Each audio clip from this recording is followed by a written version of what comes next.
Jasmine, can you get me my phone, please? I'm so sorry. Oh, you know what? Hold on. I think it's...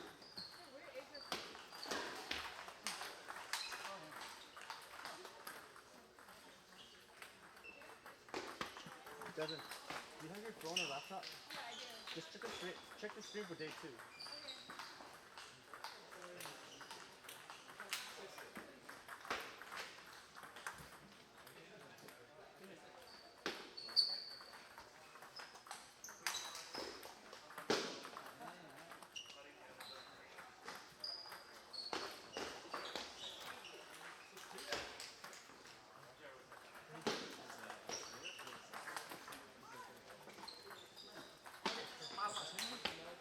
It's working.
What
There's still matches. These guys are practicing really well.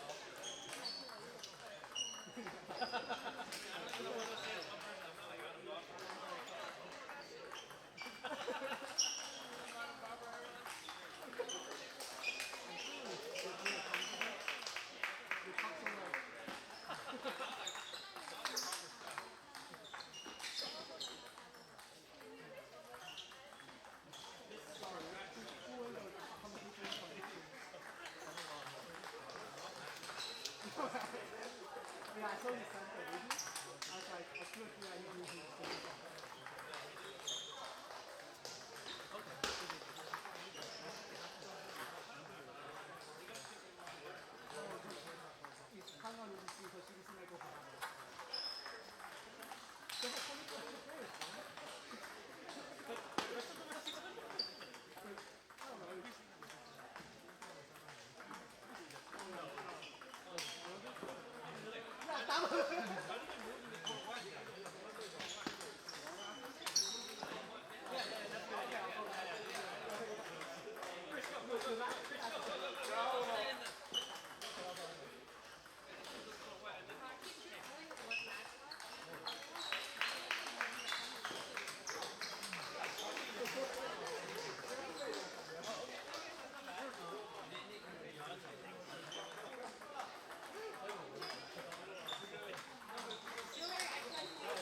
Alright, so we're just starting the second match here. We have UBC versus San Jose State. This is the fifth and deciding match. For UBC, we have Charlie Lan and Yijin Yan. And San Jose State, we have Xuan Long and Brandon Liu. Should be a fun match to watch. You have a 2,400 player on one side. Brandon is a 2,400 player. You know the rating for the other guys? I think they're about 2,000 from UBC.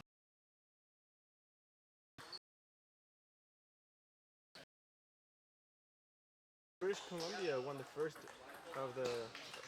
game of the match. What do you think? Do you think San Jose State can come back and win the second one? Yeah, well, San Jose State has a pretty good combination. They have a left-handed and a right-handed. That makes it easy for the. Oh, they have a let here. Yeah, that makes the positioning a lot easier than UBC. Right. But at the higher level, you know, footwork is important, so that shouldn't be a hindrance. Yeah. Let's see if they can keep up with their footwork. Ooh, that's a tough miss. Unfortunate. It looked like they got a break off the net.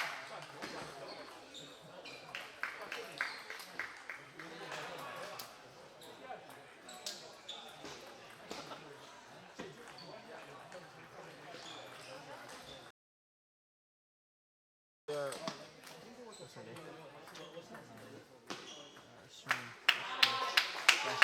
Good attempt by Sean to make that backhand flip opening. This time she just pushes it back with the force her with the point. Charlie misses with the forehand attack. They State has home court advantage here. Do you think that they're going to be playing better because they're used to the facility maybe? Yeah, well, I think so. They didn't have to travel. UBC is about 800 miles away. Right, maybe they're better rested. Yeah, that's for sure. Ooh, and Jan just missing it barely off the side. Yeah, the serve is very interesting here. Player goes to the other side of the court and serves backhand. Yeah. You know, normally we see the right-handed player would just serve from their forehand. Right. Well, we have a lot of enthusiastic ping pong players down here. The table tennis players right under us.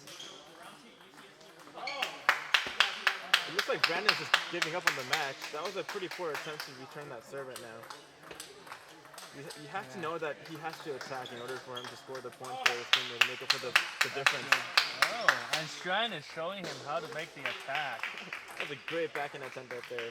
Putting it away right down the middle. Questionable serve. Oh. Return very short. Good return by Jan.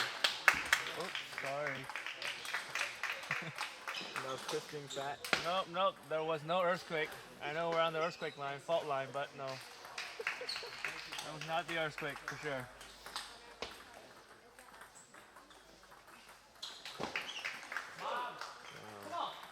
It looked like heavy backhand, or backspin, but it appeared to be dead as she pushes it a little bit too high and long. Yeah. They're going to be going into the third game down 0-2. Let's see if they can pull it out. Yeah, you know what's funny? I used to live in Vancouver, and now I live in San Jose. That is funny. Yeah. Ha ha ha ha ha. I wonder which team I should cheer for. Where does your heart belong, Chris? I don't know. There's a lot of places I've lived. I think as of today, I think Vancouver, I stayed there for about 7 years.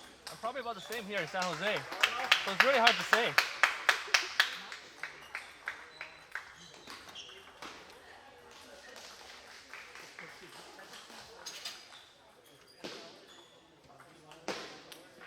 UBC is ready. They're stepping onto the table saying, let's go. They wanna win this match.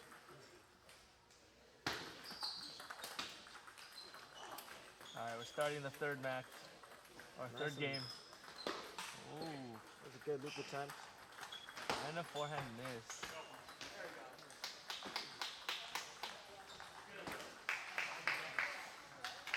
So you know we're gonna have the new umpires at our nationals this year. That's right. How do you think that's gonna affect these players' serves? Yeah, it's gonna cause them a headache for sure. Yeah. unless they read the rules and know about it beforehand, they might get upset, and it could be what decides what makes or breaks the mental game in the match. Yeah, that's for sure. I guess you're not used to having somebody sitting on the other end of the table staring at you when you serve.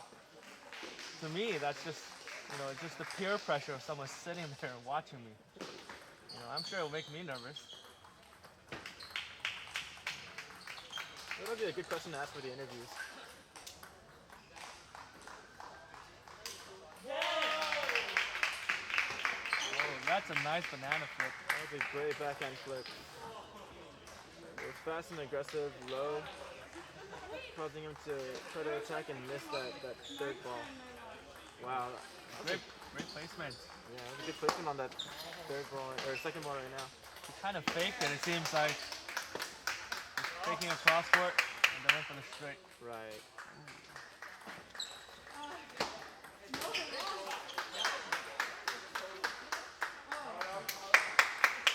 So San Jose State had a really strong team a few years ago with Tran and a few folks. I think they were top 5 at nationals, if I remember correctly. Oh wow, that's pretty impressive.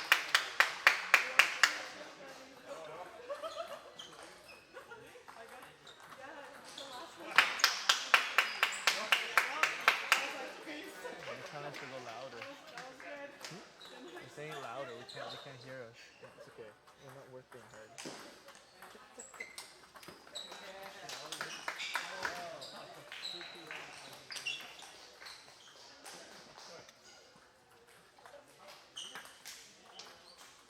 Wow, they're tied up 7-7. Yeah, it was interesting. She was trying to loop off that short backspin serve just now. I wonder what she's thinking. She wants to attack so that it gives Brandon a hard time, and then hopefully they can win the point off the partner. I think that might be the play right now. Oh, that was just too easy for him. Lots of unforced errors from both sides right now. Yeah. But Charlie capitalizing on that high receive.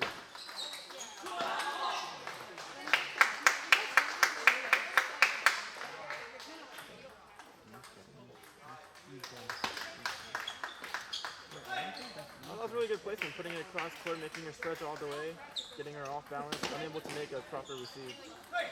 Really good placement. Oh, that was beautiful. That's a great counter loop.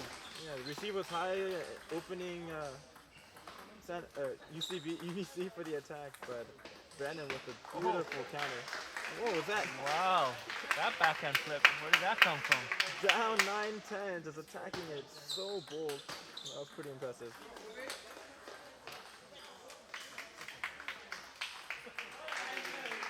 Oh, that was kind of weird. Did you see that setup before they started? Yeah. That was like an Australian formation. That was the I formation right there just now.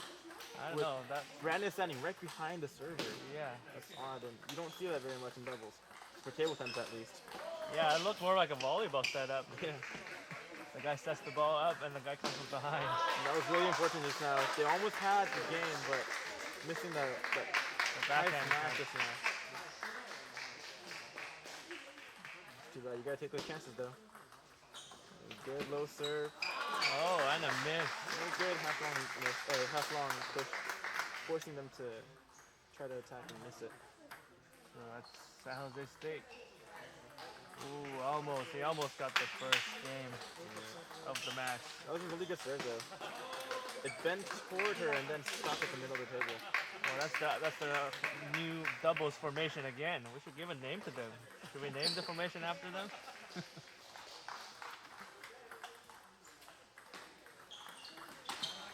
Oh, beautiful. Oh, and they're tied again. Induce.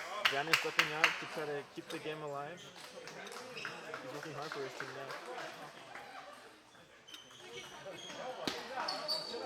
Ah, there's that serve again. Did that clip the edge? No, it didn't. That was out. It's a little hard to see from up here. Yeah. Oh, that was close. She goes for a high risk, little reward, backhand attack, and all right, so UBC cost takes her the it. match. So UBC takes it 3-0 and wins the game 3-2. Good luck to San Jose for the rest of the day. Let's see if they can get some wins for their home crowd. All right, so I think we're gonna set up for the next round of matches. Stay tuned.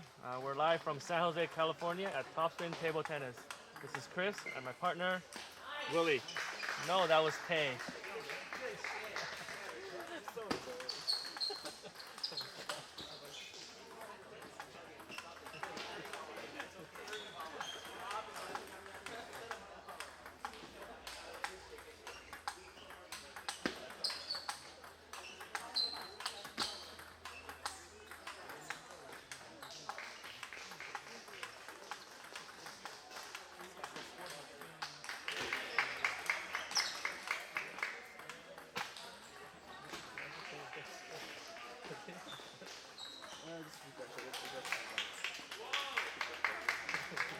Wait like 10 seconds.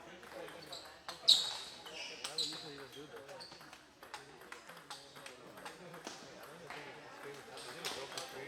No, it's a... Let's go, Jace.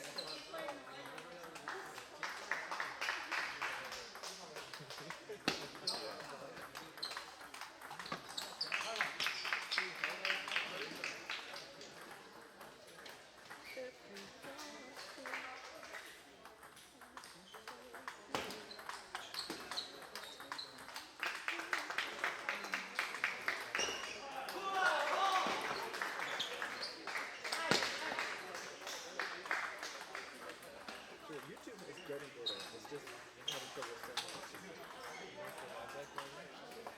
No, it's just it's a YouTube ad. You suck, why are you so bad? You guys are waste of time.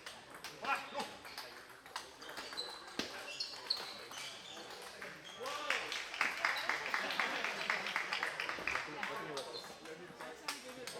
watch this. It does.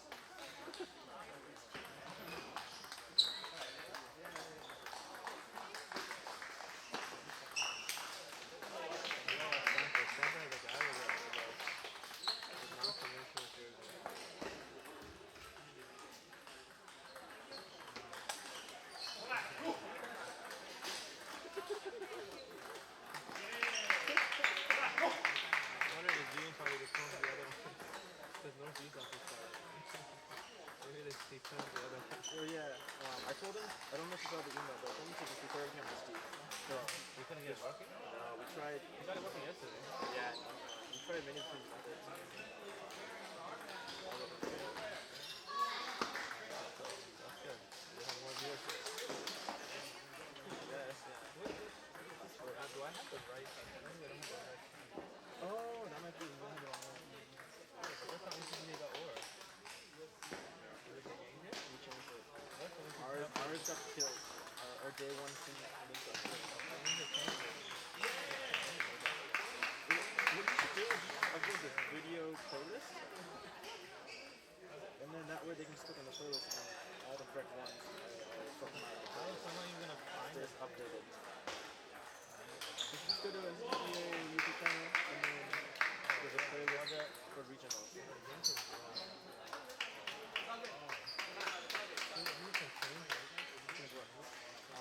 No, I can change it. Yeah.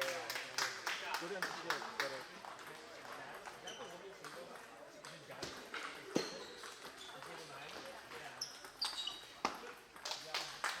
Four stack.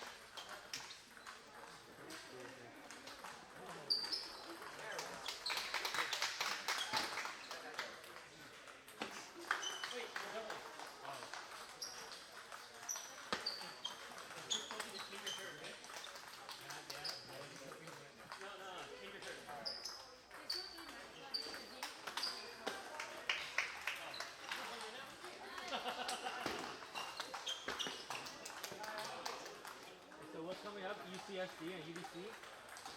Nah, UCSD versus UBC. You think that's offer? I don't have anything. You wanna come and commentate? Yes. You come up and commentate. Louder, we can't hear you. I checked the live screen, I can't hear It's you. up there. I can't get there. Should we change it to a microphone? You have one? For the rhyme thing, just for rhyme. I don't Is it quarter inch or is it eighth inch? I don't know. Does it matter? Probably a big one. Yeah? Read it.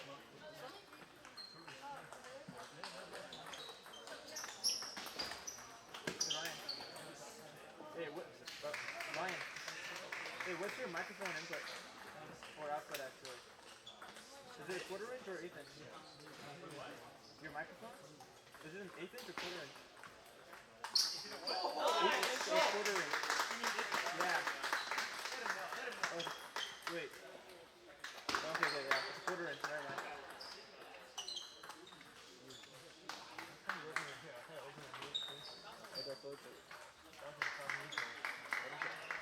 I wanted to make sure you can maintain access.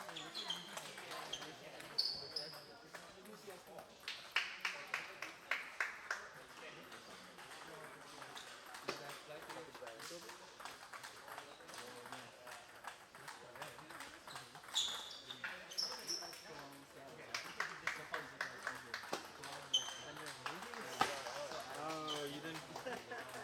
The heck with the HR.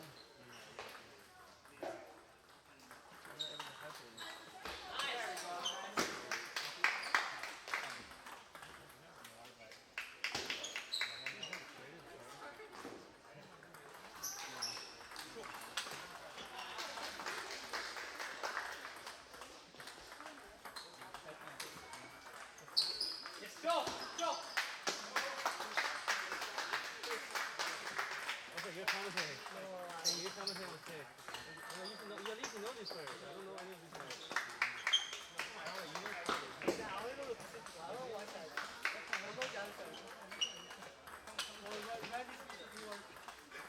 Just talk louder. They can. They're speaking. The microphone's up there. What's the rating of your player?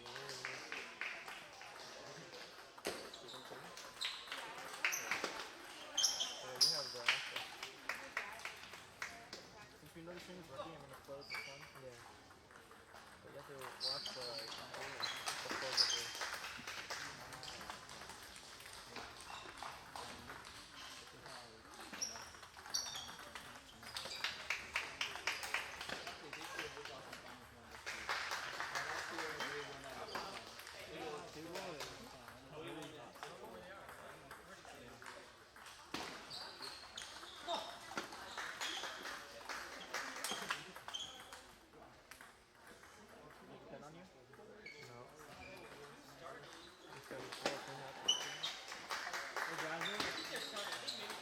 Throw me a pen.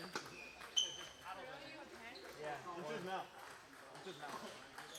Into his mouth. Like, Yeah, into his mouth. Like double on no, right there. Yeah, you guys want to come up and commentate?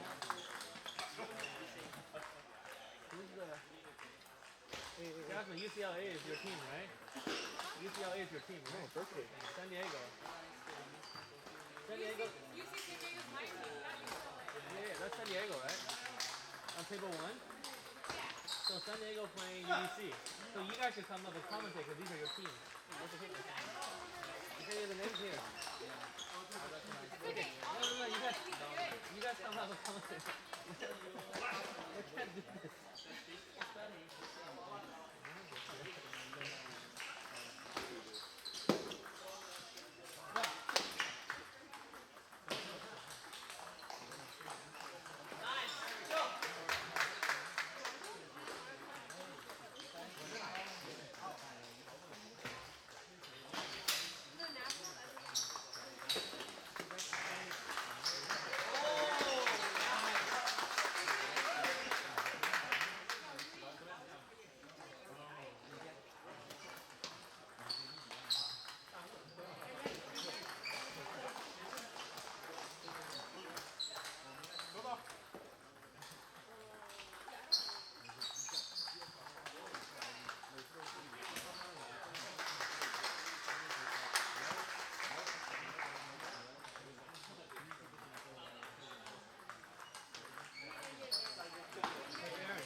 Scorekeeper to turn the scorecard a little bit.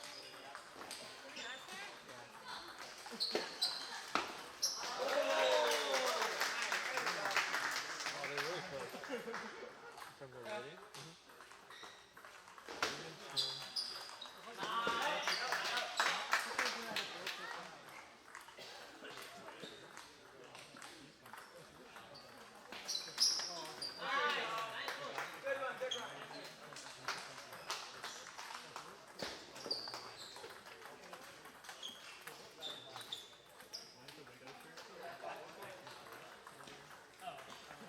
Hey, Jasmine.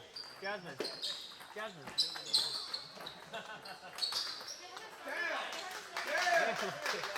Oh.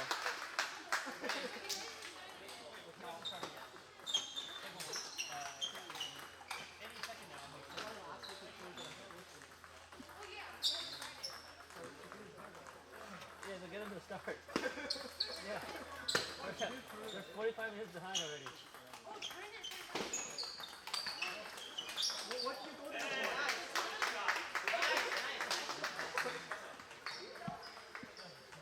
All right, so we're about to start the second match. We have UCSD, that's University of California, San Diego, versus UBC, University of British Columbia. So we have a great match. So we have on table one, we have Stephen Chen from UCSD. On the far side, in the light blue and navy blue shirt, he will be receiving the first ball. And then we have Charlie Land, closer with the back facing the camera, for UBC. Both players have a rating of approximately 2,000. Steven is rated at 2008 and Charlie is rated at 2081. So from a ratings perspective, they're within 80 points of each other, pretty close.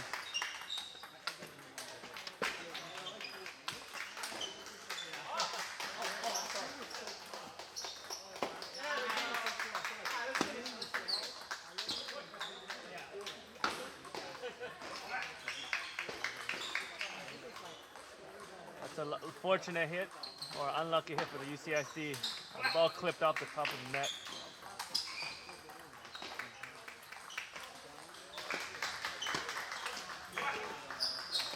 It looks like the player is just warming up. Charlie has an early lead, 4-0. Ooh, that's a nice forehand flip.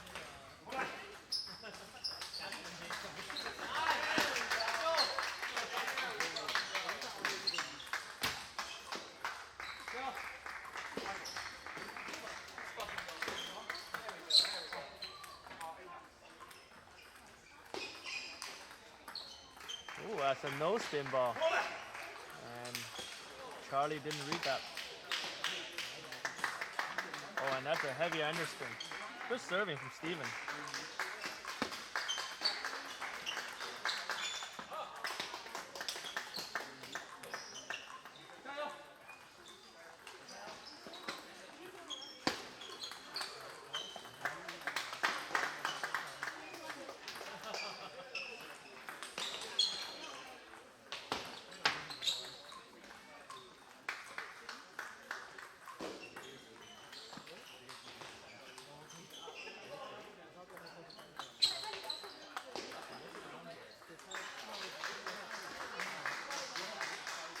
That's an unforced error from Steven.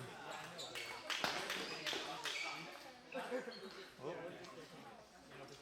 Similarly from Charlie as well.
Good return from Steven.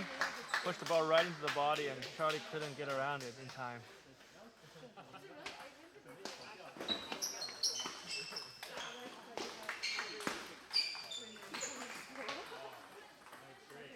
nice step around down the line.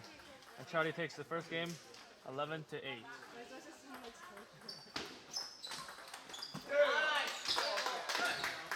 you guys are sitting there. Come on the commentate for me. What? So come on the commentate for me. You and the Jackie. You guys are sitting there. Hey, Ryan, can you make them do some work? What? Make them commentate this game.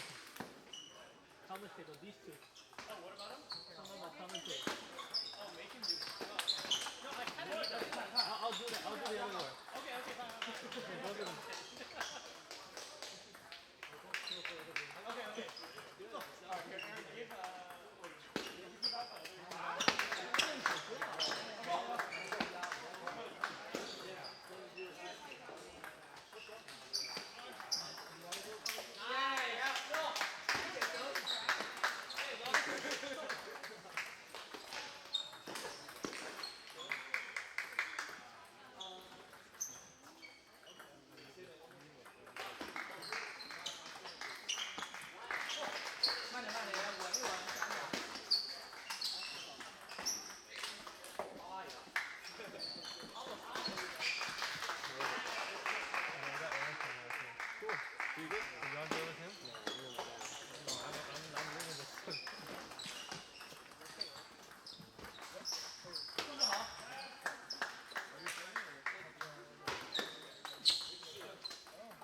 All right, so we have Aaron Wang joining us here.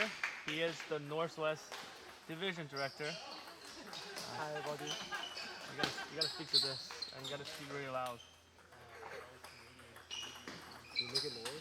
No, then you won't see the screen. Lower that this way. No, you can't touch any of this. All right, so Aaron, UBC is in your division. What are your thoughts about them this year? Well, they have a few stronger players who couldn't make it. Okay. And I think Charlie is the second best quiet player there. And apparently Charlie is looking pretty badly in this game. I see. Well, he won the first one. I don't know. Yeah, he used to be in the Canadian junior team Oh wow. Okay. like 5 years ago. And Okay. He quit very early, probably like when he was like grade 10 or so. Oh, okay. So is he a first year student? No, I think it's second year or third year, I think transfer. Okay. But yeah, he has a really strong forehand, Uh-huh. and he has no backhand at all. Okay. So he's definitely the offensive player. You can see out of here.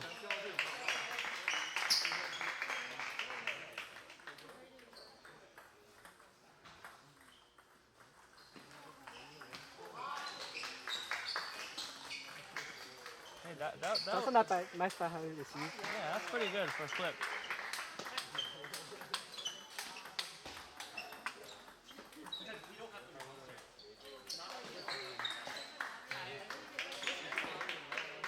Yeah, that's his out of practice. Using lots of forehand release. Yeah, seems like both of these guys are playing to the body of the opponent.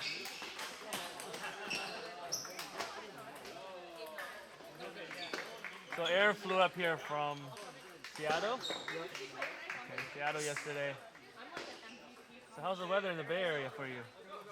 A lot warmer. Okay. But California is kind of drought. No, that ended last past week. We have a flood now. All right, so that's the second.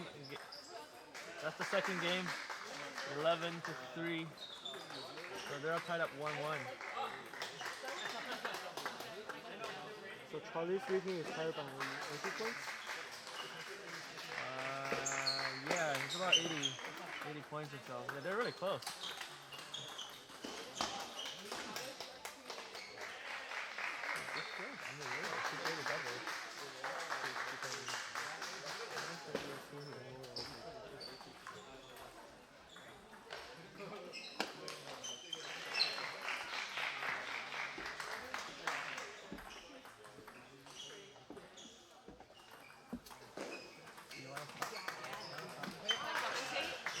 Which one? The middle one. Okay.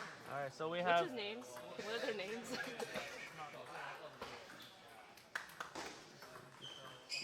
Alright. That's Steven. Okay. All right, so we also have Erica here, who is the captain of the Berkeley team. Say hi to everyone. Hey, I lost, so I'm here to commentate now. That's great. Okay. We have Steven and Charlie. Yeah. So it looks like you're gonna have to play these people today, sometimes, hopefully.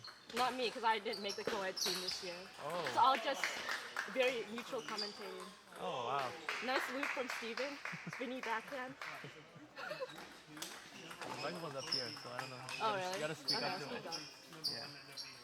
Wow, maybe you should have entered the commentator challenge this year. What happened? I should have. I will next year if I don't make our women's team. Oh. Because of too many strong players. Oh. But definitely after graduation. Oh. What about maybe practicing so you can make the team? Have you ever considered that? No, I do, but like at 2000, I'm too hopeless. Okay, well that's a very optimistic comment from Erica there. I know.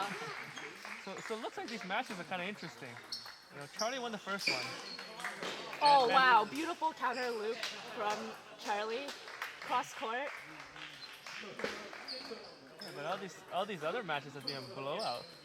I think he was down 8-0 the last game too.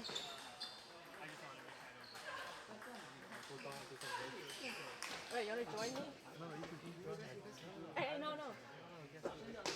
Okay, joining me is Aaron from Toronto, alumni.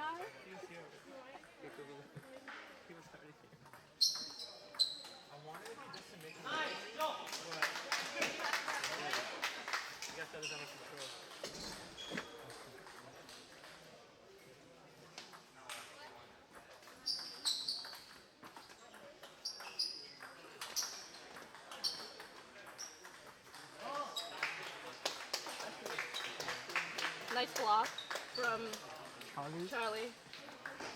I think Charlie's serve is too long. Yeah. That Steven opens up most of the balls. But I think that's what he's going for. He wants to go for the long underspin so that Steven goes for the weak opening and he tries to counter loop that.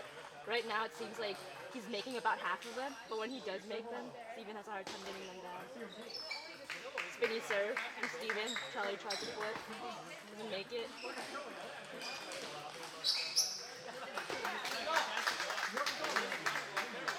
I think Charlie is using lots of forehands now. For whatever reason. Whatever Probably out reason, of we don't practice. know.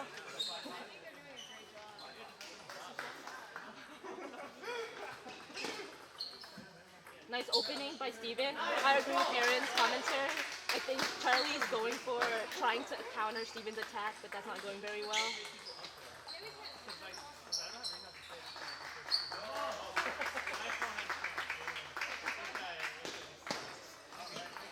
Nice flip from Charlie.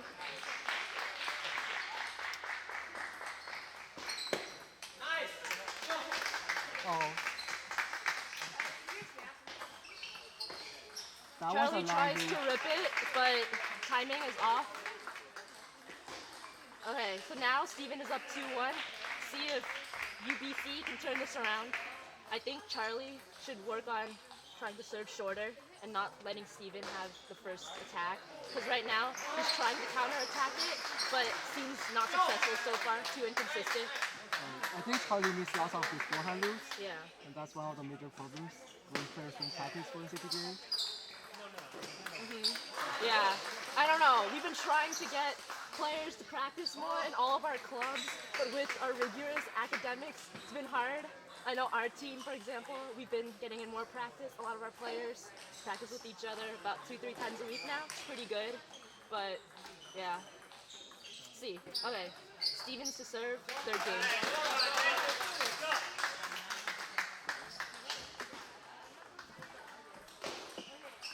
Beautiful flip down the line. Oh,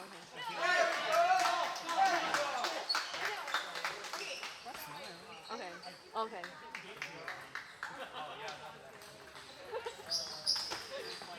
Okay, let's see what serve Charlie pulls off. Too long. He's still serving long, but very spinny though. Yes. See, I think that's what he's trying to go for. He's going for the longer but very deep spin serve, trying to get a weak opening and trying to get that attack. There he goes again. And Works for spin this him. time. Yeah.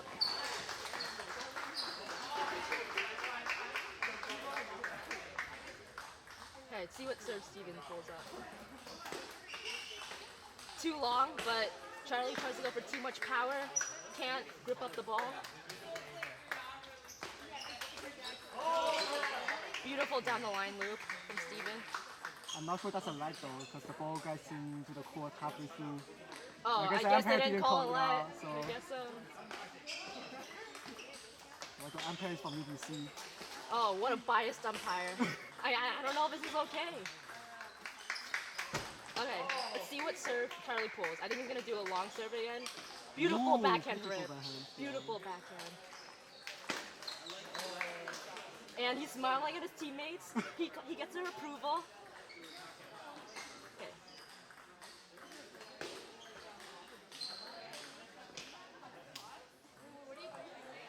Okay, Steven to serve again.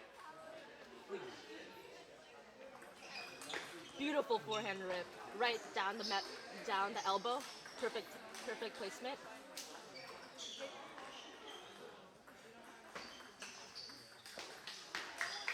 Oh, Charlie tries to go long and deep, but misses the serve.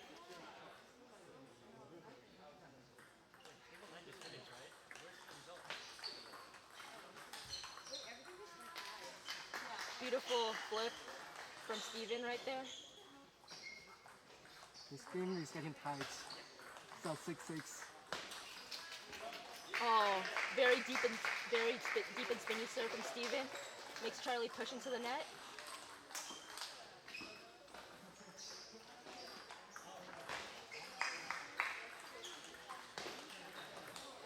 Again, another underspin serve. Charlie tries to flip it, but too much underspin, can't compensate for that. Let's see what serves he pulls off now. Again, long, but not enough underspin. Steven gets a really beautiful loop. Charlie tries to counter loop, but timing is off. Charlie really should have called timeout now after losing a couple points. Tries to go for a nice backhand rip, but unfortunately couldn't make it.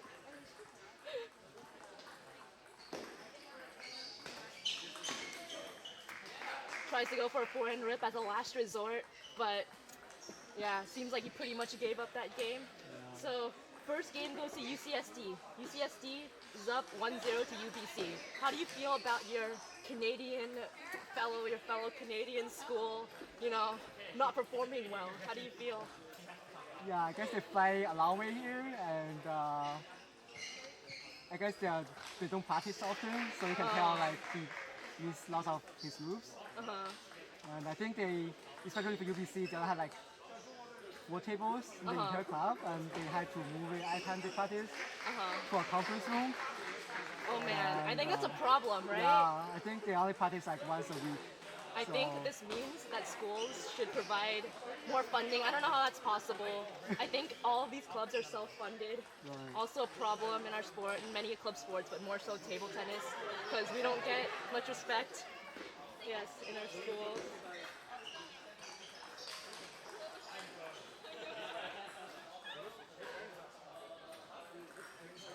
And it looks like they have their 4th match happening on this table between Jen from UBC and Ying Tran from from UCSD. I've heard from my SoCal friends, Isabel and Howlin, that Tran used to be on the Vietnam junior team. So her rating on paper is 1700. She has pretty unique strokes and style, but I've heard that when she's on fire, she could play at around 2000 level. So we'll see. Yeah, she just beat the Island from Berkeley. Oh, just really? now, yeah.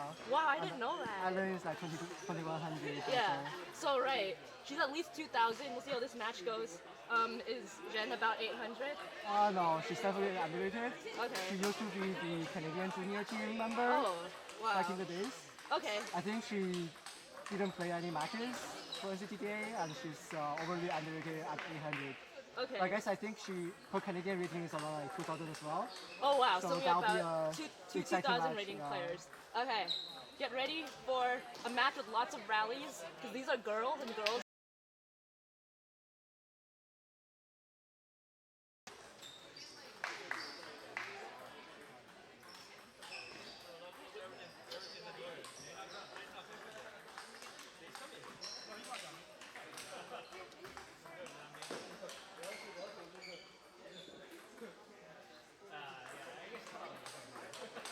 As you can see, Tran strokes are a little interesting. The forehand's a little stiff, but yeah, we'll see how this goes.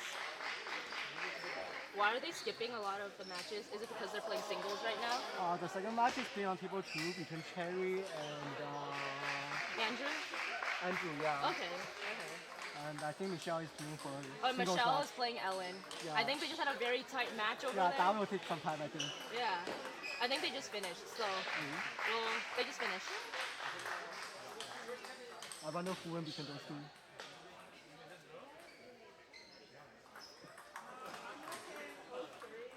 Ellen.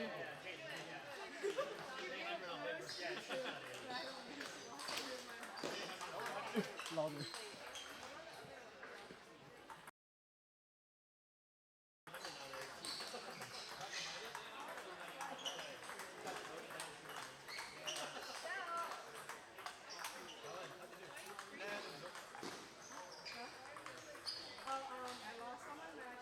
Ellen, me too.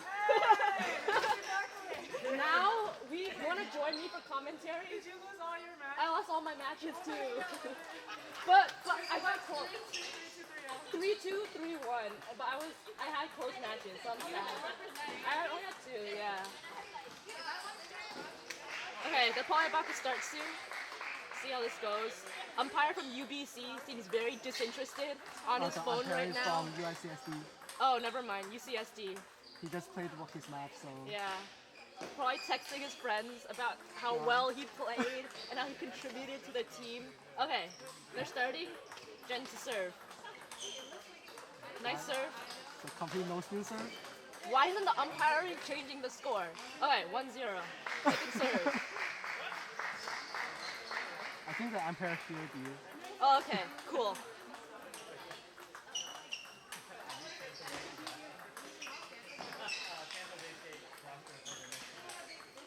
Wow, beautiful rally. Wow. Tran tries to go for a backhand rip, but Jen plays with a lot of control. Didn't let her attack. Tran to serve. And Tran can really go back from the table. Like all other girls, to stay very close. Yeah.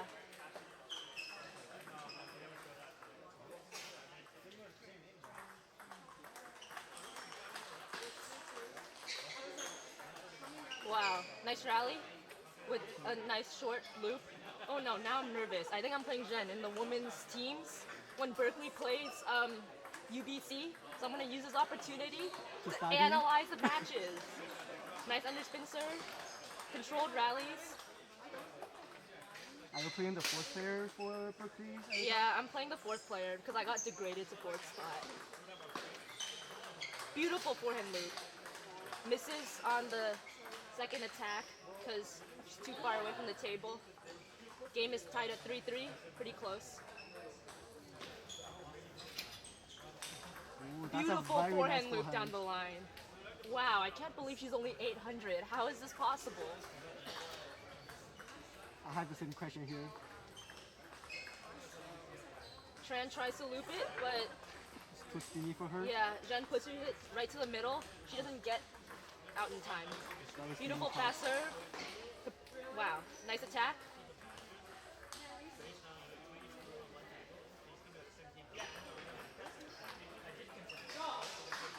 Beautiful backhand loop. But Tran gives a controlled block to the forehand, and she misses the ball because the ball came a little slower with slower timing. She wasn't prepared for that. I think all Tran's blocking is slower than Yang expected. Yeah. Tran backs up from the table more and gives slower blocks. Nice rally.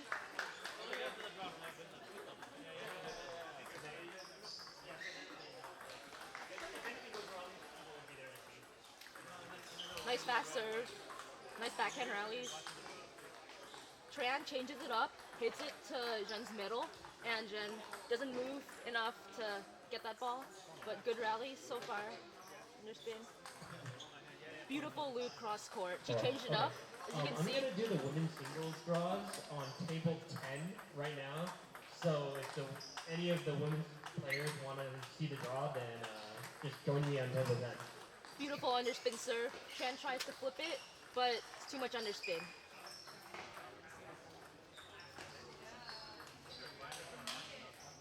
Wow. Jen seems to be at least 2100. So strong. Do you know what seat she is for UBC women's? Seating, yeah, like for UBC women's. It's like I'm not sure about that. oh no, I hope she's not fourth seed. I think UBC women's have Michelle Liao, Cherry Jung. and Jin and another Is Michelle. Leanne here? Leanne didn't come. Okay. Jen takes the first game pretty easily. Looks like she's pretty comfortable playing the rallies. Both players are getting in good rallies, good shots. Yan seems to be having an easier time with her opening forehands, getting in those strong attacks and taking control of the points. Yeah, Jen's forehand is really strong. And I think Choi has a trouble blocking those. Yeah.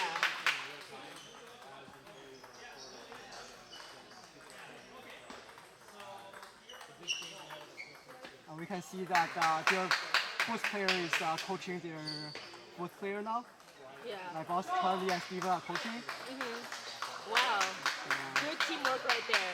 We also see Cherry on the sidelines. I don't know if she's coaching or if they're just talking, but looks like there's some good camaraderie going on right here, which is what we all like to see. Looks like Charlie goes to the other table and coach for his teammate Michelle now. Oh wow! I just got a text of Angela Guan. She said, "Nice commentary. I watched a little of Jane and the UCSD girl.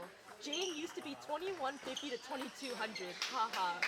Wow. Yeah, for sure. Like why is her she's rating definitely 100? underrated. That's not okay. But it'll be interesting to see a lot of players underestimate her, and hopefully we'll see a lot more good matches from her today. Yeah, I'm surprised her rating is still 800 though, because like she beat a couple of players from divisional tournaments. This just means that the NCTTA rating algorithm needs to be fixed, right? They should hire a math guy to fix the algorithm. Poor algorithm. Wow, beautiful backhand flip, but Tran counters with a nice forehand attack to the middle of the table. Right. Jen to serve. Beautiful forehands. Tries to go down the line, but too much power. And the umpire is checking with PC's fourth player. That's good. So two umpires. Yeah, both Making from friends. BC. Oh, see how this goes. Okay, Tran to serve. Short backhand. Wow, with a nice Tossing serve. forehand attack following up on that.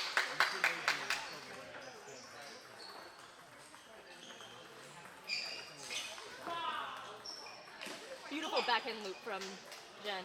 Wow, so spinny, so much control. Tran tries to block, hit that, but too much spin. Very good placement too.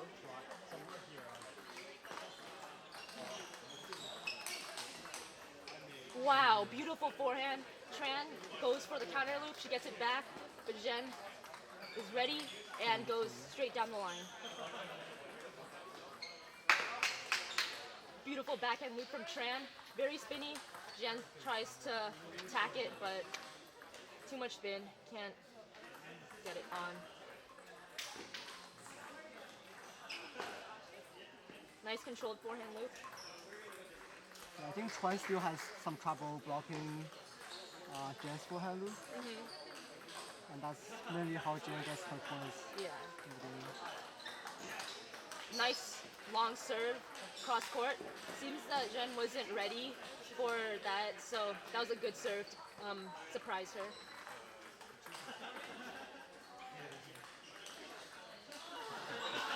Beautiful forehand loop. Tran seems to be getting more comfortable with the blocks, which is what's getting her, back into the game, more comfortable with the rallies. Looks like this is going to be a close match.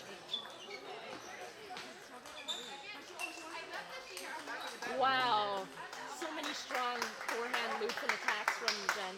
And then you see for that last one, she changed up the placement and went down the line. And Troy is really getting comfortable blocking Yang's Wow, attack now. nice backhand flip. She suddenly steps in, surprises Jen with that backhand flip.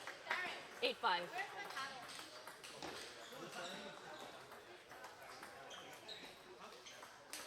Nice slow forehand loop. I think Jen is correct that she should counter loop that one, but like she just needs to make it work. It was very spinny, so she needs to compensate nicely. Beautiful backhand hit. Too bad she couldn't get back into position to go for the follow-up forehand. Tran's up 10-5.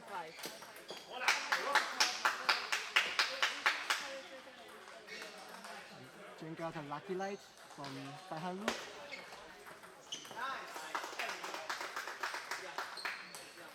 Beautiful cross-court forehand loop. Wow. Very strong. I noticed something. All Canadian players seem to have very good forehands. Can you explain this? I remember. I don't think that's the case actually. I think Michelle has a stronger backhand than her forehand. Really? Because in the States, all the girls have stronger backhands. Like, for a lot of the juniors I know, all of our backhands are significantly better than our forehands. I think it's a girl thing, because all we do is we practice backhand rally all day. But Jen, like, her forehand's so strong and powerful. Yeah. And I remember last year, I played someone from Toronto. You were coaching her. Paula. Yeah, her forehand's also so much stronger than her backhand. Yeah. Is this a Canadian thing or what? You No, know, like, I think it's only those two are special. okay, They're trying to mimic like men's style, I men's guess. style. Yeah. That's interesting. It adds more diversity to the games. Because a lot of times when you see girls just backhand, and that's so boring, right? Yeah, so this is cool. I guess interestingly that Jane and Paula may have the same coach. They're Oh, all from UBC before. They're all from British Columbia before. I see. Interesting. Wasn't Michelle from there too? Yeah, but I think Michelle's backhand is stronger than her forehand. though. Interesting. Yeah, I think this is a very interesting match. We have two players who don't play the traditional girl style. As we were talking about, Jen has a very strong forehand, and Tran plays a lot slower with spinnier loops. So, and she backs up more from the table. So it's pretty interesting. Game is tied up 1-1. See how this third game turns out.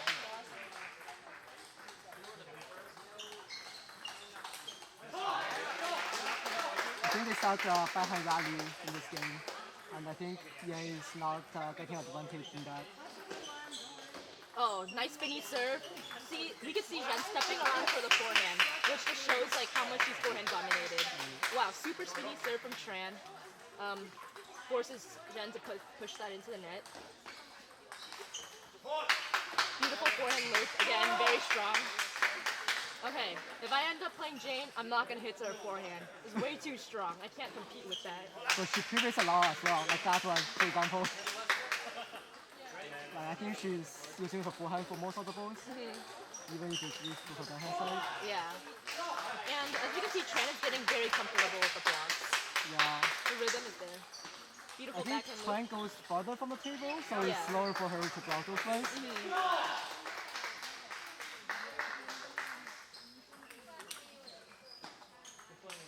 Wow, beautiful line. forehand loop down the line.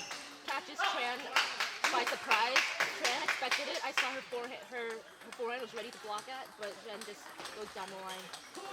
Beautiful. Oh, I was gonna say that was Beautiful backhand loop. beautiful backhand loop, but timing was a little off. Couldn't make it. I Tied at think 4-4. Yang is chopping the ball harder than everybody else, so it's more spinnier when the other one tries to start.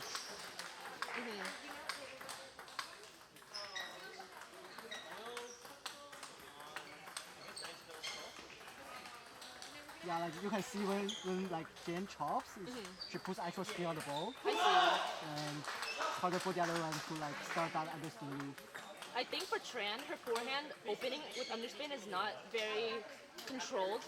She's not too good with that. She's a lot stronger with her backhand opening and also rallying. So if I were Jane, I would focus more on pushing to the forehand. Quarterfinalists, can you come up to the desk and get your match sheet?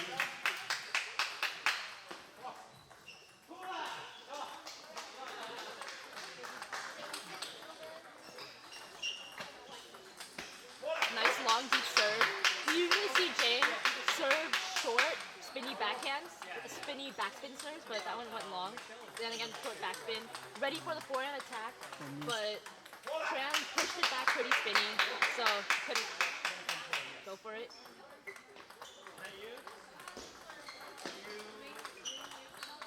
Wow, we see Steven from UCSD giving Tran a thumbs up for that shot. Such an unbiased umpire, but that's okay. Exciting, 8-7, very close match.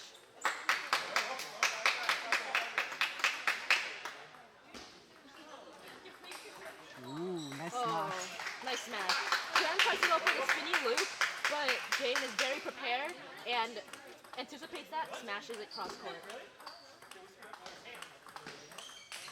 Wow, again, see, like, I think Tran she only does slow loops pretty much. And in the beginning, that threw Jane off guard. She wasn't prepared for that. But now that she knows, she's always ready for it and ready for the fifth ball attack.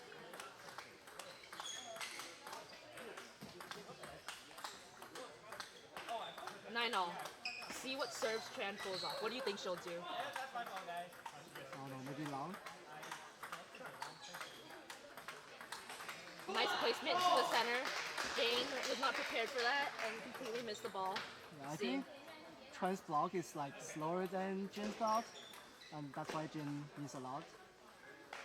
When the block doesn't come as last she thought. Huge. Hey, Deuce. I Getting think she exciting. will serve underspin and try to get ready for that forehand move. Yes. Forehand attack down the line. Beautiful.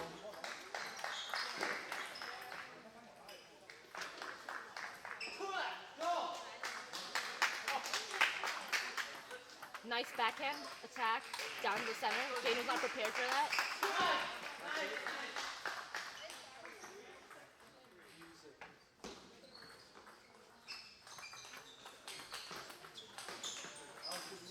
Wow, nice rally. Jane tried to change it up by going down the line, but timing was not there.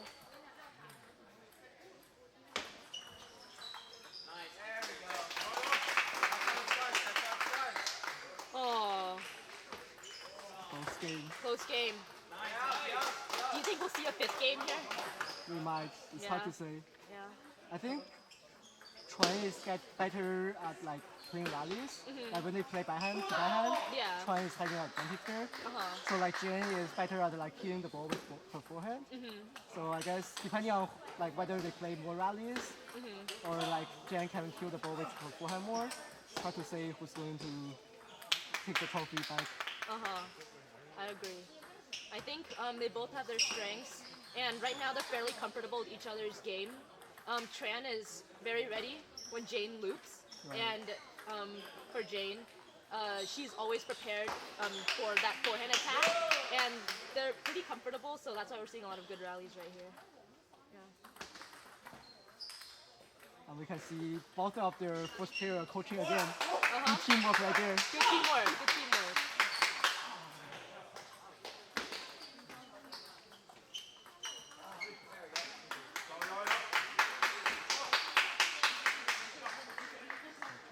Yeah, I have to document my moment right here. Wow, very nice rally. Controlled forehand loop from Tran.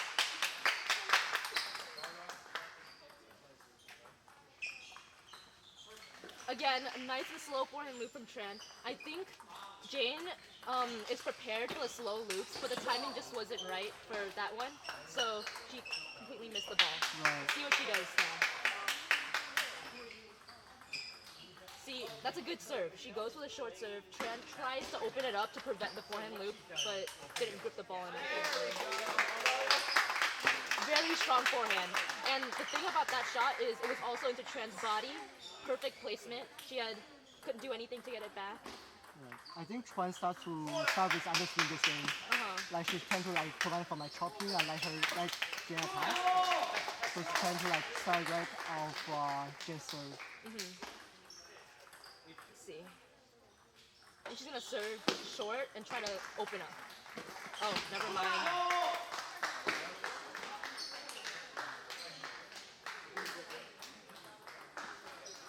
Like Tran's loop is not that powerful, but it's very consistent. It's almost every single one goes on the Exactly. table. And Beautiful forehand down the line. Very She was so strong. prepared for that. See, Yeah. like it's her routine now. She serves under spin, she gets ready for the forehand attack. Let's see if she does this again. Ready for the forehand attack? Yes. Yeah. so I think once Tran chops long, Jane can start with the underspin without any problem. Yeah. She's literally prepared for it. She serves and she gets into that forehand loop motion. Right. See what Tran does now. Oh, good serve to the elbow. Into the body. Jane was not ready for that. I think she will serve short now. Oh man. That's an easy miss. That's an easy miss, but those balls are so annoying. I know for me personally, I get so nervous when I see that, and then I miss 80% of them. So I feel her. Feel her. Underspin, ready for the forehand loop. Beautiful. Good. Good. Yeah, so Tran got back the first block, but now Jane is prepared for that block. So she can go for a nice controlled quality second loop.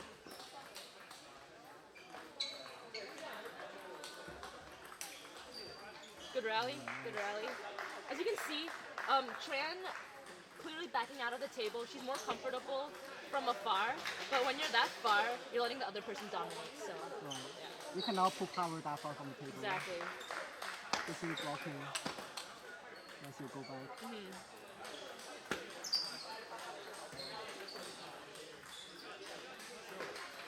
Nice serve to the center.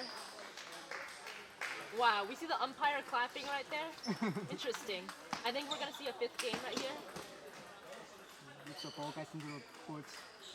The match going on right here. Too bad we only have one stream.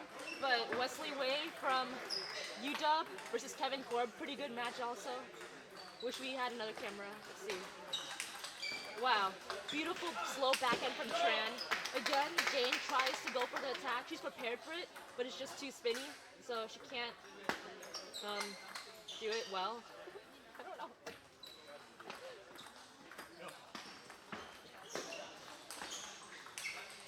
Wow, Nice. that series, yeah.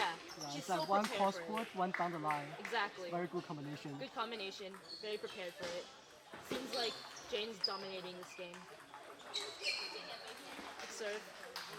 I think Jane is having lots of trouble with Tran's long serve to the backhand. So you And she think just couldn't get it on the table. if you were Tran, you would serve more long Long ones, to the probably, backhand? yeah. And see, she's very good at that slow spinny loop. Like It's Aaron very said, consistent. not very strong, but she makes pretty much every single one of them.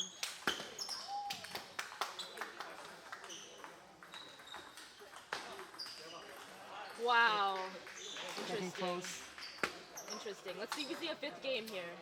Or See if if- Tran can tie it up. Maybe Jane will call timeout. I don't think so. Maybe for the last game. She thinks she's got this. She's gonna serve short and get ready for the fourth. I knew it. Now enough time to pivot. Oh, we see a fifth game right here. See how this turns out. Yeah, I think Tran should stop pushing when the answers. Like, it's pushing long every time and then Jane is starting too many of those. Exactly. Exactly. I think she should. Oh no. Man, these double fish balls are so frustrating. You just saw Charlie try to hit one to another player, and like just from a slight hit, the ball cracked in half. Ah, such a struggle. During our practices, after 1 hour, we usually break on average 2 balls. But I think ITK have changed the balls so that they can sell more to make more money, I guess. It's all a business strategy, which is Yeah. not good for our sport.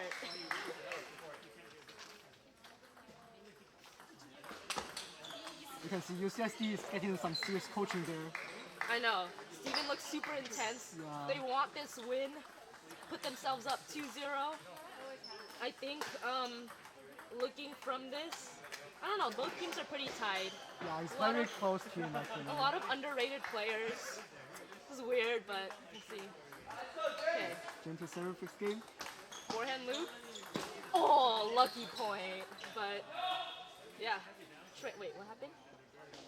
I thought that she got that. No, she didn't. She blocked onto her own table. Nice. I think Jane starts with strong forehand in the fifth Yes, game. two very strong forehands, and Tran is just not ready to block those.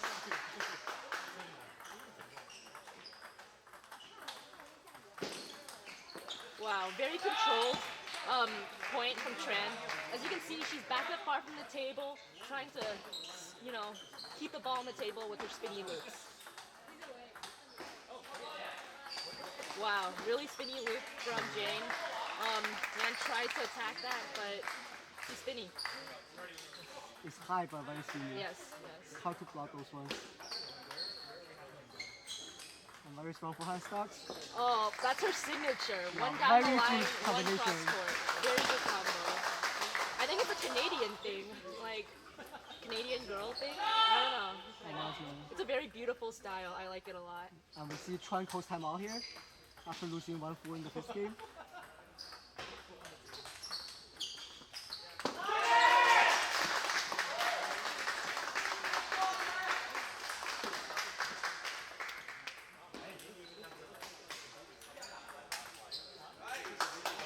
Jane looks super relaxed.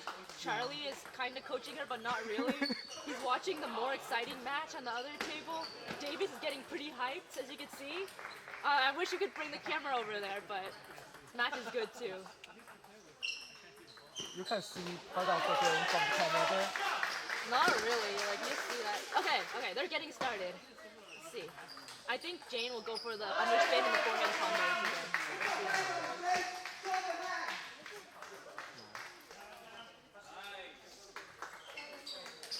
Oh man, Tran tries to open up to prevent Jane from her using her forehand, but she barely misses. And players switch courts after reaching 5 points in the fifth game. Now it's trying to serve. Wow. I think Tran still serves like long ones, but I think Ying is getting used to Used to those. Yeah. Exactly. Okay, not really. Not really, but Jane is still up. I think she's pretty relaxed right now. Tran's went under a lot of pressure, so see how it goes. Wait, was that let? I think that was let. I'm not sure. Lucky let for Tran. Depending on what the umpire calls it. But this umpire is so biased, so I think he's calling a let. I think it was a let.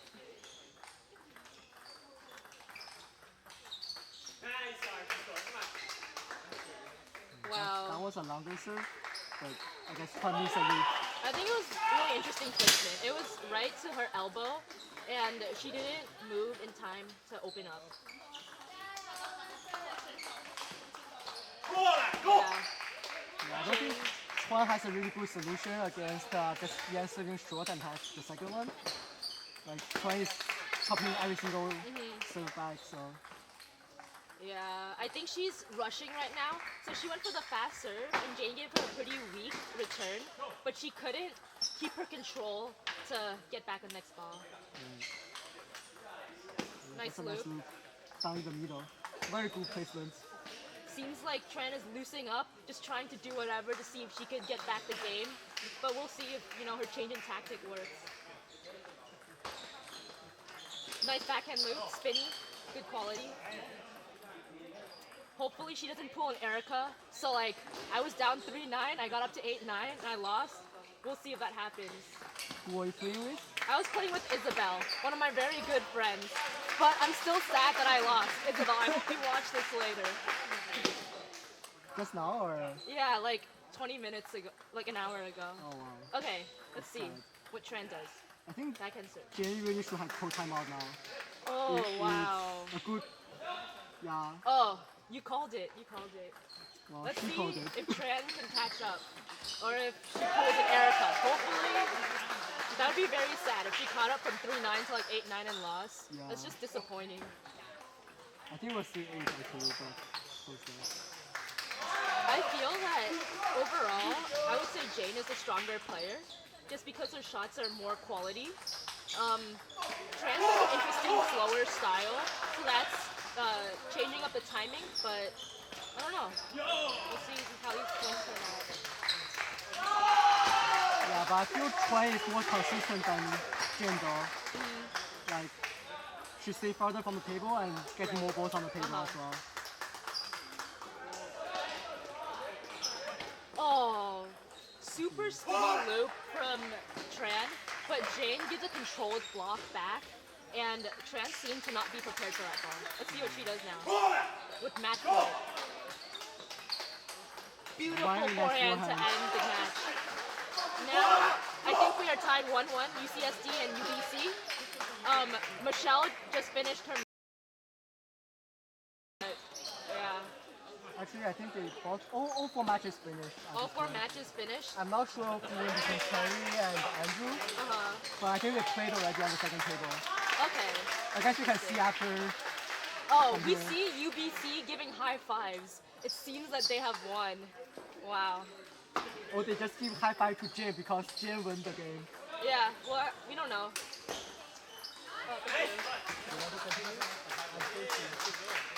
Let's go. Okay, what's the next match up here? Oh no, they're playing more. Let's see if they go to doubles or not. They might have doubles matches to play. Looks like they might have a doubles match. Or they're Wow. just talking. Look at that intense strategizing. We see Steven, oh, the camera, I don't think you can see it, but Steven is analyzing Tran's match with her. A lot of good teamwork going on, you know, good effort, high fives. We like to see that. A lot of intense matches going on right here with loud shows. I don't really know what's going on, but wow, look at that intensity. Okay, let's stream onto this one. Davis is playing Colorado.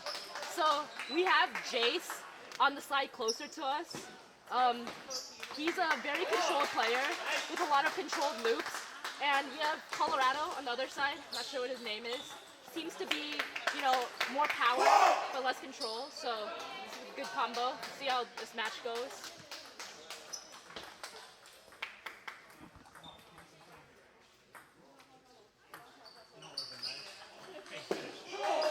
Beautiful block from Jace.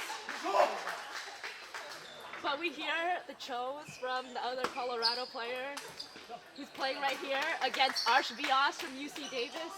Very intense matches. Nice match from Jace. We see Davis getting super pumped and hyped. They're always really good with the team spirit. Hi, Jasmine. What?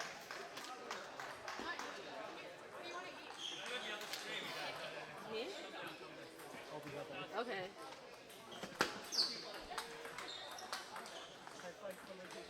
No, you have to come back here again. Okay.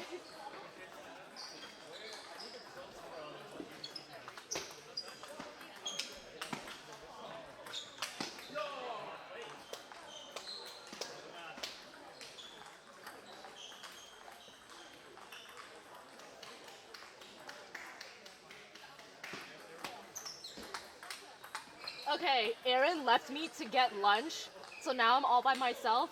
I think we're seeing a doubles match right here, UCSD versus UBC. So let's stream into this.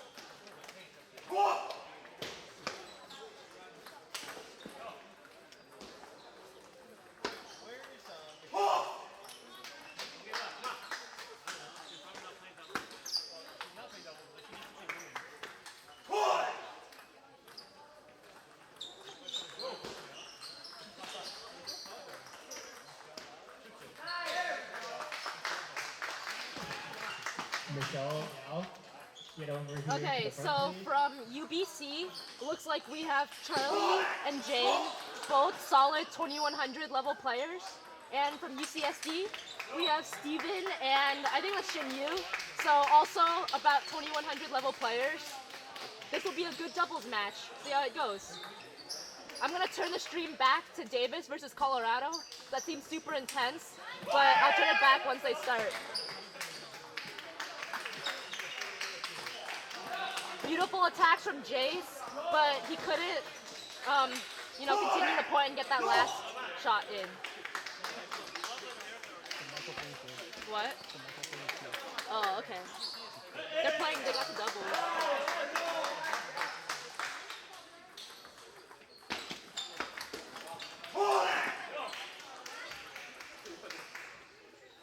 Okay, let's see, Jace to serve.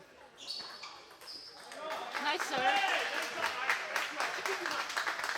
Oh man, UBC sees that we're recording them and they just gave us a smile. So please play well and make this an exciting match. Yeah. That should be the #1 motivation for the people.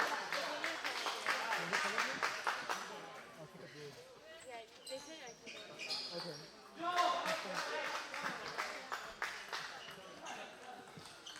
You want to introduce yourself?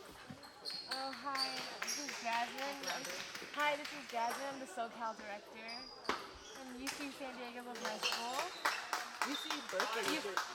Wait, no, UC San Diego is in my division. Oh, And those two pairs are extremely talented and strong. I think they were the first and second place in the SoCal East Division. the SoCal have 2 divisions then? Yeah, so SoCal split into West and East. So my schools had UC San Diego, UC Irvine, Claremont McKenna, and Caltech. That's interesting. That's good to see table tennis growing to the point that we have to have 2 LA divisions. Yeah, I think Yeah. SoCal division is the biggest one. I always hear stories about how you guys end at around like 11 p.m. Yeah, we ended really late. Yeah, that's good. That's good. We had to have singles a separate week too because I heard, there's a yeah. lot of going on.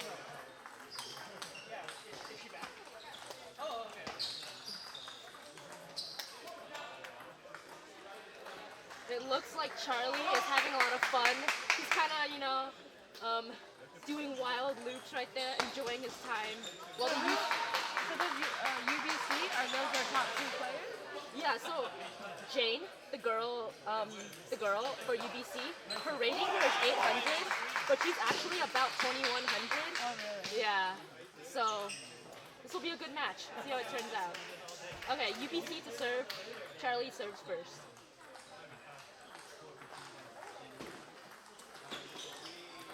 Nice serve.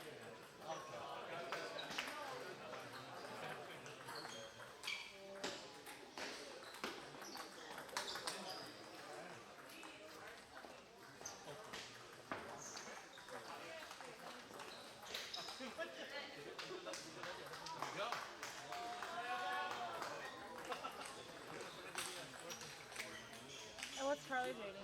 Charlie's 2080, so strong player.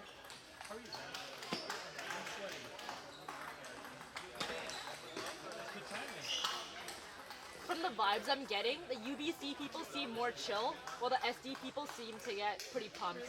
Like, they want to win this. Yeah. But UBC's like, UC San Diego is really strong. We came up Yeah. first in teams too. Oh, really? They beat UCLA? Or? UCLA was in the West Oh, Division, okay. so.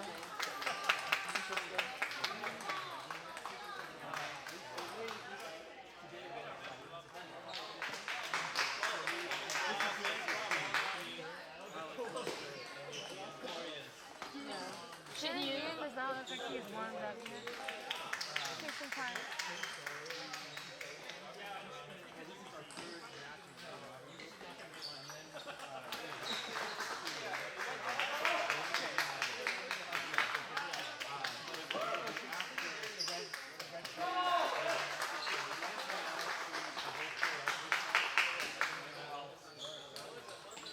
Beautiful loops.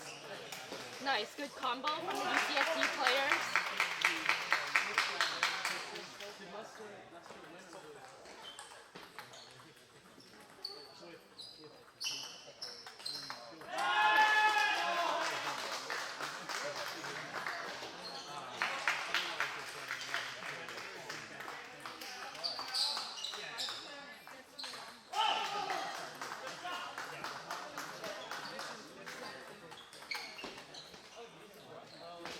Nice loop, nice serve from Charlie. I think he's trying to serve less spinny balls to set up an easy attack for Jane. But that one kind of backfired on him because Steven was prepared for it and gave it a pretty strong flip instead of the weak push he wanted.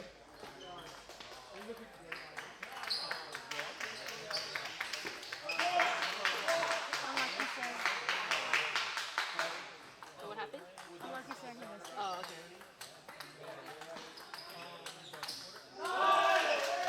Oh, again! Serve again. What an L. That's pretty sad.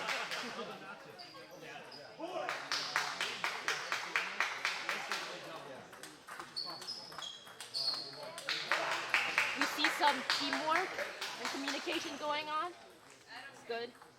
Feel like she's gonna serve short underspin. See. pretty good setup for Charlie to get a strong opening loop, but he tried to power it too much and couldn't get it on the table. Not enough spin.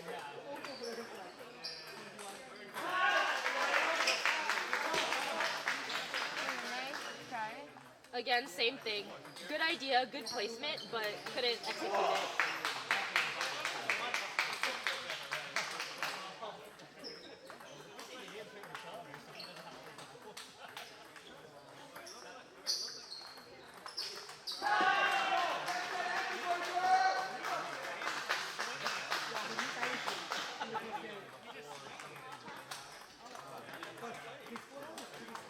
Unlucky serve from UCSD. I think that was a light. Oh, was it? Yeah.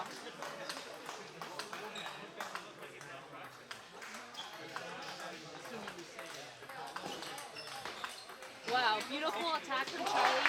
Seemed very prepared for that long serve and hit it right into Shen Yu's body. Steven couldn't get there in time.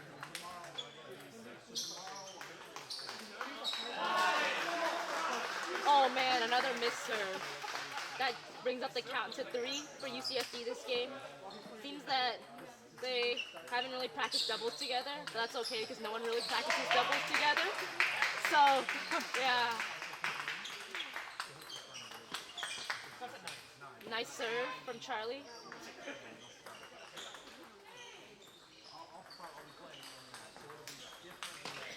Wow, great rally. And then UBC takes the first game.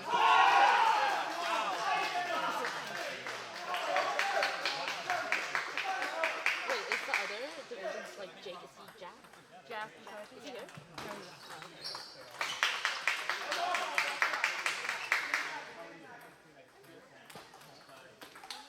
Looks like there's a lot of women's matches going on tables 6 through 10. I wish I was there playing, but too bad I lost. Really strong players this year. I think for the quarterfinals, the lowest player is about 2150. So as you can see, the pool of good players is getting higher and higher, especially in West Division and Texas. Lots of strong matches going on. We have Ying and Isabel, and then we have Michelle and Yi. And then on one table, we have Pachi versus UW girl. I'm not sure what her name is. She's a pretty strong player. I saw her play a very good match against Aditi Chaudhry from UC Davis. Solid 2050, 2100 player. So, She yeah. has medium pips on the backhand. Oh, Very interesting. interesting style. We also see a lot of Pips players, but I think it's a new, really popular movement in the girls' table tennis world, converting to Pips.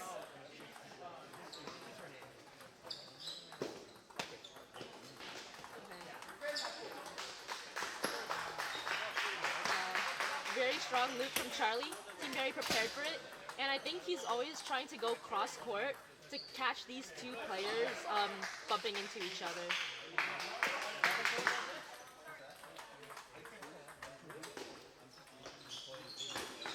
Does Shen Yu have Pips?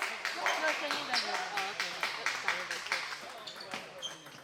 I don't think any of the UC San Diego players have pips. Okay, interesting. Oh, I I guess. guess that side is cursed with misserve. Yeah, the other side is cursed with missed serves. We'll see how many UBC misses this game to see if we could get a significant p-value of missed serves. Fair. Yeah, nice rally.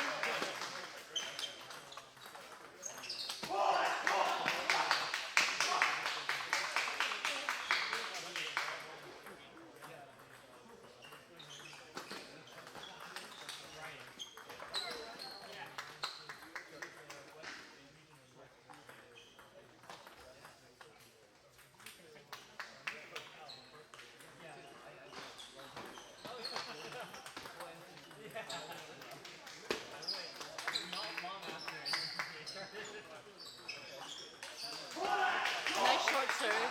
I think they're going for the very controlled game, setting each other up for attacks, waiting for UBC to make mistakes.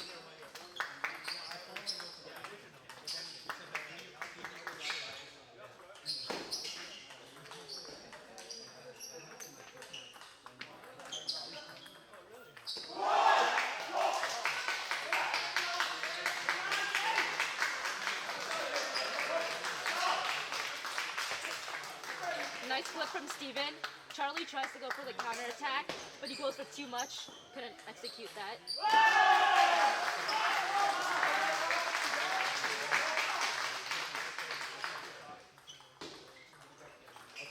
Wow.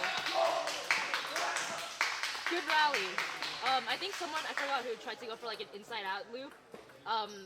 You know, going for different placement, but yeah, UCSD got it back.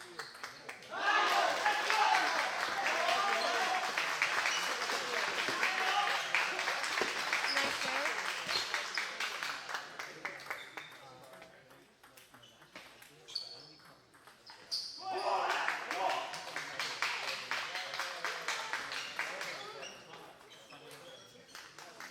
Nice loop from Shen Yu. Very spin hand controlled, forcing a mistake from the UBC team.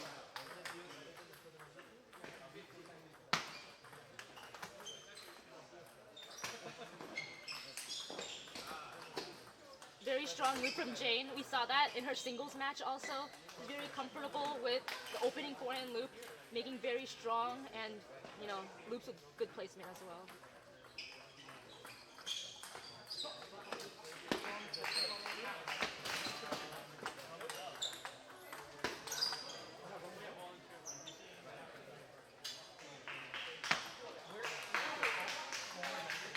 Oh wow, really nice loop down the line. That wasn't expected at all.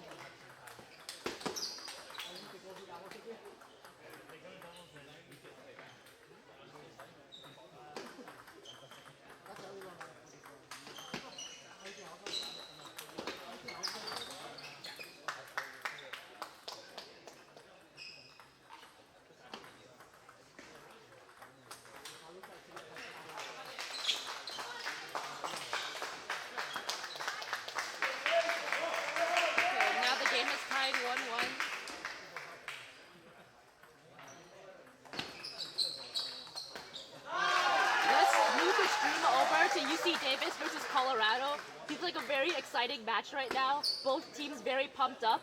We also see other Bay Area schools clapping for Jace from UC Davis. This is the teamwork and camaraderie that we like to see in NCTTA.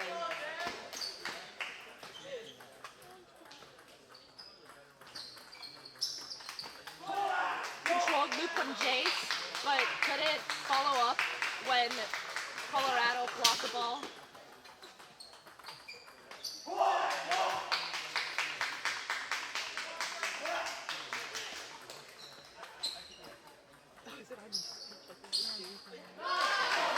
Wow, nice loop from Jace. See? Okay, let's bring it back to the main match on table one.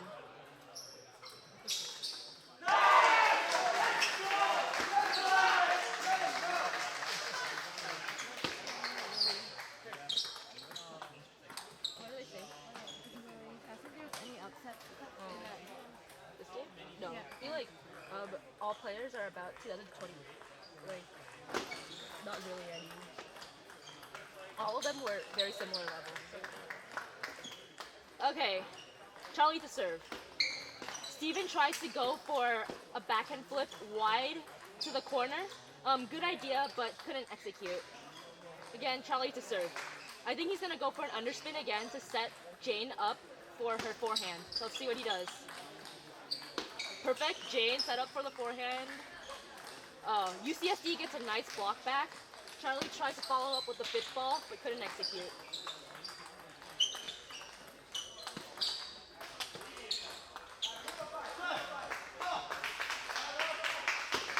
A lot of strategy going on right now. Let's see what serve Steven pulls up. Wow, beautiful flip by Jane, but Shen Yu is just right there and prepared for the follow-up attack, smacking the ball right back.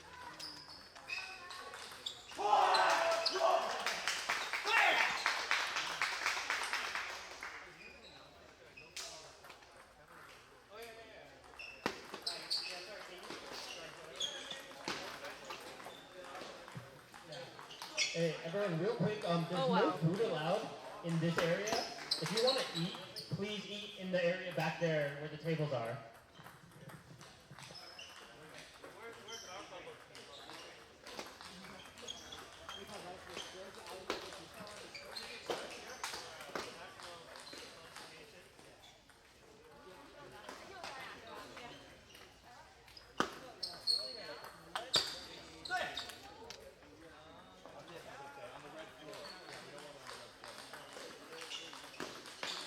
Wow, beautiful counter loop from Charlie.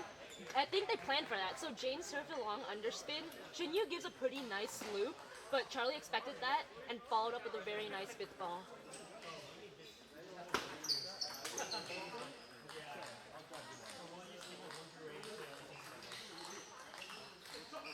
Very nice and spinny loop from Steven, right into Jane's body.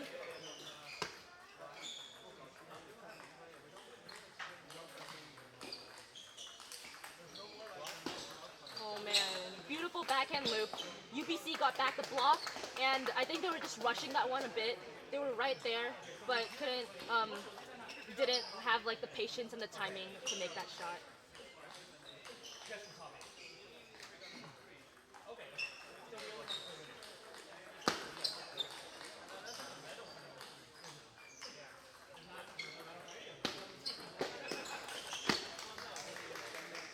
A lot of lucky breaks in that point.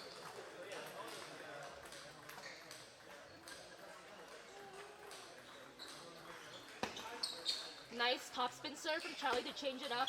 Steven seemed to be prepared for a really light underspin or no spin and flipped it out.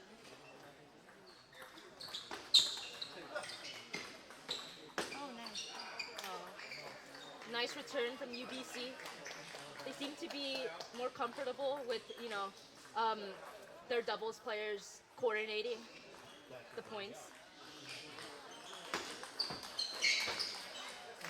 Nice block from Shenyu, right to the center. Forces Charlie to turn around, but couldn't turn around enough to make that loop.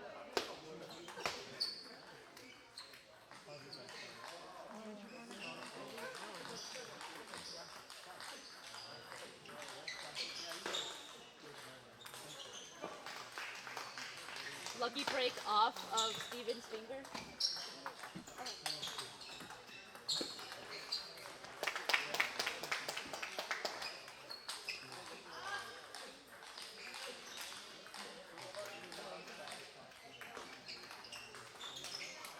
Wow, nice rally.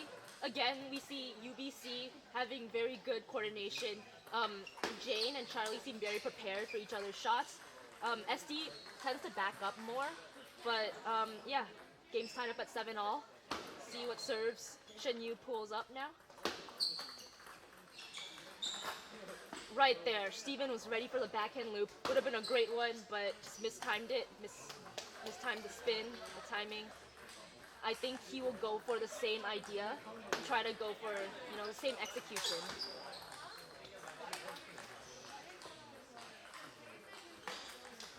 Nice serve.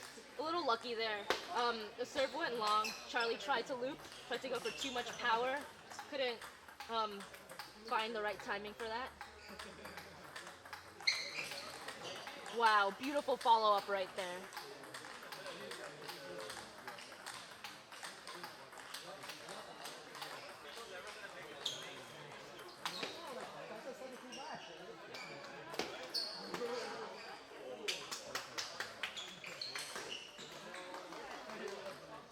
We see Charlie try to set up Jane for her signature forehand loop. Her forehand loop's always very strong, but sometimes I feel like she hits too flat in the ball and can't grip it up enough to compensate for all the underspin. Tied 9-all. I feel like Steven's gonna serve short and try to let Shenyu open up. Let's see. Beautiful short serve. Looks like they may have held and let. No. I think he's gonna go for a short serve again. Maybe this time no spin or top spin. Let's see.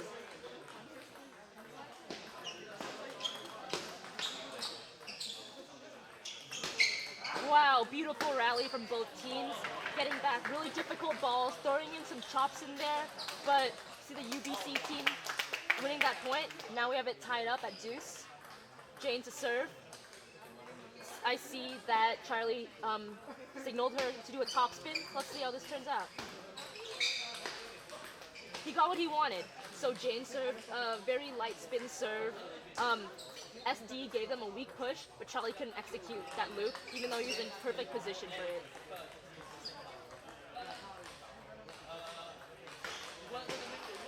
Very nice loop from Charlie. Shenyu trying to serve it long and trying to get a loop, but Steven couldn't find the right timing and positioning to counter it.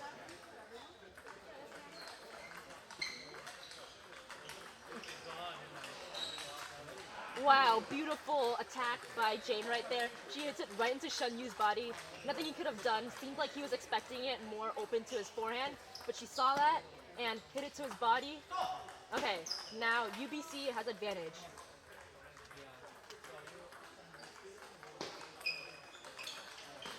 Wow, beautiful spinny loop by Jane. As I've been saying, Jane has a very strong forehand loop. Pretty rare for a girl. She's using it pretty well. And yeah, now UBC is up 2-1. Let's see if UCSD can pull it back.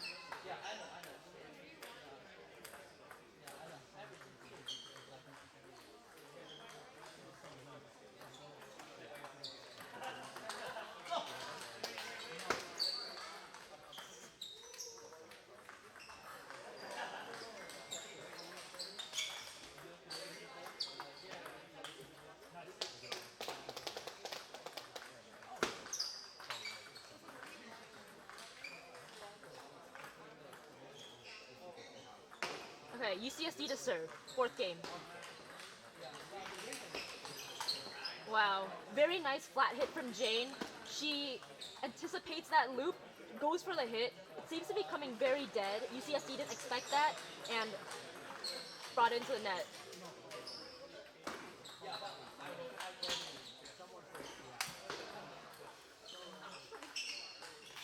Again, same idea. Steven has been having a lot of trouble returning Jane's returns. They come a little bit more dead. Seems like he's expecting topspin. So, yeah. Beautiful forehand from Jane, this time cross court. UBC leading 3-0. If I were UCSD, I'd call a timeout soon to break this momentum. See how this point turns out.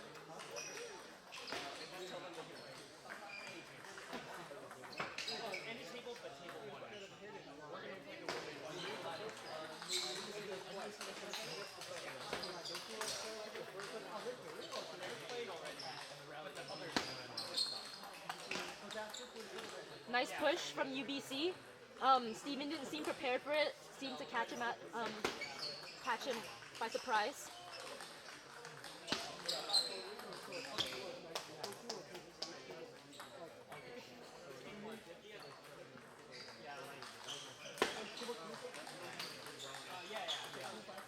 Risky serve, but Jane made a mistake.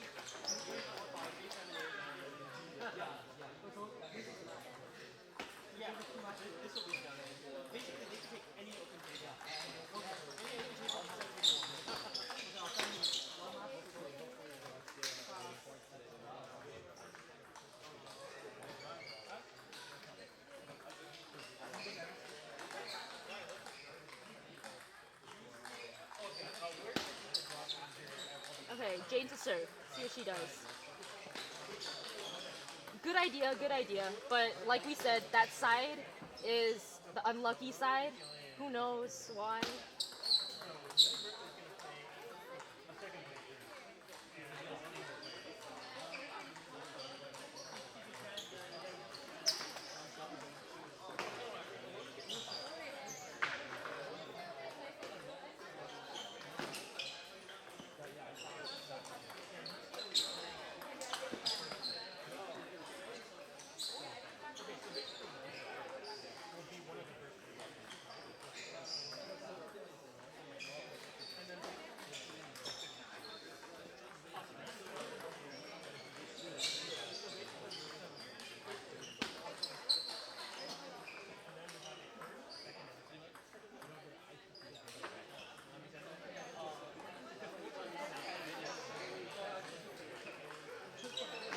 Wow, beautiful serve from Charlie.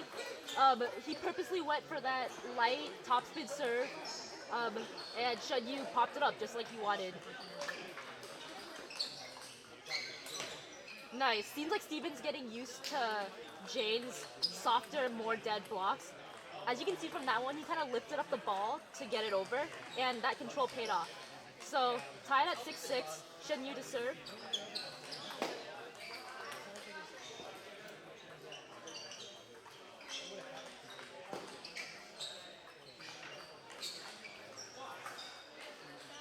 Nice rally.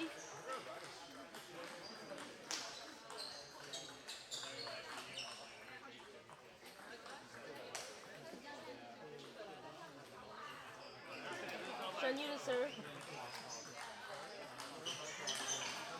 Wow, that serve kind of went long. I don't know if he intended it for that, but lucky break. Jane tried to go for a really good forehand loop, just barely missed the table. Now we have UCSD up ahead, coming down from like a 1-5 deficit or something. Jane to serve. Beautiful spinny loop by Steven. You can see Charlie tries to counter loop. She's been doing this game 50-50 chance of making it. Missed it this time. Lucky break off the net for UBC. What? Oh no, I'm good. I'm having fun. Okay, UCSD is now up. Look how quickly this game turned around. Serve went a little high. Charlie went for a nice loop. Yu tries to counter it, but it's too strong. See what they pull off. If I were Steven, I would serve a short one. Yu's very good at controlled forehand underspin loops. So let's see. Perfect. Perfect. Yes! See? That got them the point. Okay, let's see what UBC does.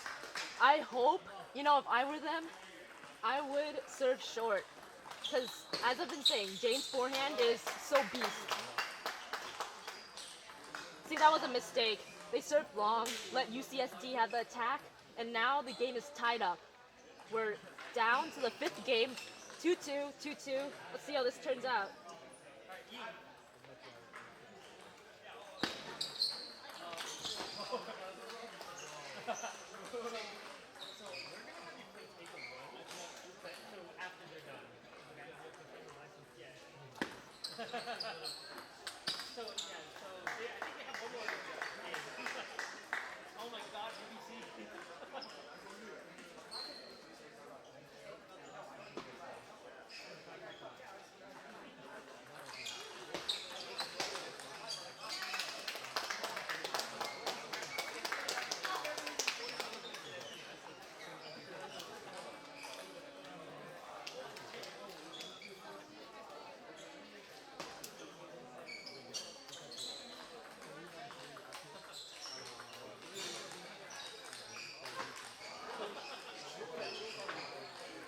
Okay, we have our 5th game underway. After this match, I think Ying is going to come on to table 1. I'm not sure who she's playing, but it'll be good matches.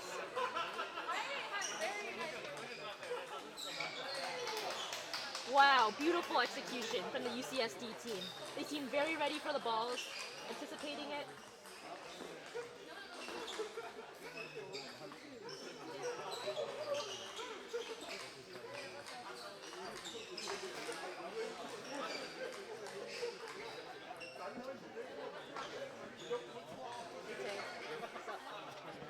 Good. Wow, nice underspin serve. Got what they want, but UBC got it back. They seemed to have a very good plan for follow-up, but just barely missed it. Okay, Steven to serve. I feel like he's gonna do a short serve. Yes. Yu attack. Wow, beautiful. As we can see, counter. Beautiful counter from both teams. That's Charlie's signature right there. But, you know, Steven also got back that counter with another counter. Very good table tennis here. I have Tay Kim joining me right now. What do you think Charlie said to his partner as she's getting ready to serve? He's probably asking her to serve like some light spin because he's not too much of an underspin looper. so he wants the ball to come back kind of no spin or fast because he really likes countering the ball. And we saw it pay off. The other guy was expecting a heavy serve, and it just went way up and off the table. Oh, see, that's perfect because he followed that kind of topspin serve with a heavy underspin that confused UCSD. We have it tied at 3-3. Shen Yu to serve. That was a nice try. It was the right move to push it back into his elbow, but unfortunately, just a little bit long on that one.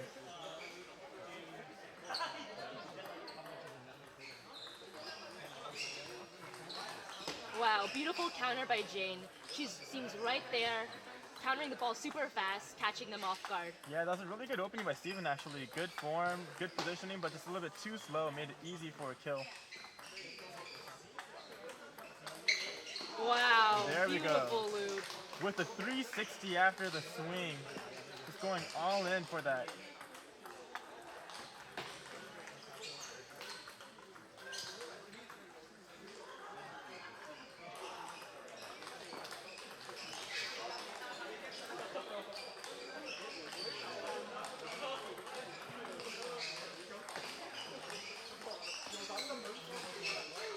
Wow, beautiful combinations from the UCSD team.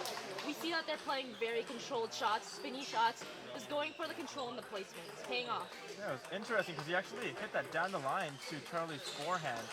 It's like he wants him to counterattack. I feel that was a really risky serve because it was long and not that spinny. They got kind of lucky that Jane missed it, but she usually doesn't miss it.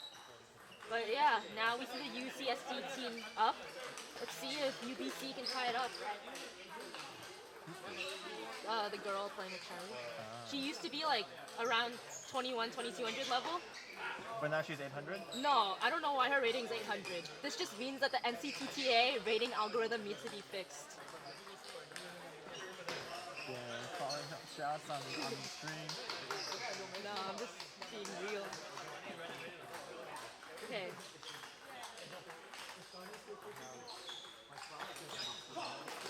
Standard pendulum serve, but Steven with the opening. Oh, not Steven. Who was it? Yeah, Steven. Oh wow, beautiful wow. flip kill from Charlie. That was incredibly fast. It's too hard to get that one back on the table.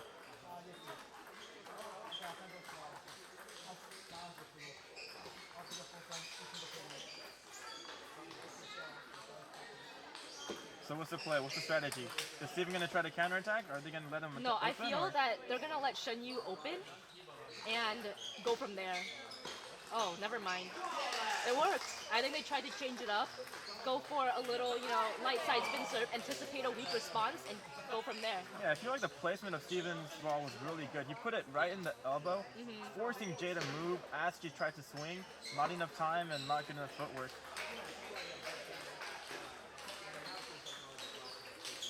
Wow, beautiful loop from Charlie and really fast rallies. Steven almost had it there, but barely missed the table with that forehand attack. Yeah, that was a bit of a risk, but I guess he had to go for it.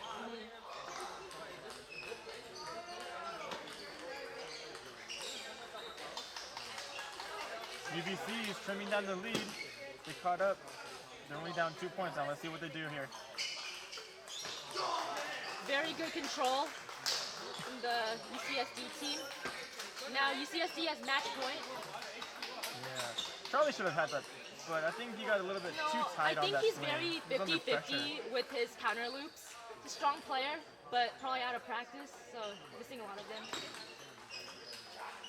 Very nice combination. They Yeah, that was a good, fast cross-court shot by Jay.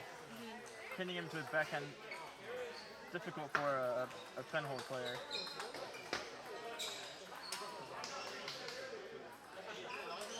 Oh, wow. mistake. See, they got lucky last time. They can't do it again. That was such an easy, long, high serve.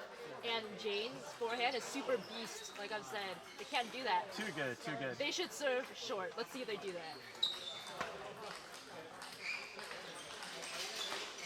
There they have it. UCSD wins the match. Seem very happy about it, obviously. Very good play from both teams. These two teams were really evenly matched. UCSD barely edged them. Good effort. And now we get to see a women's singles match. But first, let's stream into Lily versus Yi for a little bit. Oh, really? Let me know if you Oh, need sorry. stuff. Everything was all set. Because everything's locked. Even though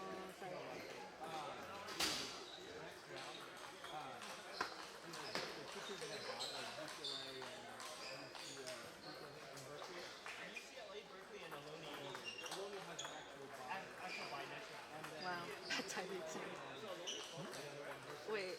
Oh, Aaron was like moving it. So I was like, oh, okay. it's not supposed to. Sorry. Nobody should be operating. So I'm just gonna move that. Okay, sure.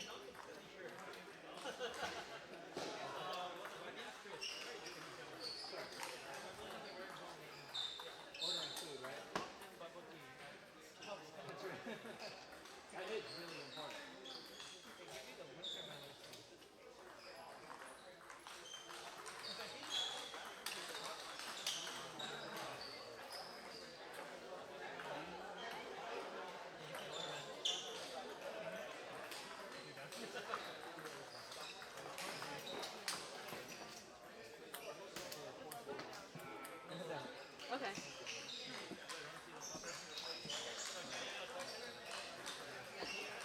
We have here Pachi from UC Berkeley playing Ying from Aloney. I think this will be a good match. See how it turns out. Both players very fast, close to the table. Ying has pips on her forehand. Yeah, I think it'll be a pretty good match with lots of rallies.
Man, I wish I could move the camera to Lily and Yi's match right now.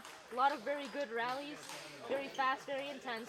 Both players playing pretty well.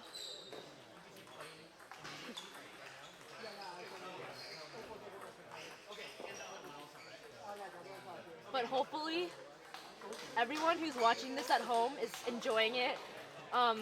Since my table tennis has been degrading, maybe I'll start a new career in commentating. I don't know, give me your opinions in the stream. I'll read it later. Any compliments, suggestions, insults, open to it all.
Okay, match is about to start.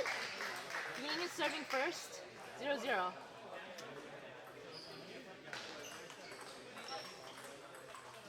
Starts off the match with a long serve, trying to surprise Pachi. Pachi's ready for the ball, getting back solid backhands.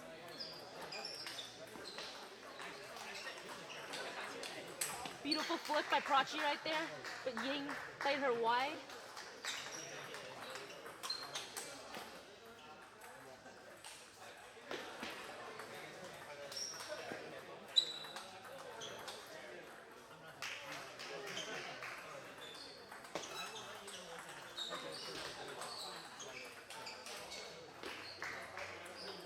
Beautiful topspin serve by Pachi there. Good disguise. Ying seemed to have misread that, popped it up.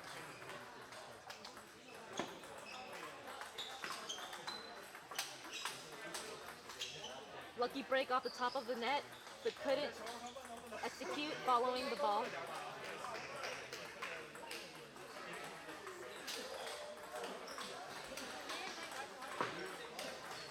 Very good underspin serve. Forced Pachi to dump it into the net right there.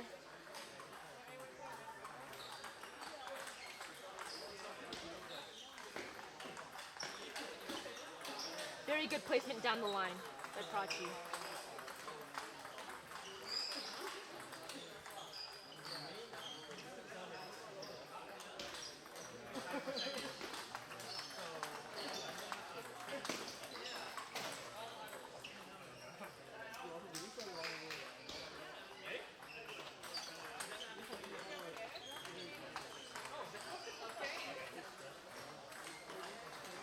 Wow, very solid loop by Ying down the line, but Pachi just seemed very prepared for it and followed up with the solid forehand counter loop. I feel like Ying is gonna serve long now. Let's see. Oh, I'm wrong.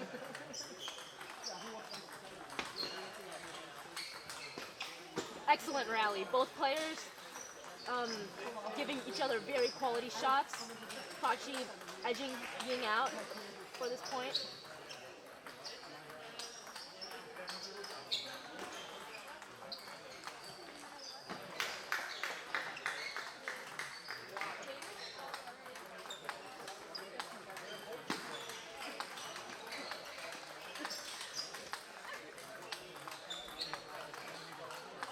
Wow, very strong backhand from Pachi right there. You see her, just ripping the balls, forcing Ying to be very uncomfortable. Ying to serve. Good forehand to Ying's middle. Ying seemed to have expected it, but didn't move enough to go for the counterattack. 3-10.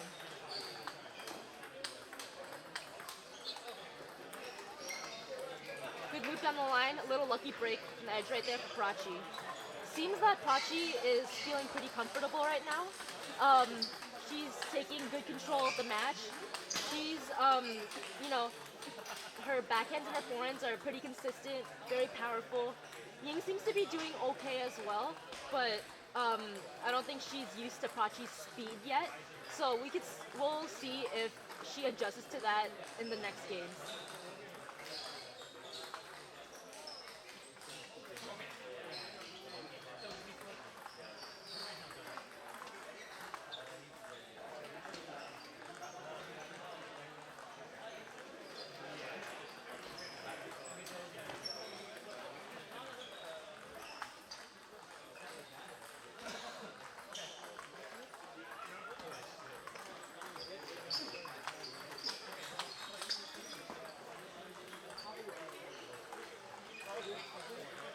Pachi to serve.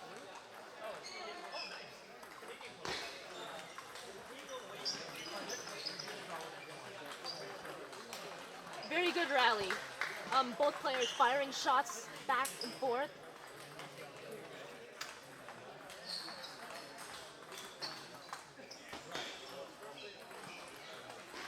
Slow and spinny loop from Ying right there.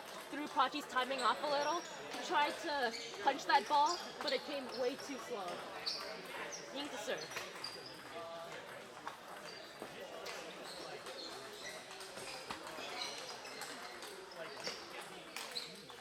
Very good rally. As you can see, Pachi got a little bit off rhythm there, but he gave Ying a really nice chop block and won the point from there.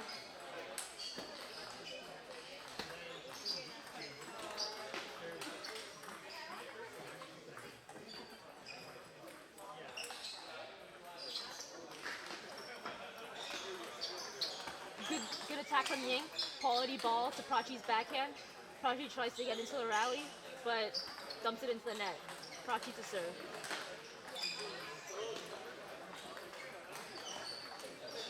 Good backhand by Ying again. Ying has been getting quite a few points from her backhand loop to Pachi's backhand, so I think she'll continue to do so. Nice serve to Ying's middle, but Ying gives it a pretty solid return to Pachi's middle. Pachi's unprepared for it, and ball just flies past her. I think Ying is getting into the rhythm now, is feeling more comfortable with Pachi's balls and rhythm.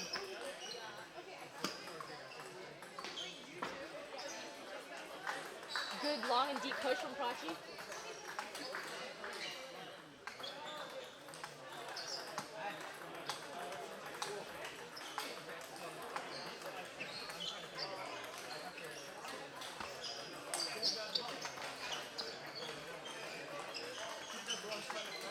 Good rally.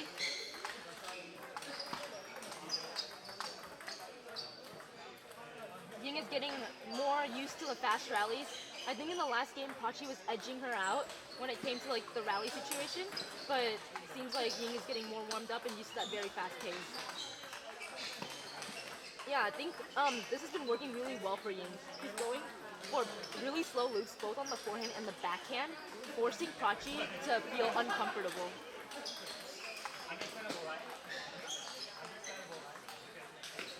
Great rally. Unfortunately, a ball rolled into the net. We'll see if they call let right there. Don't think they will.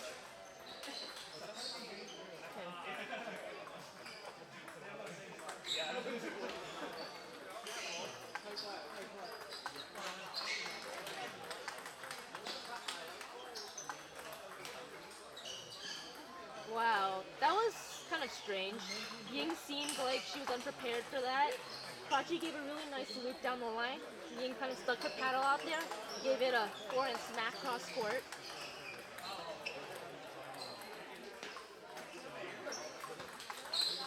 Strange. Pachi seems pretty uncomfortable with Ying's backhand loops this game. See how she adjusts to that later this game and the rest of the match. If I were Pachi, I wouldn't push too many long balls to Ying's backhand because that hasn't been going well so far this game. Good. I think Pachi's strength is the fast rallies. She seems to be edging out Ying on those, so she should focus more on that versus letting Ying take the first attack. Very good banana flip from Pachi to Ying's forehand. Good placement, unexpected.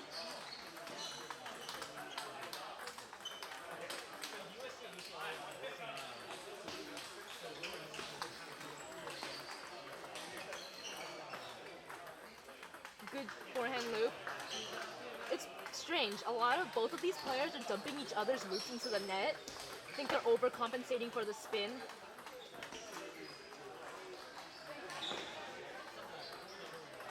Ying takes the game. Now the match is tied up at 1-1. I think for both sides, they're getting more comfortable with each other's rhythm. For Pachi, she's been missing a lot of Ying's loops, usually dumping them into the net. So I don't think she should try to not compensate so much for the spin, but try going forward more. Ying is playing pretty well, getting used to Pachi's rhythm. I think Pachi's still edging her out when it comes to the fast rallies. So we'll see how this game turns out.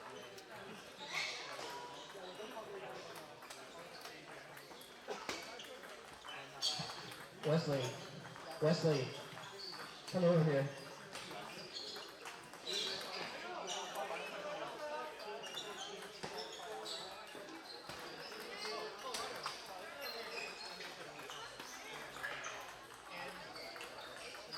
Okay, Ying to serve. Match tied at 1-1. Can someone from UC Davis also come here? UC Davis team captain or someone to play. Great rally. Ying gives the last ball to Pachi's middle, catching her off guard.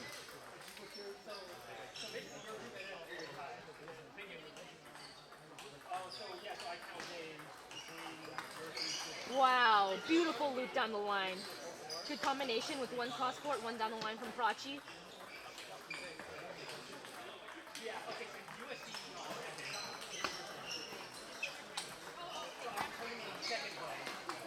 Great serve from Pachi. Seemed to be a little side top, and she got a high ball, executing on those very well. Quality follow-up shots. Pachi to serve.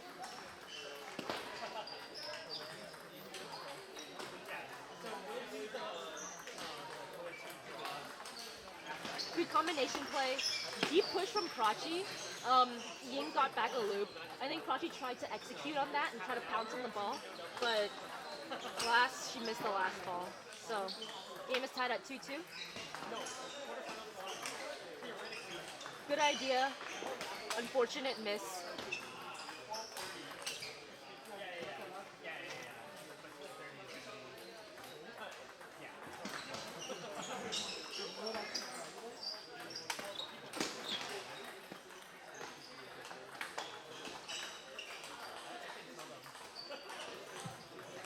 Players who aren't currently playing matches, it's probably a good time to go eat something if you haven't yet. Wow, very good follow-up from Pachi. A very light spin serve. Yeah, She got a high ball. She gave a very strong move to Ying's backhand. 12:30, hopefully, assuming all the matches finish by then. So just come back for that. Good long, deep serve to Ying's backhand from Pachi. Don't think Ying was prepared for that.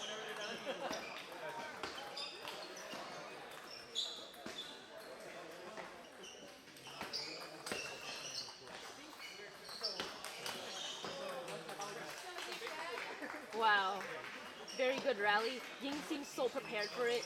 She's just on the table waiting for Pachi to loop.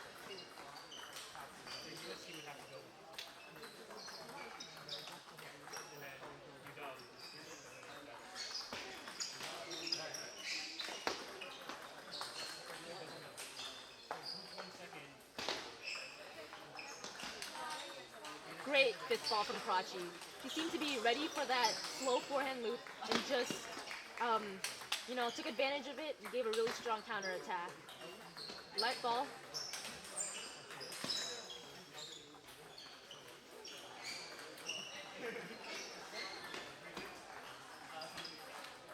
Good half-long serve by Pachi.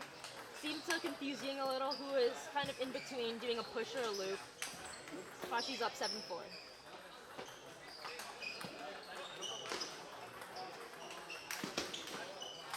Good long serve and follow-up attack.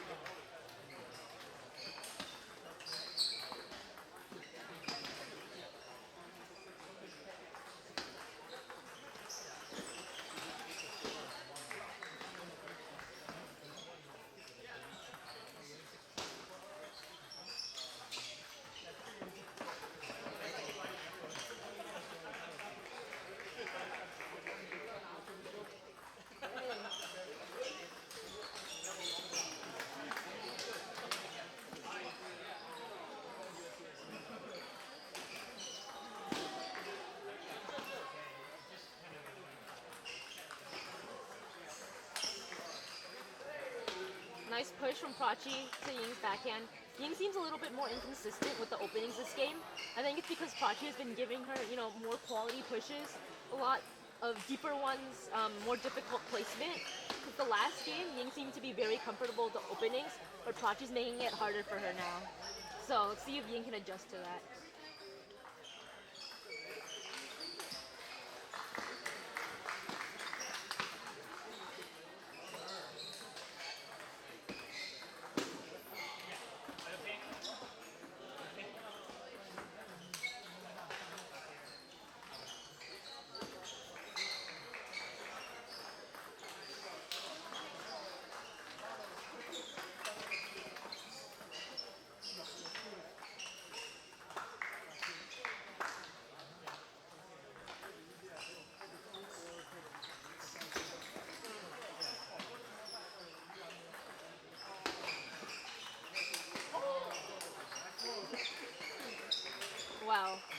Nice counterattack from Pachi. She seemed to be ready. She served a pretty side spin one. Prepare for the attack. Very deep underspin serve. Pachi's up 2-0. Ying to serve.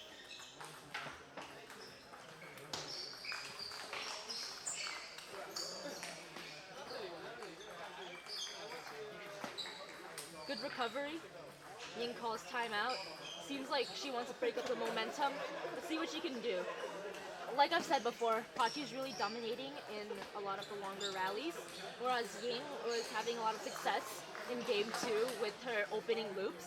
It seems like Pachi's adjusting better to that, and Pachi's been making a lot of those blocks. So Ying should be prepared for that. And if I were Ying, I don't know, I'd change up the rhythm somehow. I mean, I'd lose to both of them. Very great players, but see how this goes.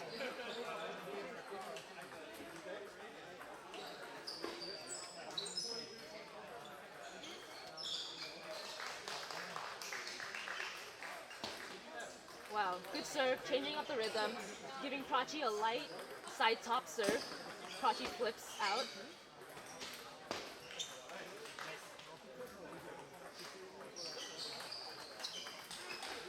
Nice serve from Pachi. She also went for the light side top, making Ying pop up the ball, going for the easy attack.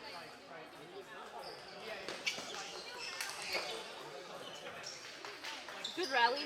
Pachi gave Ying a long and deep backspin serve and seemed pretty prepared for the rally, but Ying was pretty solid for this point and very comfortable, got back all the balls.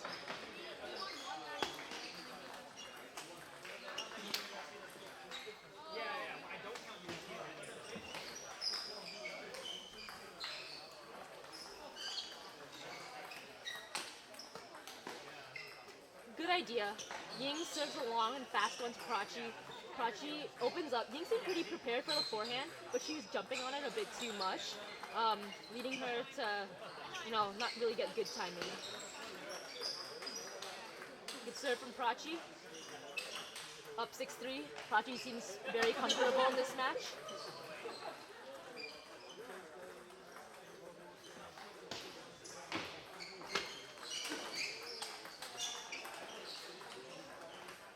Very good placement by Ying there. Really deep down the line shot. Catching Pachi off guard.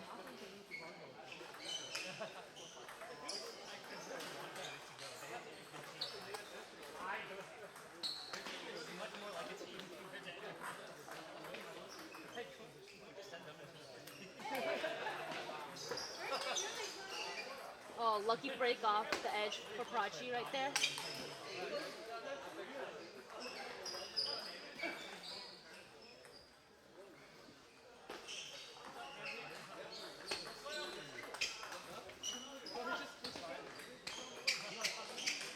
Really good spinny loop from Pachi down the line. Ying pops it up and misses the table.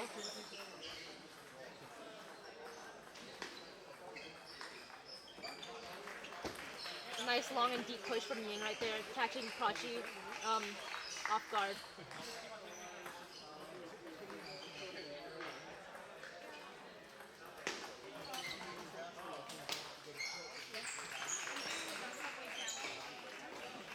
Oh yeah, that would be great, sure. Can you get me a please? Vegetables, wheat bread and like all the vegetables. Thank you so much. 6 inches, yeah. Thank you.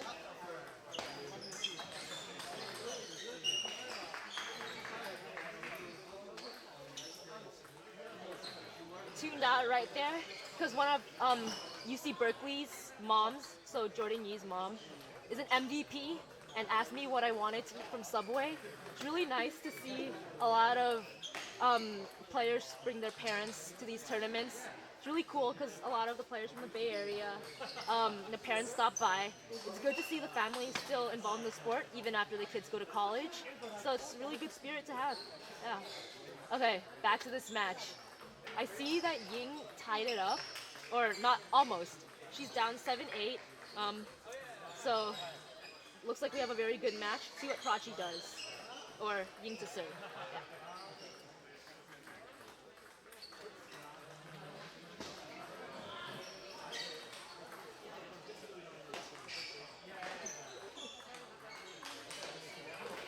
Wow, very good backhand rally with Ying getting the last ball in there.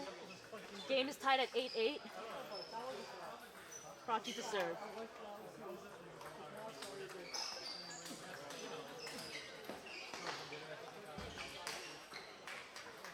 Nice slow loop from Ying.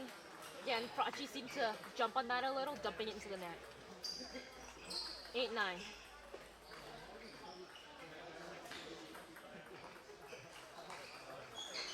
Oh, lucky break off the top of the net for Ying.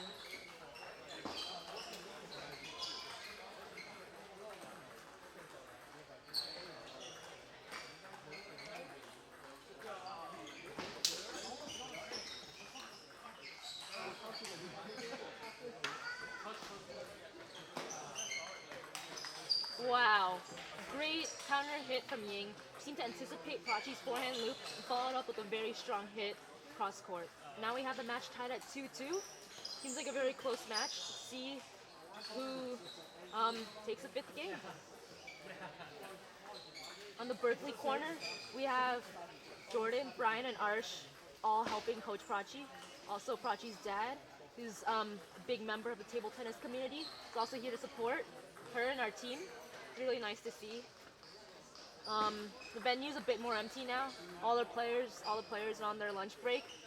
Thank you, Kevin and TopSpin, for hosting this place. Really nice facility. Tournaments run really well. Everything's on time. And I'm having a very good time. Thank you for giving me this opportunity to commentate. I should be studying or, hanging with my teammates, but I wanted to try out this new thing. Having a lot of fun. So, yeah. Thank you, Chris, Tay, and Ryan for letting someone like me take over this. Okay, fifth game. Ying to serve.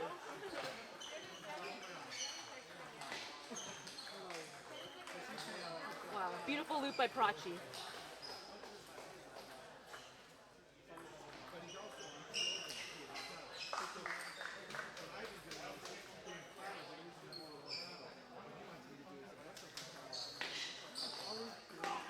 Nice deep push by Pachi. Very long, low, and deep, catching Ying off guard. Seemed like she wanted to open up with the third ball, but the push was too low and spinning.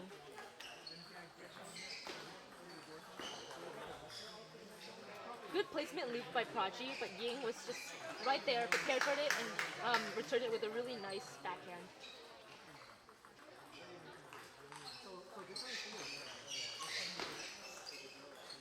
Great fast serve by Berkeley. Now we have the whole Berkeley squad in the corner cheering for Pachi. Teddy, Michael, Ellen, they're all there. Brian, I see all of you. Nice.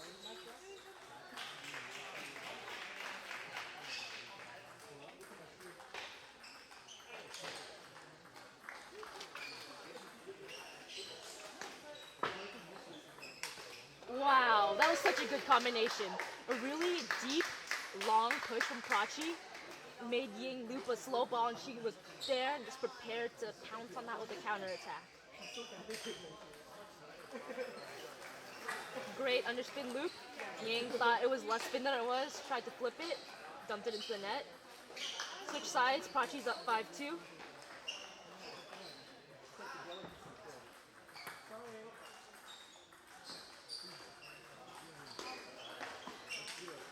Wow, beautiful counterattack from Pachi right there.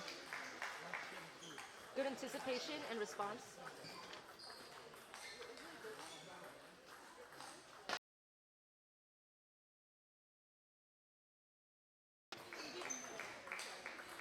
Beautiful block from Pachi. It's up 7-2. See if Pachi takes this game in a blowout or if Ying can catch back up.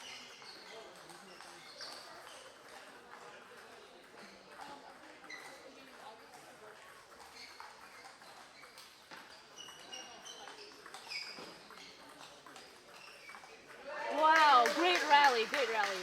Both players returning the balls with very high quality. Pachi edging it out with her, very solid spinny backhand loops.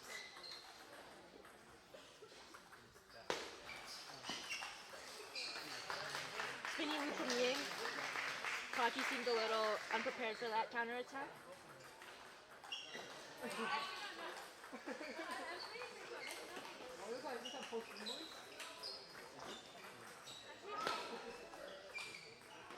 Good idea from Pachi. Ying's loop was pretty slow, good quality, good spin.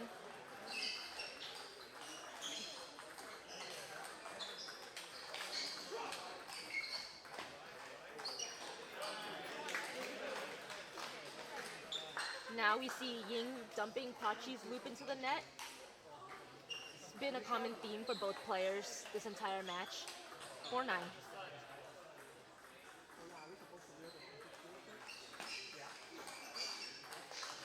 Great slow and spinny loop by Pachi, followed up with a solid backhand. Pachi has match point now, 10-4. Let's see if she can end this match, or if Ying pulls a comeback.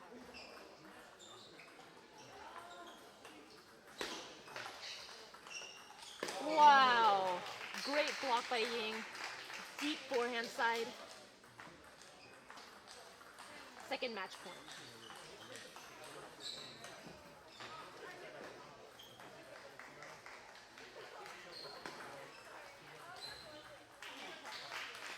Ying gave Pachi a slow loop to her backhand. Pachi seemed to rush on that a little bit, and yeah. Wow, great end to the game.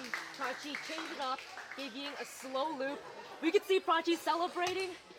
I think she's on to the finals playing Lily. So we have an all Berkeley women's finals. As you can see, she's so excited.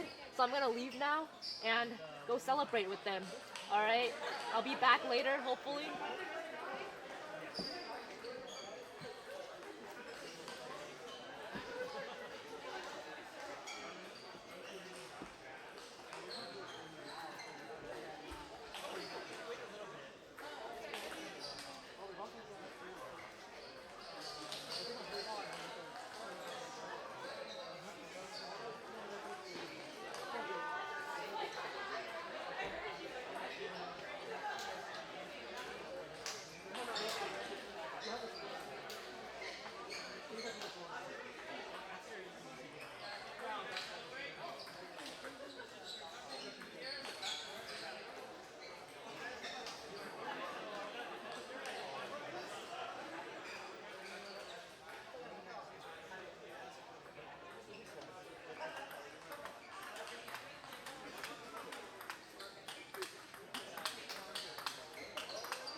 Alright guys, I'm gonna do the co-ed team draws over on table 6. So anyone who wants to see them, free to come over here.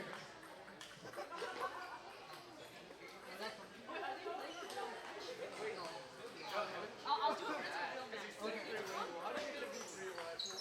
Commentating. Do you like doing it? I like it actually. I think you'll also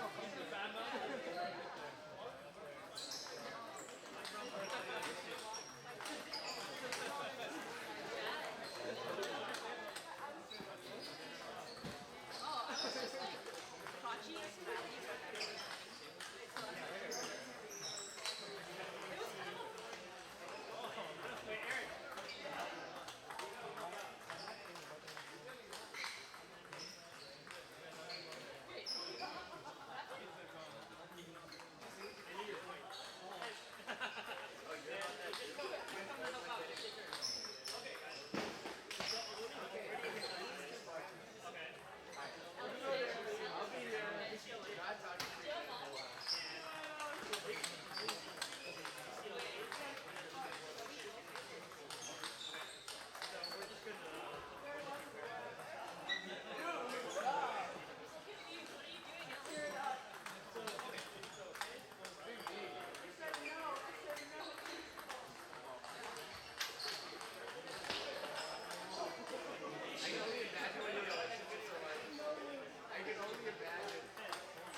Alright, so we'll guide the women's final happening here between Lily Zhang and Pachi, both from Berkeley. Lily is setting a high lead on the first game, 3-0.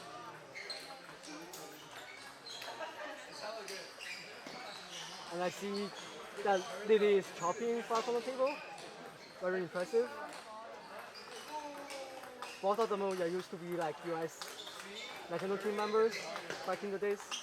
And I think Lily is still playing. She went to the 2016 Rio Olympic.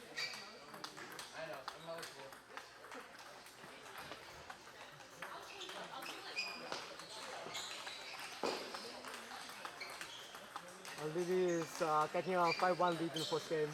I think both of them know each other very well, so we expect lots of rallies from the match.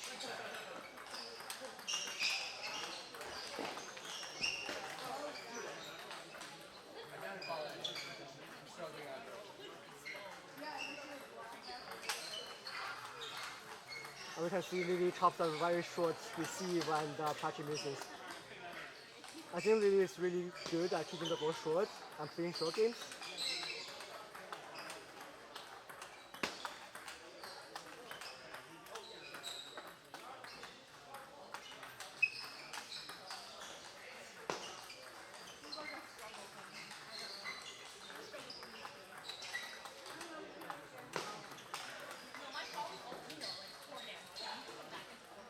And Lily is the backhand loop right there.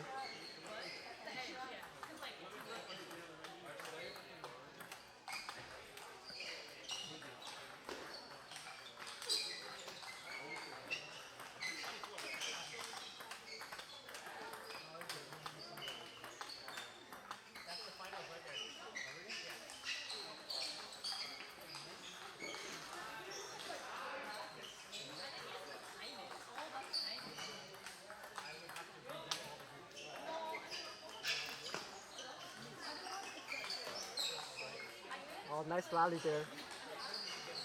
I think Lily is more consistent in general on most of the rallies. And she's serving most of those short to Pachi's forehand and starts out with underspin now.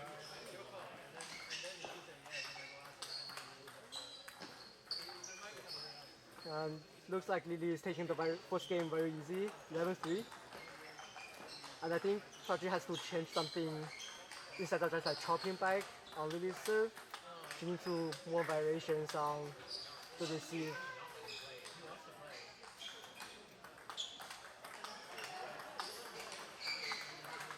And neither of them gets coaches.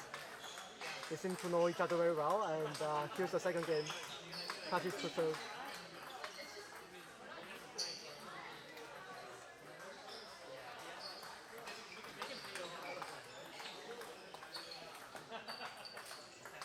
So we can see on the top players, both of them keep the serve very short and try to start attack right after the serve ball attack. So right after the receiver receives, they never chop it back and start TopSpin right after that.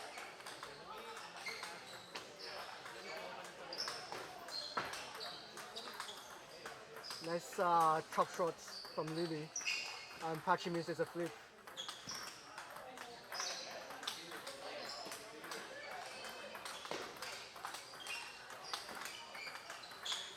I think Lily is really getting the game.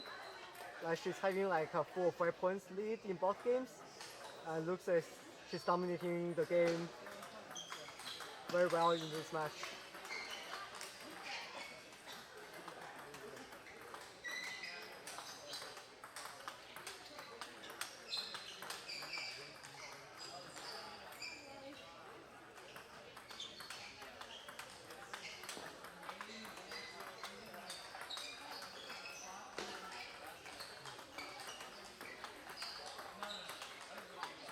Well, that was a nice underspin start from Pachi, but she couldn't win from the rally afterwards. Nice shot from Pachi. Very powerful smash.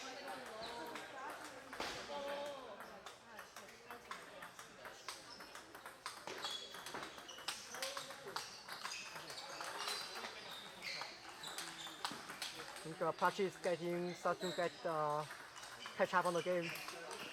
So 3 serving 5.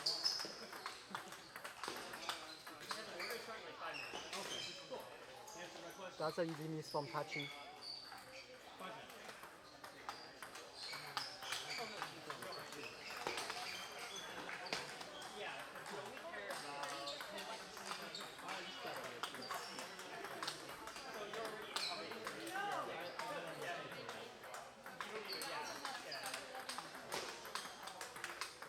It's a nice short serve from Lily. I think Pachi thought it was TopSpin, that's why she flipped, but it was more underspin than she thought.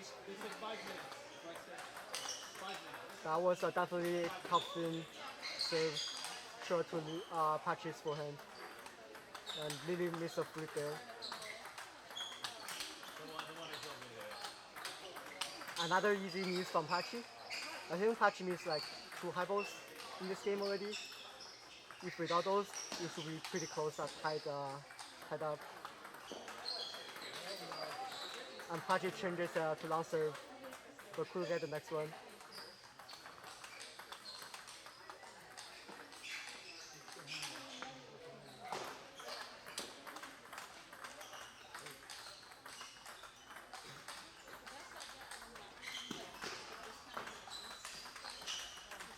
And Lily missed a forehand loop. I think it's her opportunity, like her hands and the timing, everything is there, but she just missed.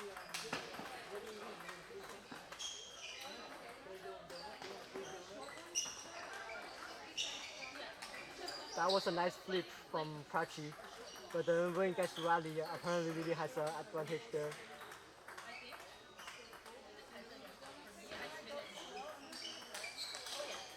Nice forehand from Pachi. I think that Pachi needs those like powerful ones, because when they play rally, it looks like Lily is getting the advantage. She's more consistent, more experienced in that.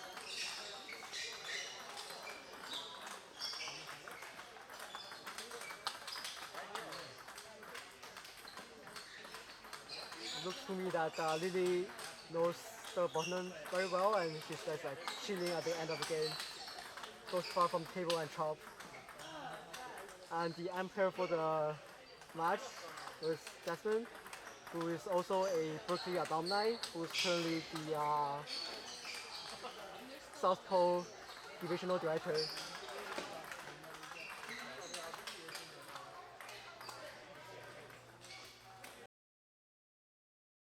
And looks like they are starting the third game.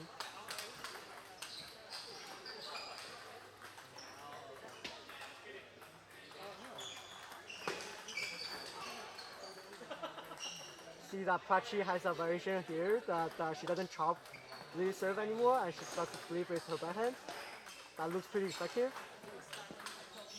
Yeah, we can see from those scores that once Pachi starts flipping on Lily's serve, and she has a better chance over there.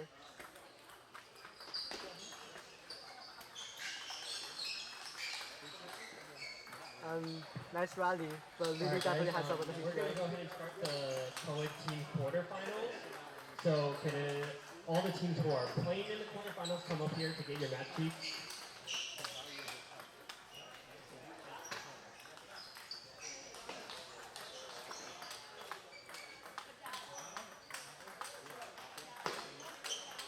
Lily's changes and serve long serves. I think that's a very first long serve in the whole game.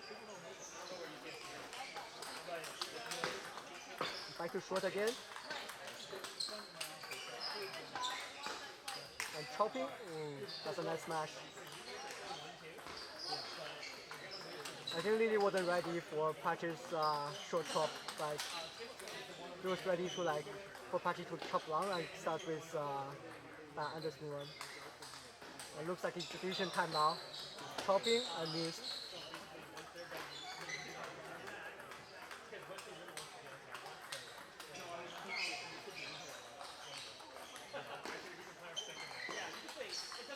Wow, that's a very nice forehand crossing the court.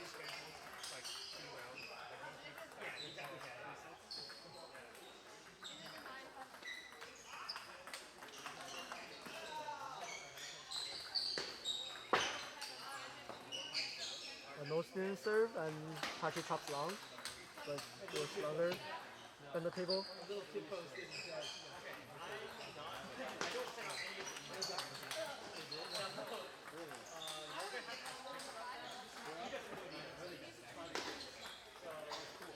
Wow, that's a very nice TopSpin loop from Pachi.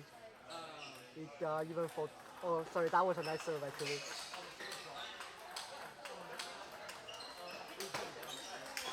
Another TopSpin serve.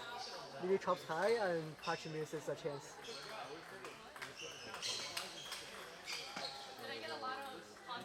And another longer chop to Pachi's backhand. And we can see that Lily chops really skinny balls. Like you can see when she chops, she put extra spin on the ball by putting her wrist and wrap the ball more. And Lily is catching back up in the game, leading 7-6 to serve.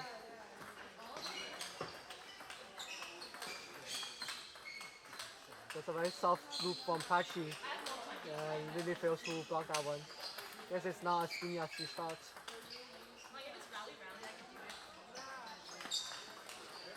Nice rally, and Lily gets to rally again.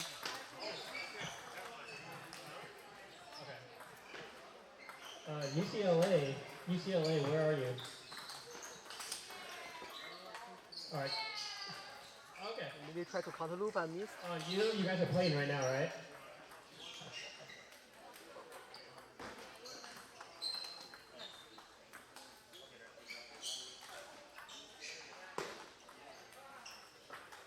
Wow, very nice underspin loop, serve.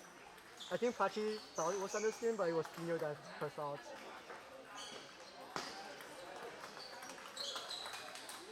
And the serve went long and Pachi starts, but she missed in the rally again. Looks like Lily is getting probably 80% of the rally points.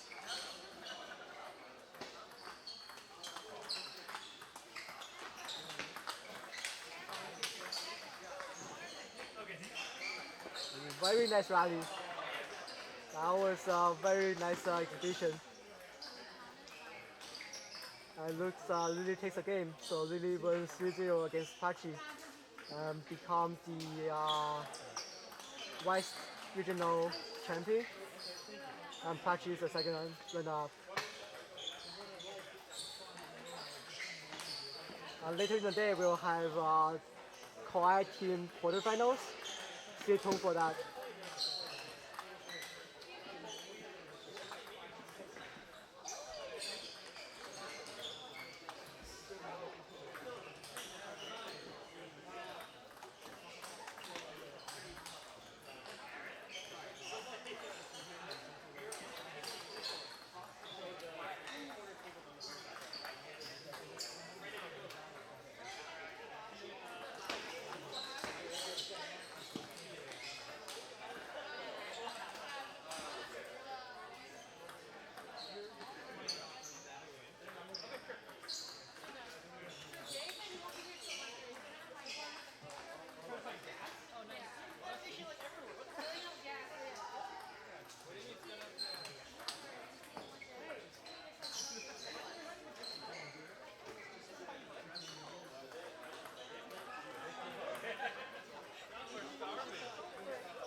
Hey, hi everyone. Your favorite commentator, Erica's back. I'm here to commentate UC Berkeley versus University of Washington, UW. On this table, we have Tran from Berkeley playing Wesley from UW. I think these two trained together when they were younger in Grace Lynn's club. Both are very powerful forehand players. So we're going to see a lot of explosive shots here. Yeah, hopefully it'll be a good match. Teddy's about solid 2450, 2500. Wesley's about 2100, but a very solid player as well. So let's go.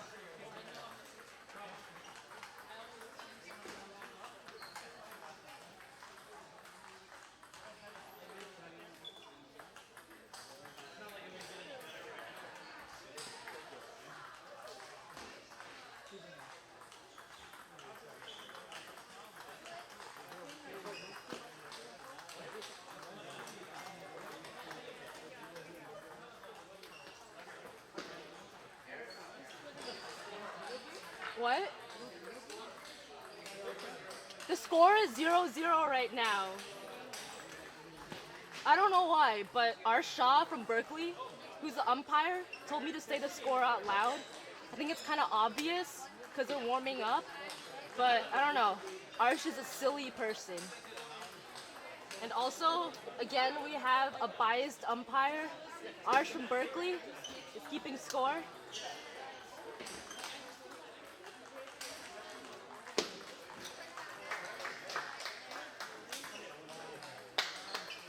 Hey, Okay, UBC, match is starting. time to play.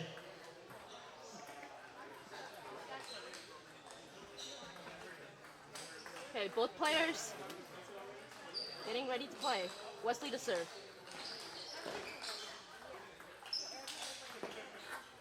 Teddy going for the down the line forehand. Lots of explosive power. Barely missed the table.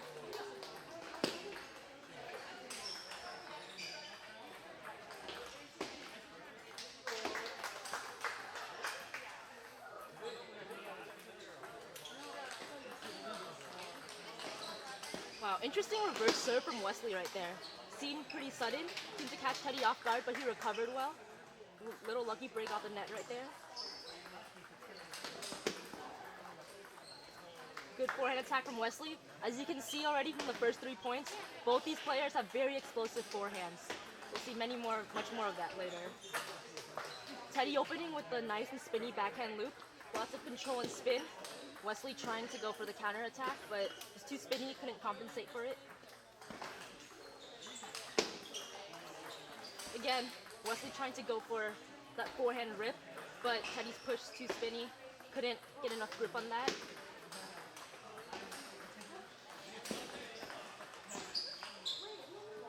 Nice block by Wesley, and Teddy couldn't recover for the 5th ball. Teddy to serve, 3-all.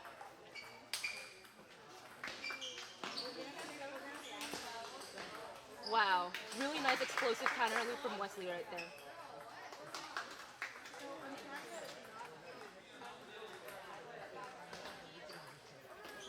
Great serve from Teddy right there.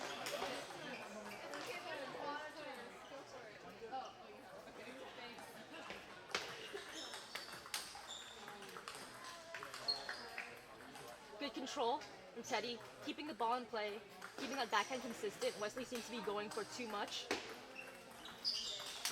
Beautiful explosive forehand. Teddy seemed to anticipate that serve, didn't come long and fast enough, stepped around, got an easy forehand loop kill cross court.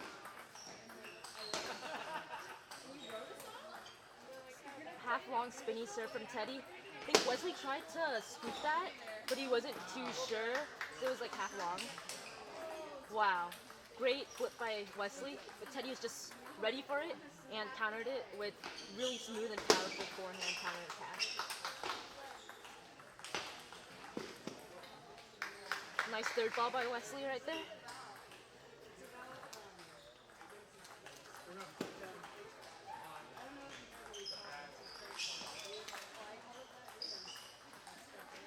Good serve from Wesley.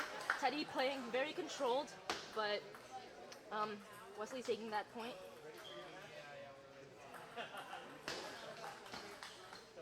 Nice spinny loop from Wesley. Teddy's forehand. Teddy to serve.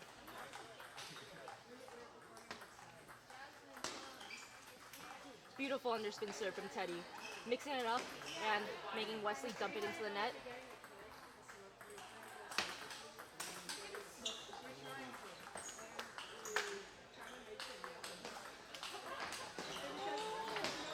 Wow, beautiful point right there. Break off the net and Teddy takes a point. Great play from both players. Great counter looping. This is what we like to see. Yeah.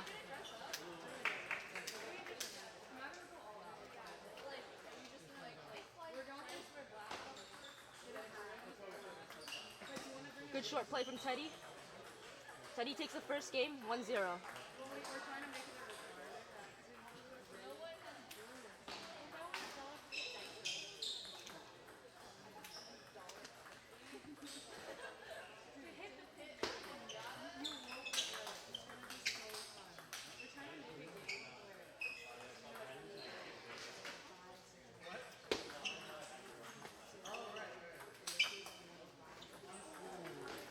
You can see the Berkeley team in the corner giving Teddy some advice, and off the screen, Wesley and UW also getting advice. Both these players play fairly similar style, getting a lot of good points in here.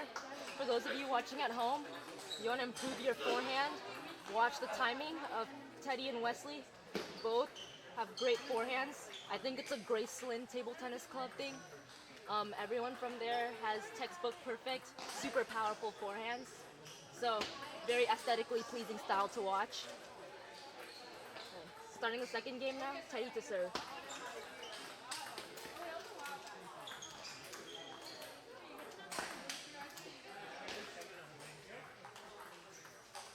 Wow, very good placement by Teddy.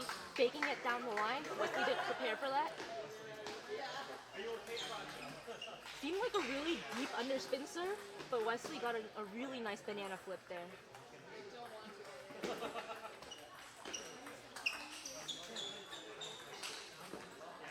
Spinny loop by Teddy. I think Wesley had very good timing and positioning, but just couldn't compensate for all of that top spin in his counterattack.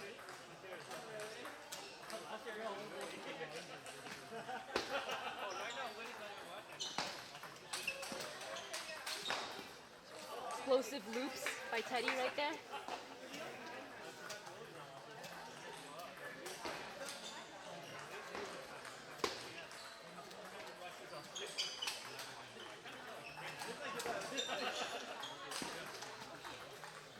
Good idea from Teddy. Trying to go down the line again, just like the first ball to surprise Wesley, but barely missed it. Push went a little too long. I think he overcompensated for spin.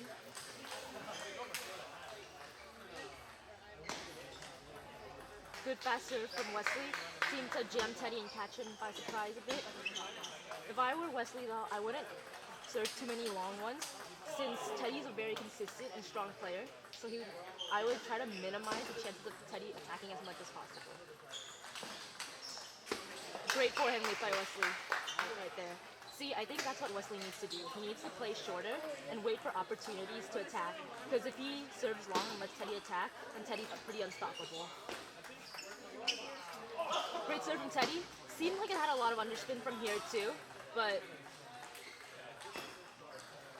wow, another great serve. So that was a really interesting combo. He went for a light no spin serve and then followed that up with a heavy underspin serve, confusing Wesley.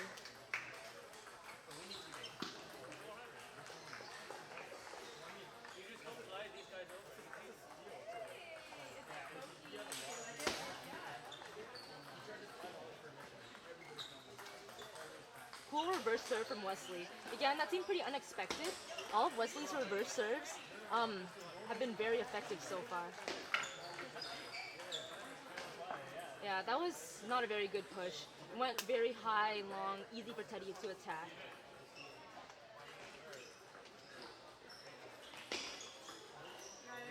Again, Teddy with the disguise serve. It looks like it has a lot of underspin, but it's actually a no spin, making Wesley pop it out. Good spin from Teddy. Nice and controlled backhand loop. Changing up the pace right there.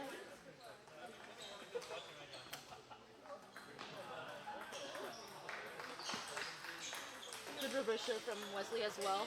Caught Teddy off surprise right there, but Wesley wasn't ready for that backhand. Thought he won the point.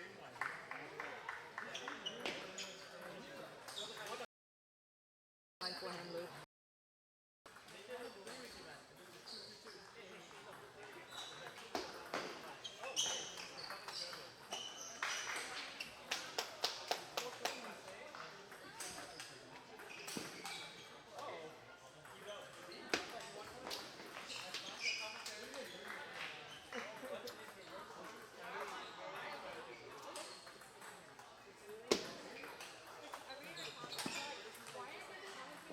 Both sides seem to be having a lot of fun.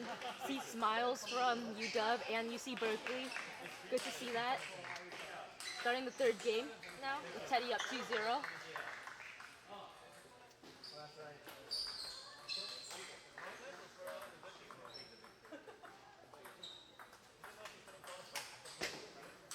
Wesley to serve. Yeah, so I think he tried to go long and deep there, but it wasn't fast enough. Teddy anticipated it and ripped that backhand. Very good short push by Teddy, catching Wesley off guard, who seemed to prepare for the long push and for the third ball.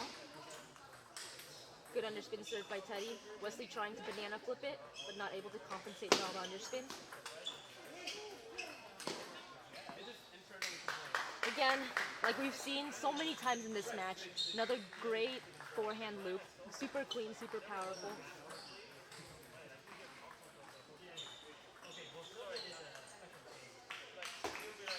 Good idea. Missed the table a bit.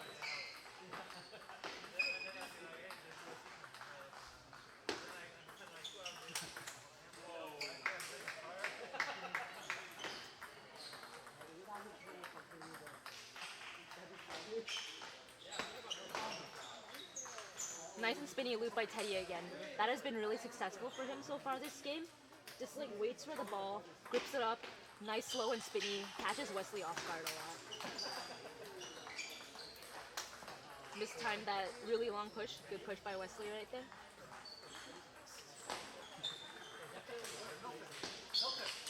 Wow, beautiful down the line counter loop from Teddy. Getting applauses from all over.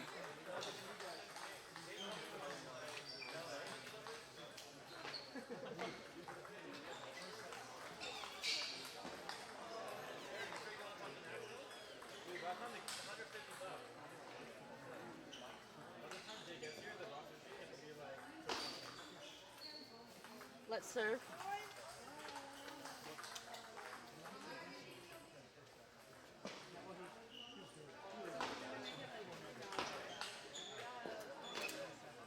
Nice loop from Wesley right there. Teddy trying to counter loop it and block it, but too spinny and powerful.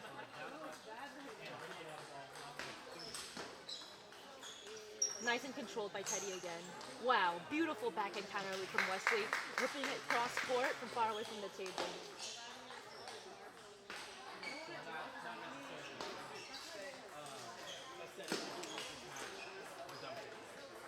Good point right there. Good play from both sides. They have to win in order for us to. Well, so second player lost. So I lost the second player lost. 3 and 4 players of Alex and Yuki win. Nice and controlled loop by Teddy right there. Recurring theme for this match. Teddy just trying to keep the ball in play, getting quality shots in, and getting Wesley to not feel in the rhythm. Yeah, right there, Teddy tried to go for a bit too much. Tried to rip it, but ball was too much underspin.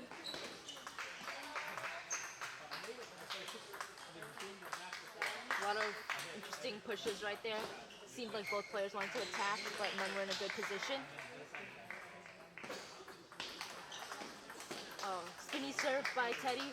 Wesley should have probably tried to push it, but I think he tried to prevent Teddy from opening up. Took a little risk, flipped it, but too much underspin for him to lift it up.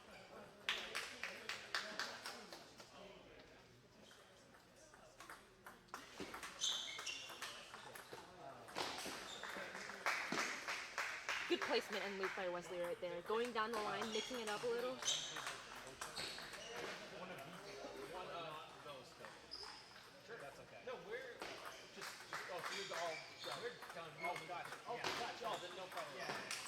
Wow, beautiful attack right there. Nice smash. Game is tied at 9-9.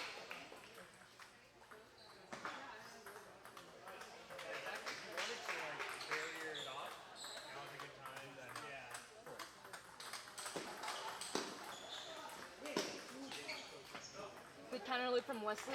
Good idea from Teddy, trying to go down the line to change up the placement, but barely missed a table right there. Match game point for Wesley right now. Oh, tried to go for too much and dumped it into the net. Teddy gave him a pretty slow ball. Probably should have just like given a control shot, but he went for too much right there.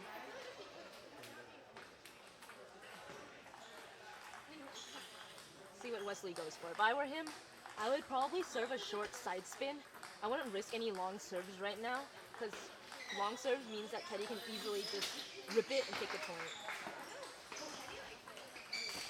Nice and spinny control loop by Teddy again right there, bringing him up to 11-10.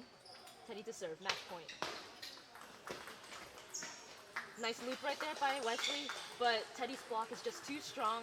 Teddy wins this match 3-0, but great play from both players. UC Berkeley is up 1-0 right now in this team's match versus UW. In the table further ahead, we have Brian Chen from Berkeley playing UW's third seed, and I think Jordan Yee from Berkeley just won too. Won his match also, so now Berkeley is up 2-0.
We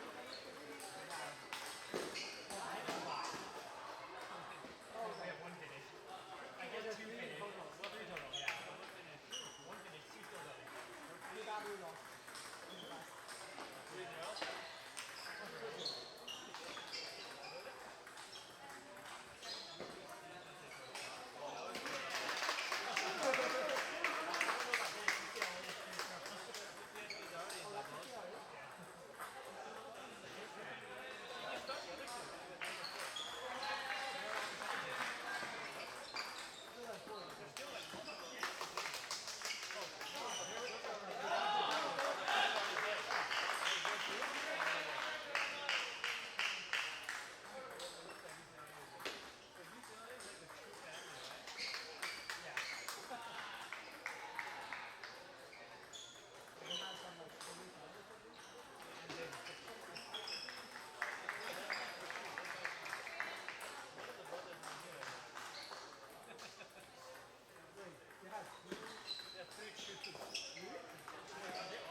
Okay, hopefully there's still a couple of you watching the stream right now.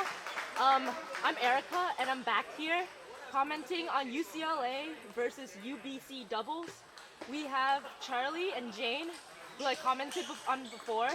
And then from UCLA, we have David and Nathaniel. So let me first post an NCTTA to get more people watching this, and then we'll start.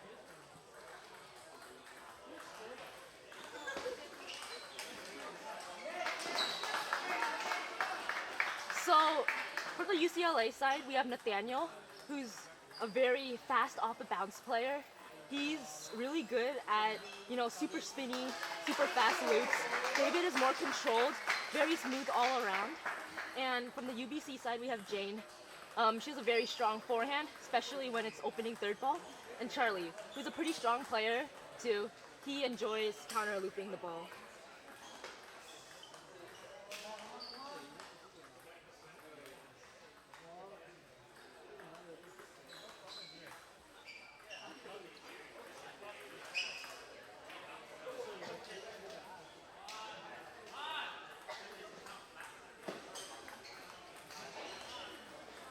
UCLA on the sidelines getting hyped.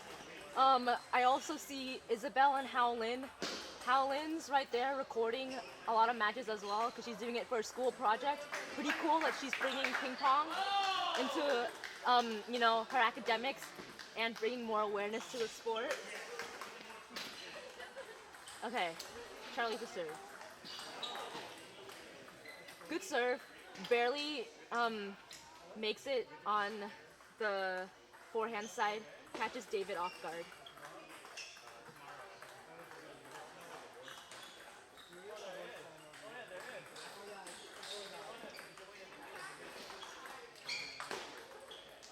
Solid pushes from the UCLA team.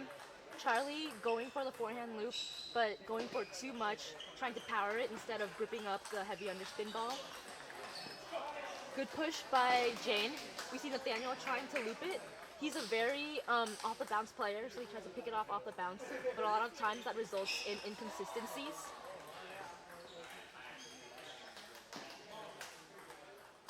Looks like Jane is going to serve a side top serve. Never mind, that was a no spin, light underspin serve.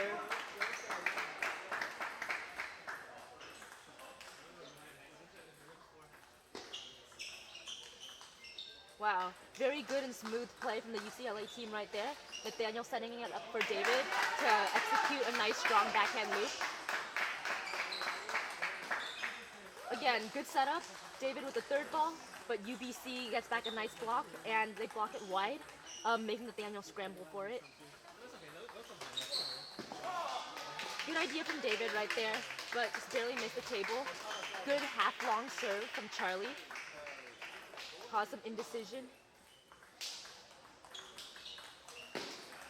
Good placement by the UBC team. I think they're trying to jam David and Nathaniel into the forehand corner.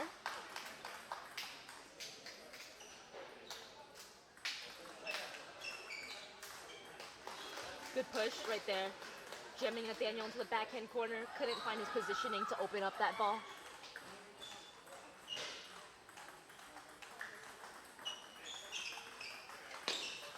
Nice spinny loop from Nathaniel right there. Charlie trying to counter it, but unable to compensate for all the heavy topspin. I just got a message from Tae Kim. He's like, OMG, UBC goes to doubles every match, huh? I don't know. Every match they've played has been really tight. It's interesting, because I don't think they were playing regionals the past 2 years, but it's cool to see a Canadian school on the West Coast participating. They're pretty strong school, so hopefully they make it to nationals. Add on to Toronto, who was there last year.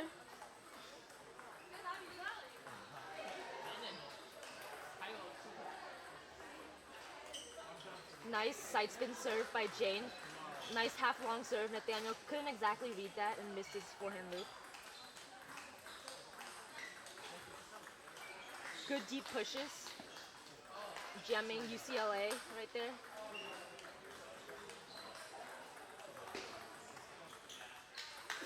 Great deep underspin serve right there, forcing Charlie to push it into the net. Nice push from Charlie. David trying to get in a good backhand loop, but ball just came too fast for him.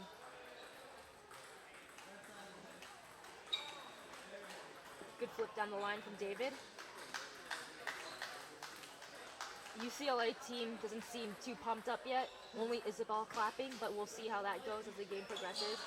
Awesome flip from David. This time mixing it up and flipping it cross court. He went down the line last time, so you wanted to, jam them and go cross court this tie the game. Lucky break off the top of the net for UBC. UBC up 1-0.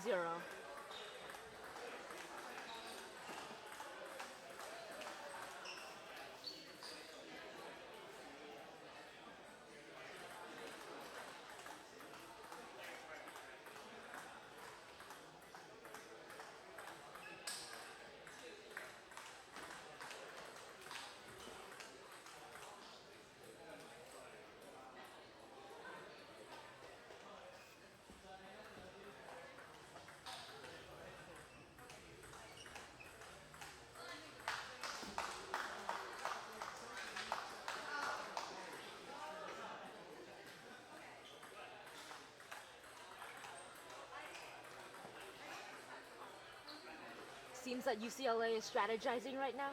David and Nathaniel planning out how to change up their game strategy to try to tie the game 1-1.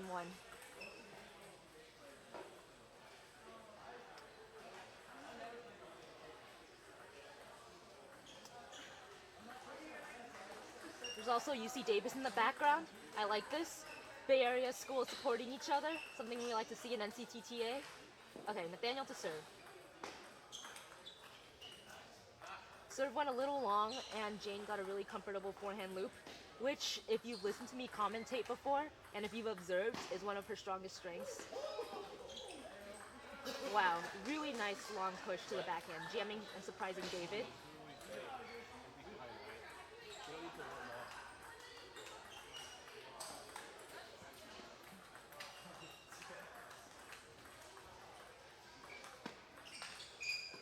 Lucky break off the top of the net right there for UBC.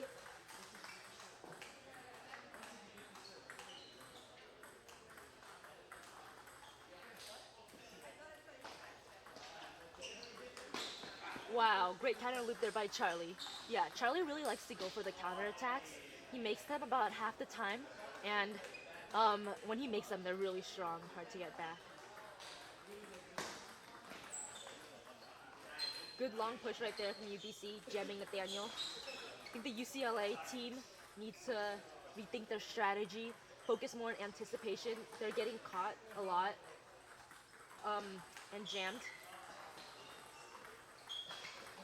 Nicely from Nathaniel into Jane's body. UBC team tried to jam both the players on the forehand side, but I think they anticipated it this time.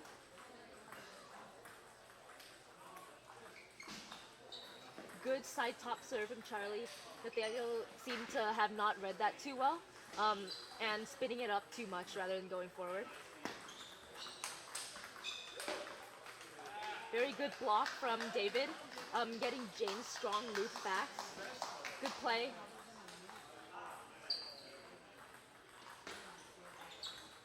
Nice underspin serve from Nathaniel. I think they're gonna go long underspin again. Good strategy. I think this is working out well for the UCLA team. So Nathaniel tends to serve, or this is what's happening so far. Nathaniel likes to serve a medium long, low, light underspin serve, and they know that Jane has a pretty good forehand loop, and David is right there anticipating Jane's loop to give a nice block back and to start the rally. It has been working pretty well for the UCLA team. Oh, very lucky break off the top of the net for UBC right there. Seems that the net is on UBC's side for this entire match so far.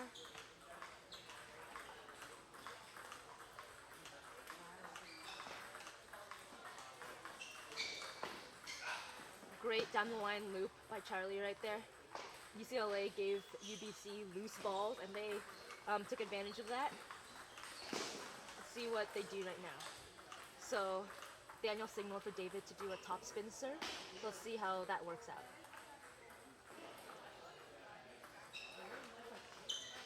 Didn't work out too well. Charlie saw that it was clearly top spin and went for a pretty strong flip kill. I think David's gonna mix it up now with an underspin serve to see if they could get a pushback to start the attack. Perfect, they got exactly what they wanted. David gave them a pretty good underspin serve. They got a pretty easy pushback, and Nathaniel just followed up with a nice loop.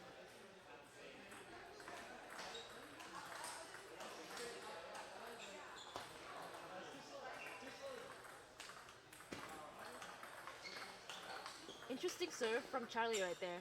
Seems to be just pure side spin, confusing Nathaniel, who seemed unsure to how to return that ball. See what serve he pulls up now. Good setup, but Cherry went too much for, you know, the fast attack. Didn't focus enough on gripping the ball. Let's see if UCLA tries to do that. Oh, good strategy from the UBC team. Jane tried to mix it up by going deep down the line, but she barely missed it. Let ball.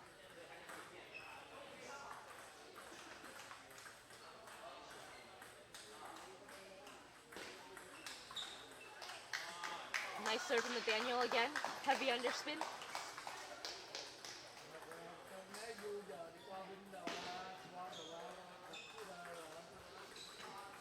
Annie, Diane, Richard.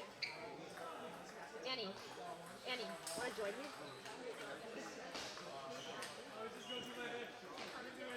Yeah, she commentate too. I'm trying to recruit more people to commentate with me. Group commentating is always fun. We can banter with each other, you know, joke over the commentary, make it more exciting. That's what I'm aiming for. Annie Shi says hi. She's from Stanford. Unfortunately, she's not playing NCTTA this season since she's studying abroad, but she'll be back next year. Watch out for all of you guys who are playing next year. She plays like super feisty. It's really scary. I can never beat her. Okay, back to this match. Great slow loop from David. He really tried to change up the rhythm with his slow loop to force UBC to make a mistake. Nice. UCLA caught up 10-10. I don't know why I said nice. I don't know. I'm supposed to be an unbiased commentator, but as a Californian, you know, I kind of want UCLA to win. But let's see what David does. Hopefully, he does a short serve that sets Nathaniel up for a good loop. Wow, that serve wasn't spinny enough, and UBC took advantage of that. Charlie had a really nice flip kill down the line.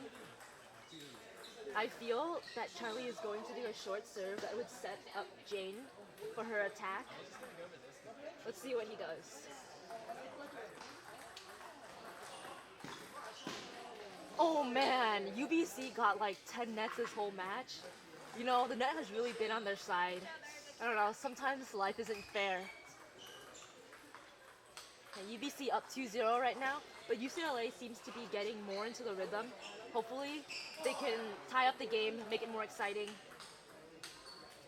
UBC seems very chill right now, not doing too much coaching. All their teammates kind of just like, yeah, I think you guys got this. So, I think they're chilling. UCLA getting some actual coaching, trying to bring back this match.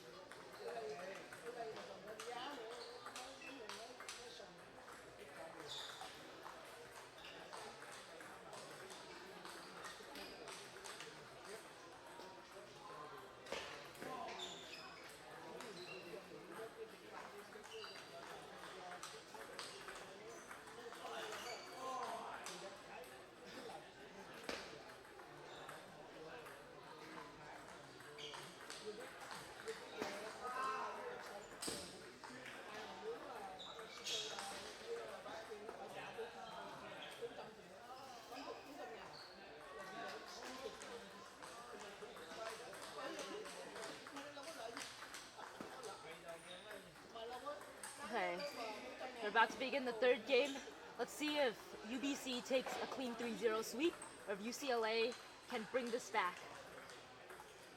Objectively, just looking at the player levels and ratings, the UCLA team is stronger, but UBC has pretty good double synergy, so yeah. Charlie always does pretty good side spin light top serves, confusing both David and Nathaniel, who mistake those for underspin and compensate too much for it by their pushes.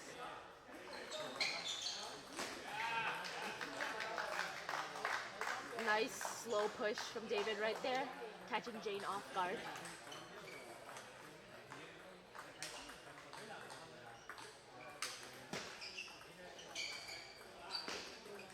Nathaniel couldn't turn around fast enough to get that forehand loop in.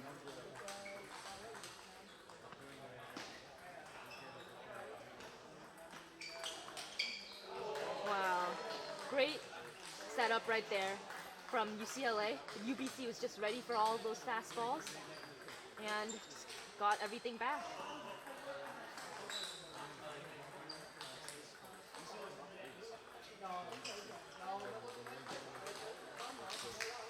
There we go. We see what Nathaniel does best, those off the bounce, fast forehand attacks.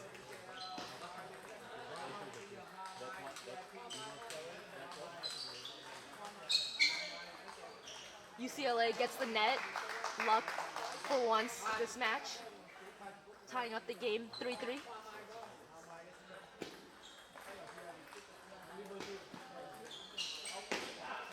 Nice pushes from UBC, forcing David to a corner.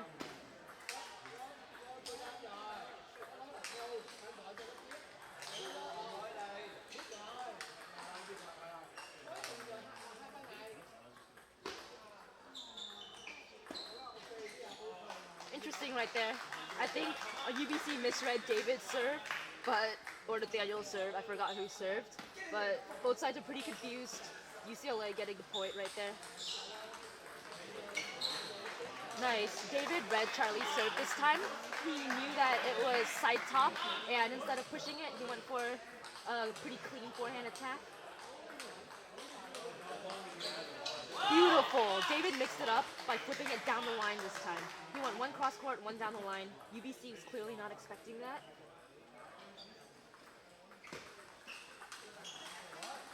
Nice long serve by David.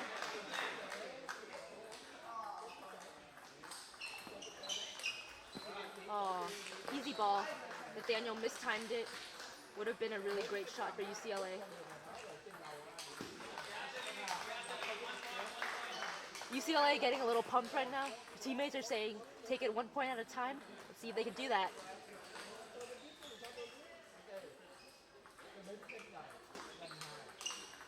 Oh, Nathaniel trying to go for his signature off the bounce forehand loop, but going for too much, not putting enough grip and spin on it, and going for too much power. Let's see if he can, slow down the game a little, give it a little bit more control. Perfect. He goes for the short push this time, making Charlie, confused, not ready to step in.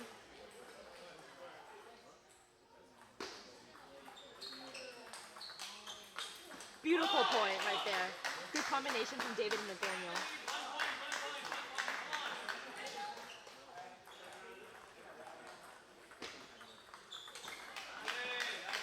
Nice underspin serve from Nathaniel.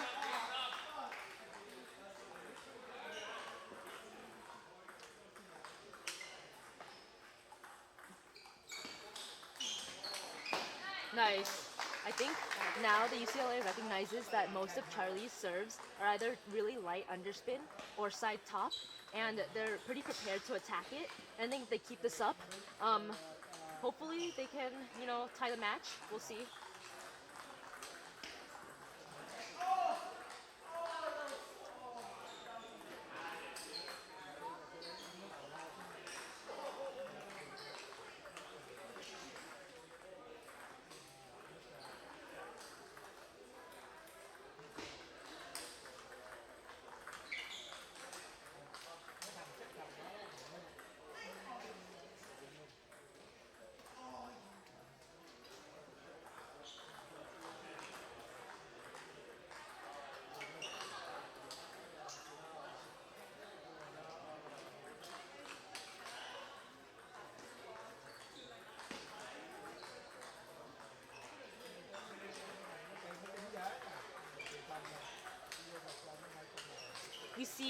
two different coaching approaches. UCLA is super serious, going for the game strategy. UBC going more for like, you know, just the mental.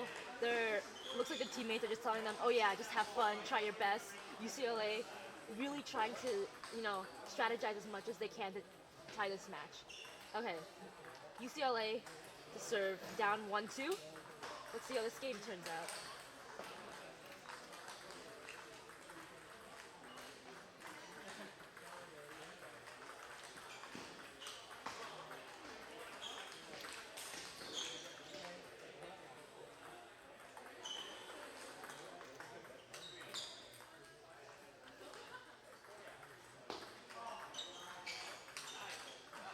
Good idea from the UCLA team. They were trying to go for a third ball, but Jane gave a really nice and medium short push. Good combo by the UCLA team, getting ready for the block all the way to the forehand court, jamming the UBC players.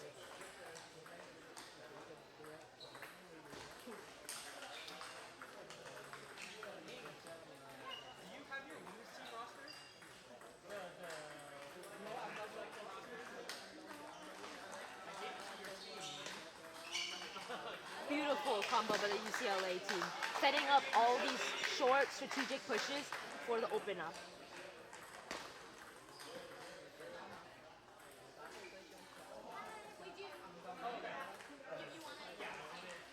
Miss serve right there by Jane. UCLA getting some momentum right now.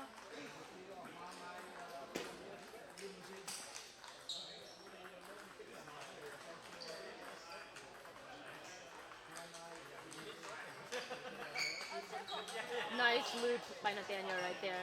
You know, getting it right off the bounce into Jane's body. Looks like David's gonna serve long underspin ball. No, never mind, short underspin. Good loop by Nathaniel. Seems like Nathaniel's playing a lot more consistently right now. He's having a lot more control on his loops, making them all on the table, and I think that's what UCLA needs to do.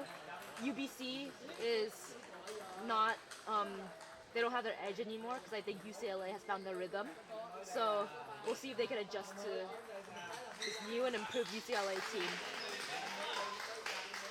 Charlie gave a light underspin serve right there. I think Nathaniel knew that it was too light to push, so he tried to go for the flip. Not enough control right there to make it over the net.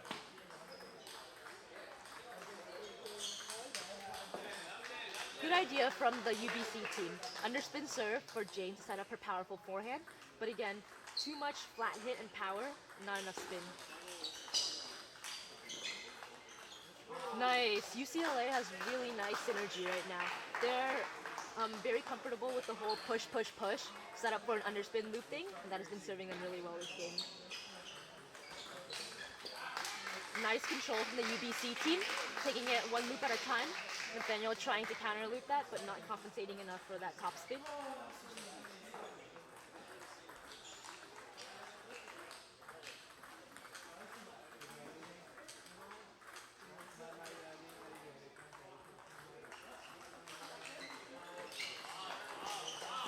Good short play again from the UCLA team.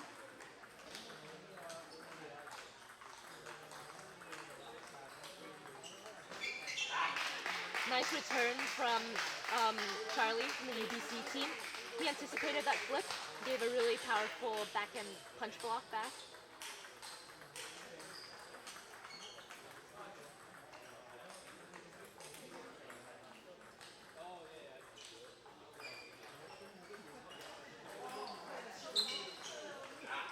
I think the UBC team now knows that UCLA is more confident and consistent with their opening loops. So they're trying to return the pushes shorter or more at more difficult places so that the UCLA team can't get such easy loops. So we'll see how the strategy carries out for them. Nice spinny loop by Nathaniel. Game point for UCLA.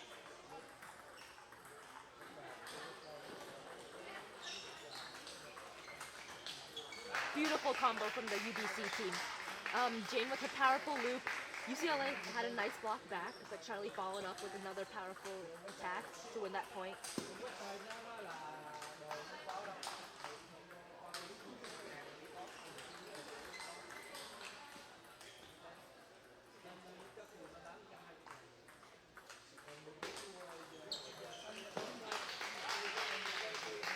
As you can see, the UBC team is giving the UCLA team harder pushes. They're no longer easy long balls. They're trying to go for more short and medium balls.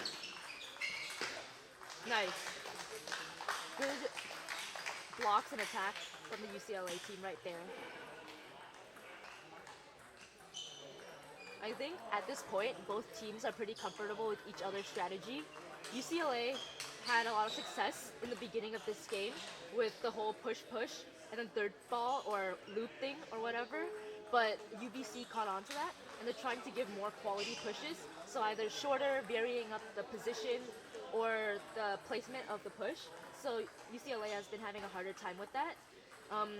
UBC's opening loops and serves have been their strong point, and I think this they're still doing pretty well. During the last combo, when Jane would open up though, David is very comfortable blocking her loops. So a lot of times I feel like UBC wasn't prepared for the follow-up attack, but now with Nathaniel, who is probably going to block Jane's loops, things might change since Nathaniel's not as consistent as David, but we'll see how it goes. Last game, 2-2, 2-2. UBC to serve. Let's see who takes this match.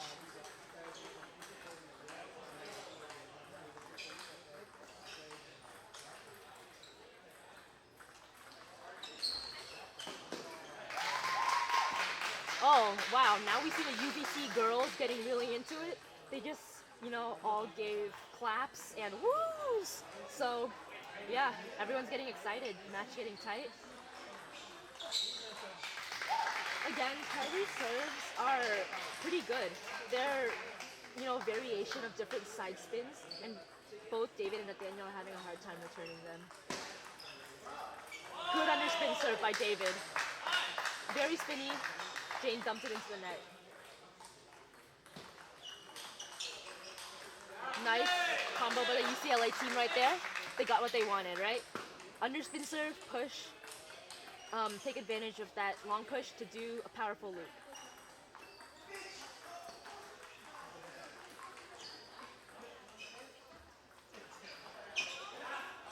Nice serve by Jane right there.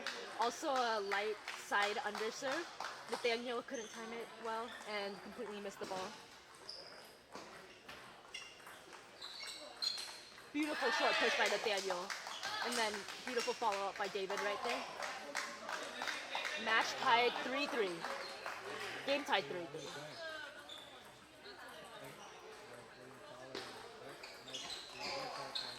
Beautiful spinning loop by David. UCLA is screaming 1 point at a time, 1 point at a time. Let's see if they can do that. Another beautiful loop by David. UCLA for the past 2 games have been very good with their opening attacks.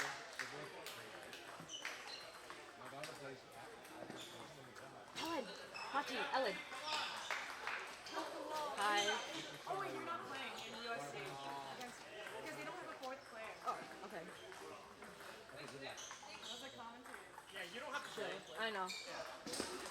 Oh yeah, so I was supposed to play, for our women's match versus USC, but I'm 4th player. They don't have their 4th player, so I guess I'm stuck here commentating for the rest of this match, which is good. This match is pretty exciting right now.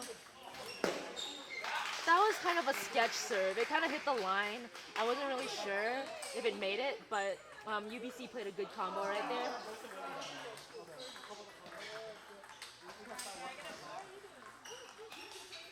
Yeah, again, really good serve from Charlie. Nathaniel couldn't read it too well. I think it was a light side under. Nathaniel compensated too much for that.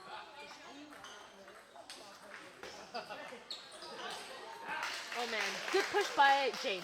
She knew that she couldn't, give them a really easy and long push, so she kind of gave them a half long push, and David got a little impatient there and went for it, missing that ball, nicking it off the net.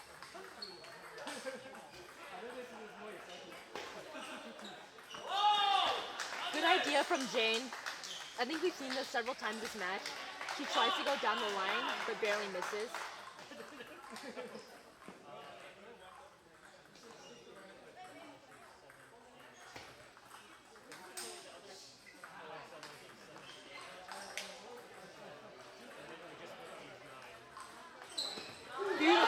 David.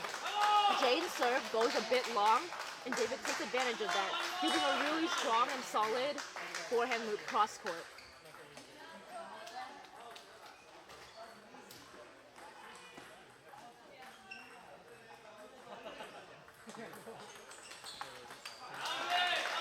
Nice pushes.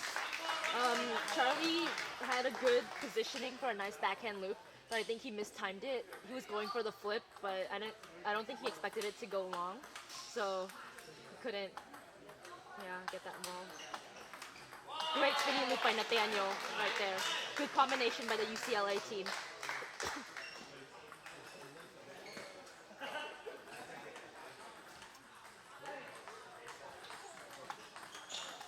Again, another great spinning loop. UCLA seems to be already celebrating their victory. As you can see, everyone's kind of, super happy, clapping. I think that their synergy is really good right now. Both players are playing pretty consistently. Let's see if UBC can try to tie up this game.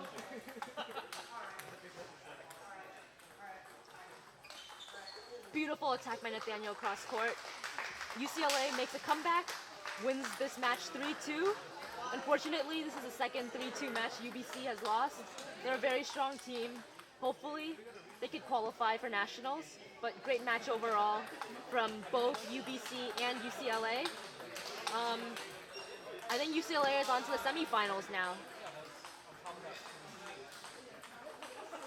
I don't know what match we're going to be having on table 1, but right now UC Berkeley women's is playing USC, so I think that's quarterfinal for women's.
NCTTA players, the TopSpin club is open to other people playing now on the right side. So let's just stay on the left side. So basically tables 1 through 9.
back here on the commentator's spot.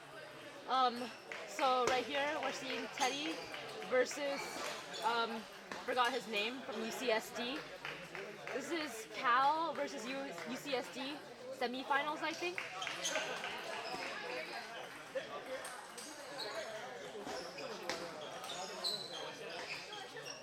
This match will be interesting because both players have pretty different styles. So if you guys remembered, I was commentating Teddy versus Wesley. Both of them have very forehand dominated power plays, but in this case, UCSD player plays very controlled. He usually does a lot of slow loops, blocking, and controlled shots. He doesn't really try to go for too much, whereas Teddy always tries to go for really powerful shots. It's also very consistent, but the rhythms of both these players are very different, so we'll see how that turns out. It could either be really ugly, so not lots of rallies, or I don't know. Let's see. UCSD serves, good idea right there, trying to jam up Teddy, but serving it a bit too long.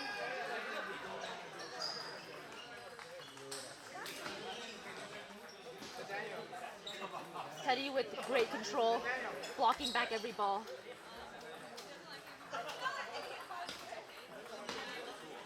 Good control from the UCSD player, lots of spinny backhand loops. Let's see what Teddy can do.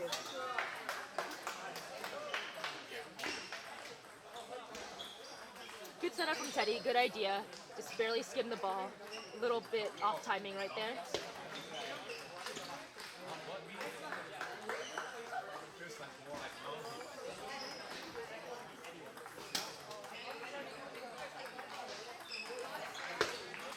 UCSD player giving a very good serve.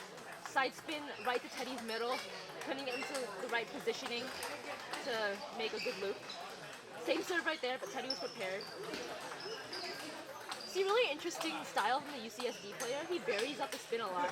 As you can see, he kind of gave Teddy a chop block there, but Teddy was prepared and responded well.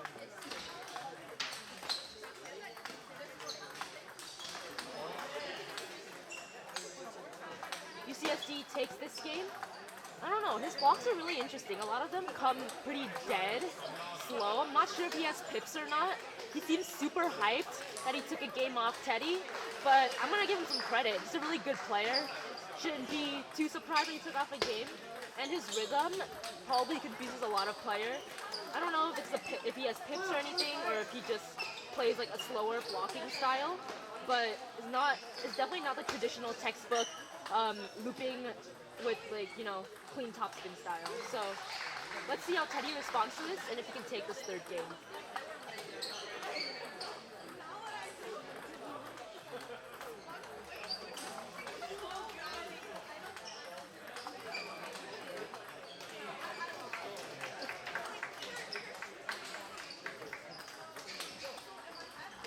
Going on some of these other tables, UC Berkeley women's just won their quarterfinals against USC 3-0. They'll move on to the semifinals to play, I'm not sure who, so we'll see. I think UBC.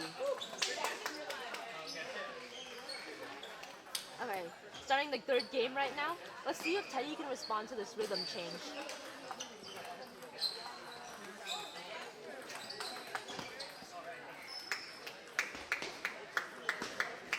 Serve from Teddy, pretty heavy underspin. UCSD player tries to give it a flip, but didn't compensate enough for all the underspin.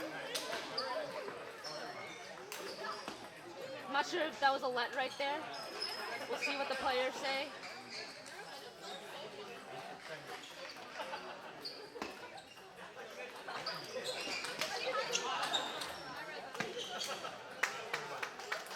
UCSD player has pretty interesting style. I don't know, half the time he's super controlled. The other half he kind of plays a pretty, you know, fast hit girl style. It's just very unique, throwing Teddy off guard with lots of good fast underspin serves to Teddy's elbow and body. Teddy pulled the same thing on this guy, giving him a fast serve to his body, and he got a really good return and took advantage of that, gave a good loop. Nice control play.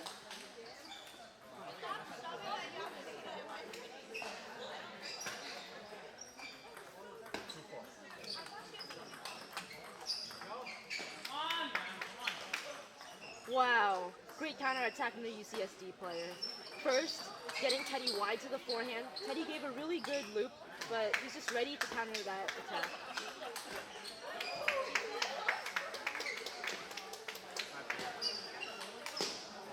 Great slow and spinny and controlled backhand mid from Teddy. UCSD player tried to pounce on that, but I think he was rushing too much. Great loop by Teddy to the middle of UCSD.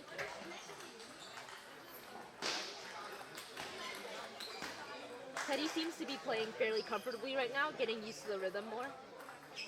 Mixing in very good serves.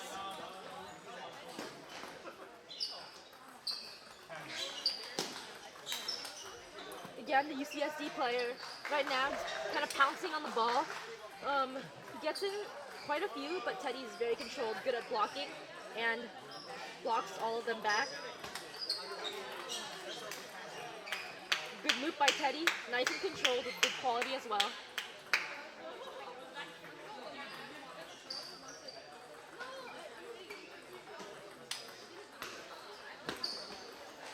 Great serve from Teddy. It looks like it didn't have too much underspin, but I guess it did.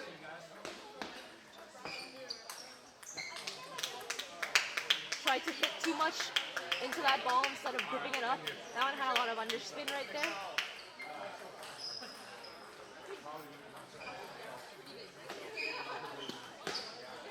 Nice push from Teddy. Seems very comfortable this game. Let's see if the UCSD player has any change in strategy to try to compensate for Teddy's comfort and consistency. I think he should focus more on, instead of playing his fast hits and counter game, he should try to focus more on the slow play. I think that was effective for him during the second game. Teddy's playing very comfortably right now, very solid as usual, strong forehand, solid backhand, always in position. So, I don't know, I think Teddy has the edge right now. We'll see how this fourth game goes.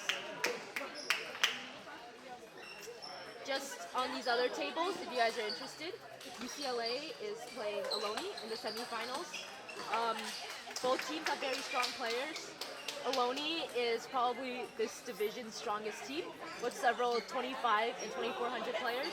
UCLA is also very strong, a lot of like 22, 2300. Wow, great counterattack from the UCSD player. Teddy gave him a really nice loop, but he was just prepared to smack right out. I feel like he has pips, but I'm not quite sure. His loops and blocks are a little interesting. It sounds kind of cracky too, so I don't know. Good slow loop by the UCSD player. Like I said, I think he should keep his strategy to playing more slow balls, because Teddy's very used to like the typical fast rhythm, and if he could change up the pace, I think he may be able to take this game back. So let's see.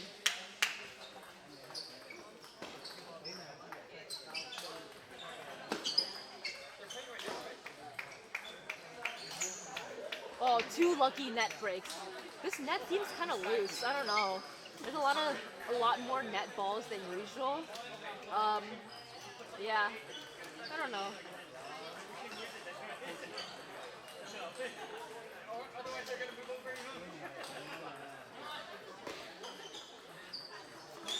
Wow, beautiful loop by Teddy right there.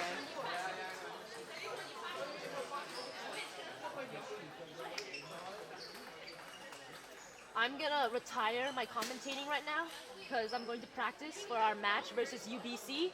I don't want to be a disappointment for my team. Like, I hope I don't get kicked out, so I'll have no choice but to only commentate. So, hope you guys enjoy this match. Had fun commentating.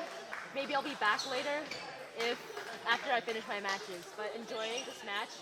See how Teddy does UCSD. Very good match right now.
UBC women, UCSD women, tables 5 and 6.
UC Davis women's team. UC Davis women's team. Tables 3-4.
Berkeley, give me your roster, please.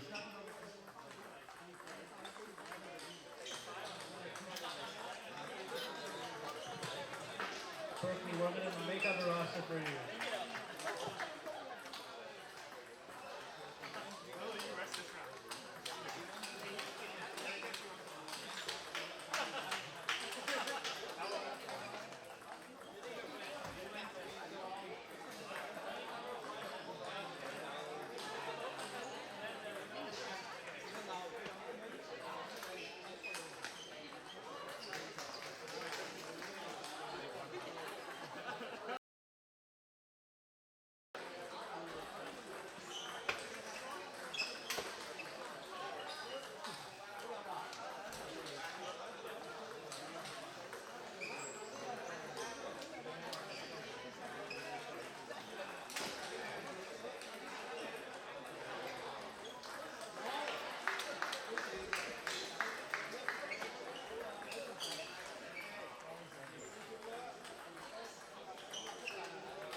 Alright guys, we're about to start the co-ed team finals.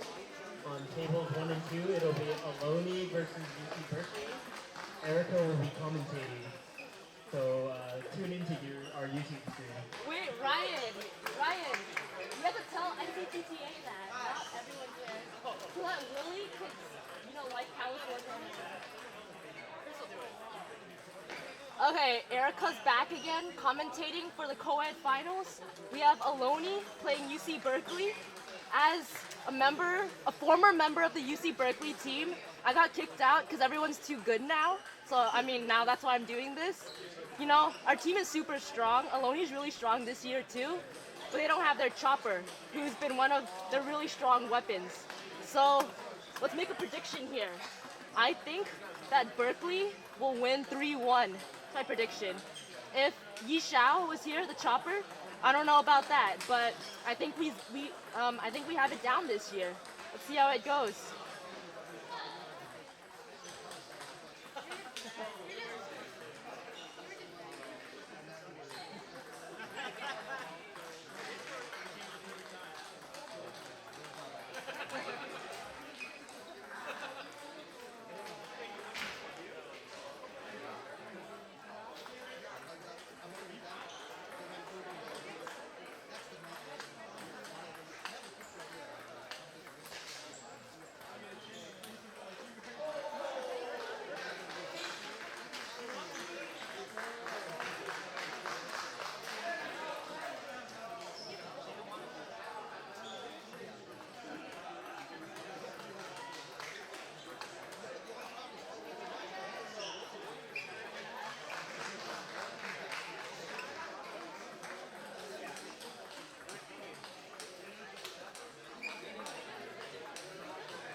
on the second table, we have Teddy playing Aloney's, I'm not sure what seed he is, very strong player also. It's about 2450.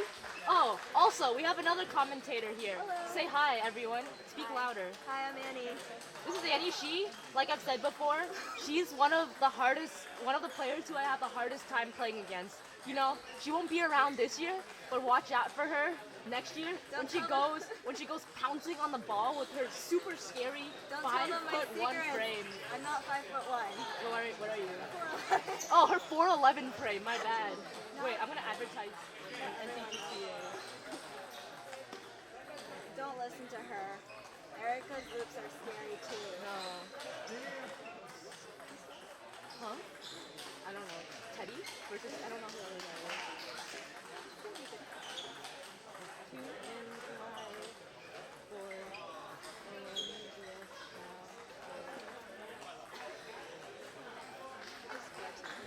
What? Yeah. Yes. Weida will be playing Lily. This will be interesting because it's a guy-girl matchup. I know in China, guys and girls don't usually play together, so it's been pretty interesting actually. Like when I was still competing in a lot of the US ATT tournaments when I was younger, a lot of times we would see like 2,500 coaches from China lose to 2,200 and 2,300 girls just because they're not really used to the style. They're more used to playing the guy-to-guy style, but when girls, you know, play fast, guys are not really sure how to respond. So, I don't know. Maybe, I think Wei is used to playing with girls now because he's done that a lot. And Lily is definitely used to playing with guys because she's trained in the US. I don't know where Lily is. Hopefully she shows up. We need her for the W, okay? I don't know. Huh? Yeah.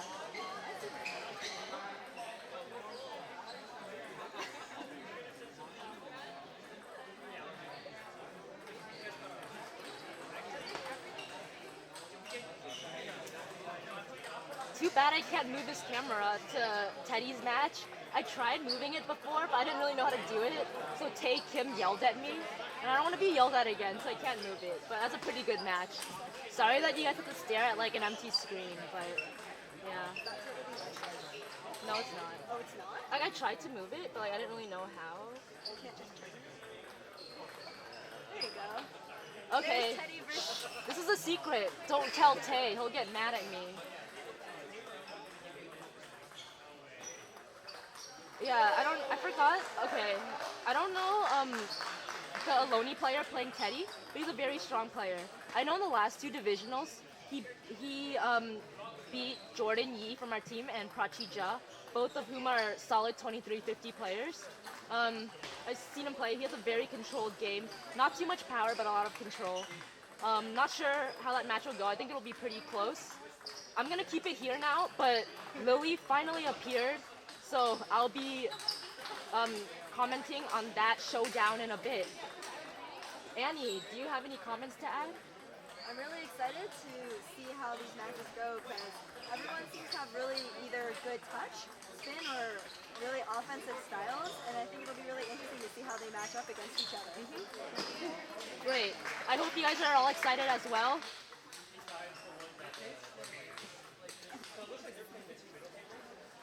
Dude, Willie is gonna love us now, you know? That's the goal.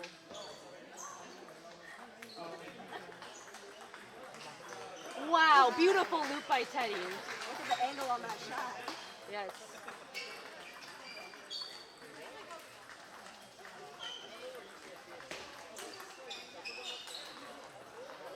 That was like really good.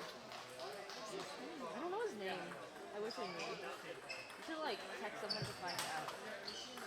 UCSD, you have a bronze medal match, so please get over to the court.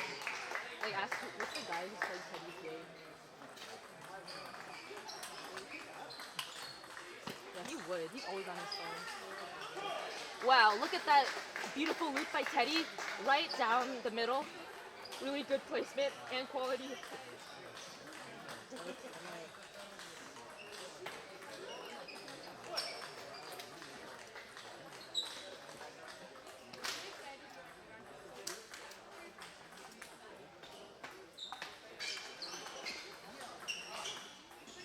good rally. I'm gonna tune back into Lily versus Wei Da right now.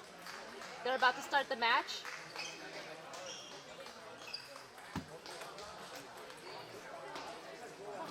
Berkeley and Aloney, co-ed finals. As many of the players here have put it, Berkeley and Aloney are fighting to be the warriors in table tennis. You know, like the really OP team from the Bay Area. Let's see how that goes. Good flip from Wei Da off of Lily's short serve to the forehand.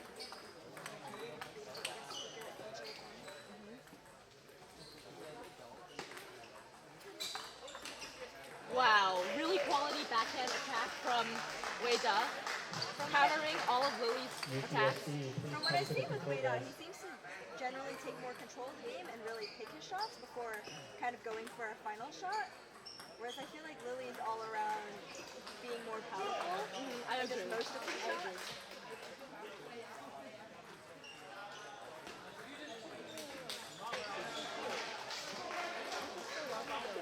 I'm gonna show Tina later. Oh, so I took a distraction here because I just got handed this really cute picture. Yeah, this is me and Tina Lin. Tina Lin is not playing NCTTA this year, but hopefully she will because she's a super strong player. Okay, back to the match.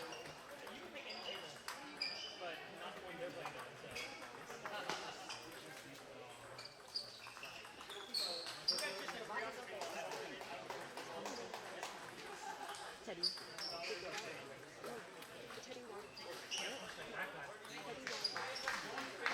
Teddy won once. Wait, I won second one.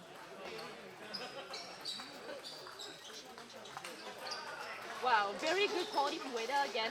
Like Annie has mentioned, I agree. Wei Da really picks his shots. In a way, I would call his style very careful and precise. He doesn't make a lot of easy mistakes, and he always has a lot of control in everything he does. What do you think Lily should do now? It seems like she's having a tough time. Annie, what do you think? I feel like if she powers through before Wada gets the time to pick his shots, that might give her an advantage, but he's still playing a little more defensive before he actually opens up. Especially because he steps off the table more, and if she stays closer, she might be able to outmatch him in speed before he can get there. Yeah, I agree. Like, if you notice from the last point, Lily kind of pushed Wei Da far away from the table, and she was getting things early off the bounce. He didn't have enough time to react. Like that, exactly. Yeah. Lily seems to be taking more command over the table now. Wei Da's still very steady on his feet, picking his shots, but sometimes just a little bit too late because Lily's speed is very intense.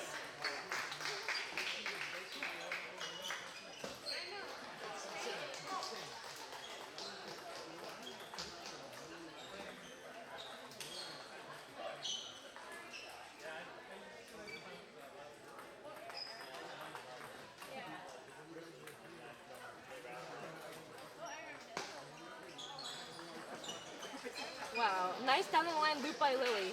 Wei Da, Little rushed at the end there from her. yeah, Wei Da got it back by a nice kind of underspin block. Lily kind of rushed too much on that ball.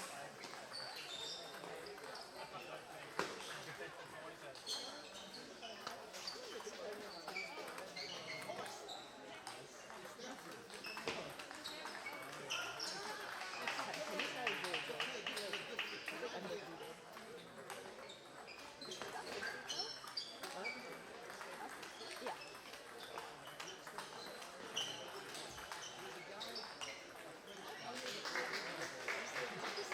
It's so beautiful. Annie should have said this louder. He said, if you guys ever get a chance, watch more of Lily and Teddy. Their styles are textbook perfect, super pretty, very aesthetic, always very nice shots, really fun to watch. If you want to learn about how to get to exactly the place you need to and get the perfect stroke out there, I feel like the two of them are really great models to watch. Wow, look at that those shots from Wei Da. As you can see, he's always backing up a little bit more. Lily's being a little bit more passive on this point. Blocking, I feel that if she had punted a little more or placed him, she would have pushed it more, but he was very comfortable and was able to loop really quality shots She back. could change up the pace or the spin and speed a little bit. That might give her an edge as well. Good side spin serve from Lily.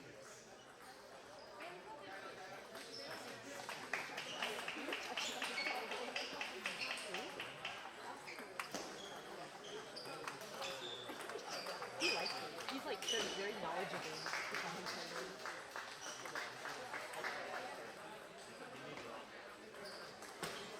Nice forehand loop from Lily. Weida going for, seemed like he didn't have good timing on that shot. He was a little bit too far from the table, so couldn't get good contact on that ball. I feel like if Lily tries to go for wide angles to get him running around more, it might be harder for him to keep up. Yeah.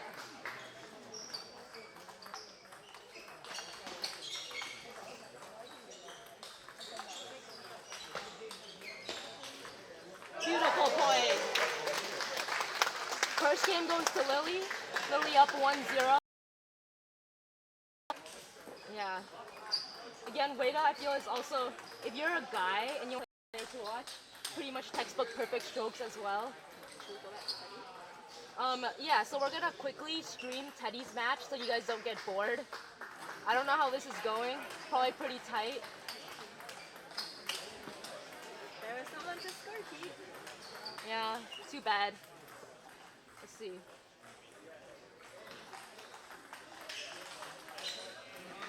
The Aloney player seems to play a very relaxed style. He doesn't seem to try too hard in any ball. His strokes are very smooth, very good blocks. So Teddy's been having trouble with that. But I think overall Teddy's he's a more alert and what's the opposite of passive? Proactive? He's a very proactive player, yes. While the Aloney player is more reactive. Kind of just going for the blocks, going for like the chill shots.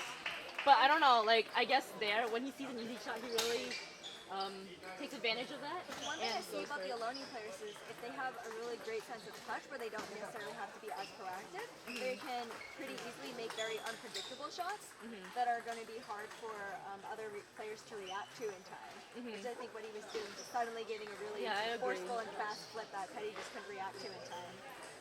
Back to Weida versus Lily.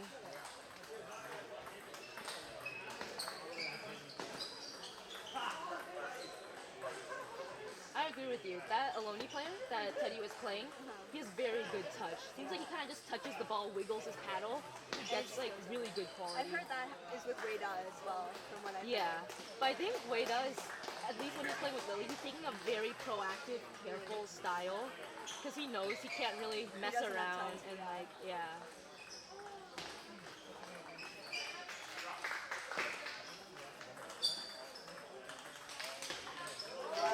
Lucky break from the edge for Lily.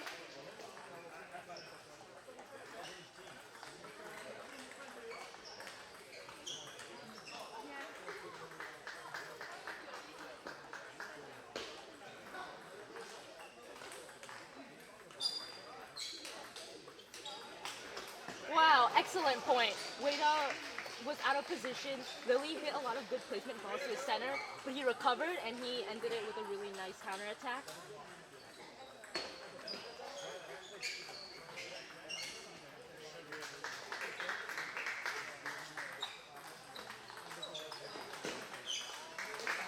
Great push from Lily.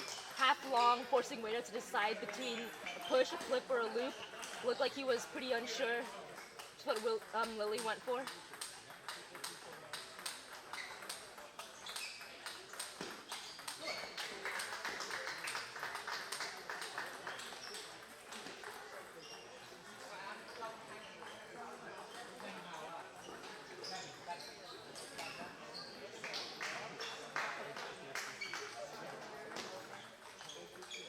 Great serve from Lily. Medium long side spin to Weida's elbow.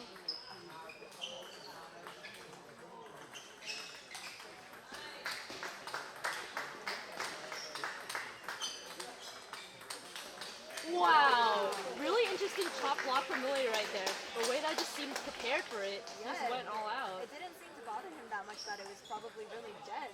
Yeah, interesting. That just shows how all these top players, they've like seen so much, prepared for so much.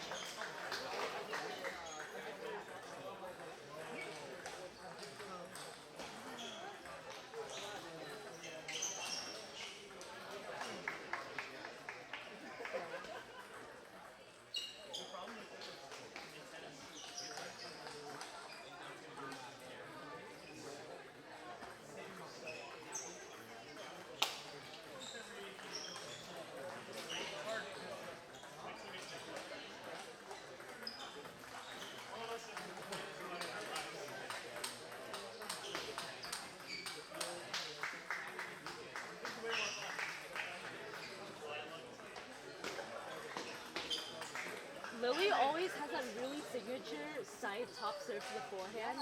I think it's a pretty common weakness for a lot of players, short ball to the forehand. I know for me, I'm pretty much hopeless if you do that, so... I feel like a lot of people misread it and try to put some spin to it, but it's not. We have some other people joining us for commentary. We have Diane Jang, former national junior team member. I think she's really excited to come here and join. We also Add some have quality cherry. Cherry Jang, who is, Former Canadian national team member. So we have two elite players joining us for commentary. Cherry is actually playing currently at University of British Columbia. I got that right. Yeah, we're gonna play. Berkeley and UBC are gonna play each other for women's. So Stanford and UBC played at the last tournament. yeah, so Erica here, but I'm actually super scared because the ratings are all like literally 500. Jane is like 800. She's like, Yeah, no, like everyone's literally 500, but they're all like 2,200. I don't understand. This is ridiculous. This is not okay. Let's go back to Teddy's match now. Okay, we're gonna stream Teddy's match now. But I mean, wait. This is a bad idea. Do you have any? Introduce yourself.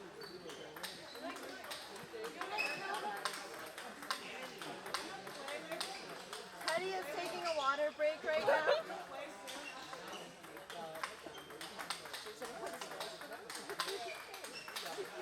Say hi. Introduce yourself. Okay, wait. You go into Lily's. Okay, Lily and Wada. Lily up 2-0. Let's see if Wada can do anything to turn the game around.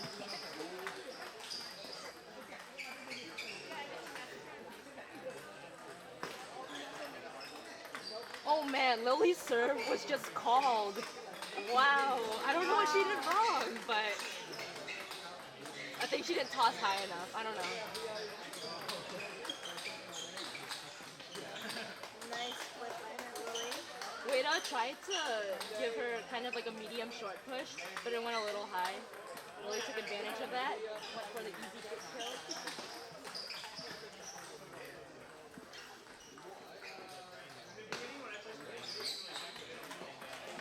Great spinny loop by Lily.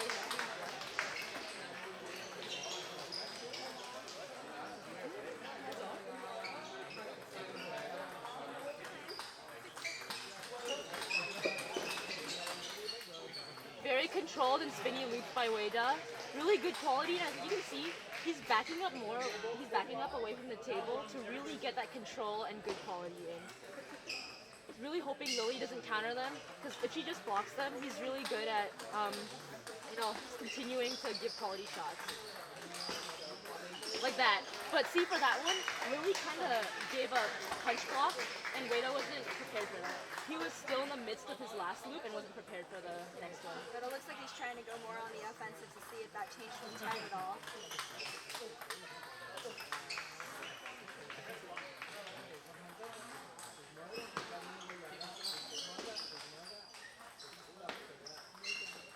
Man, this net has been really weird today. I feel like it's not tight or something. Everything's nicking the net. I don't know, dude. Like, it's weird.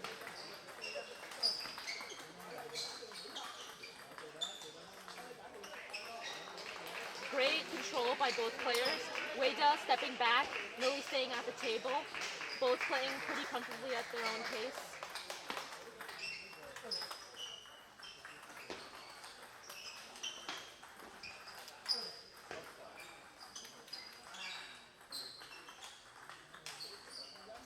Interesting. Lily was on the offense this time, and Wada tried to counter. Interesting to see that shift. Great serve by Wada. He mixed up a really fast and deep side under serve right into her elbow. She wasn't prepared for that. Caught her off guard.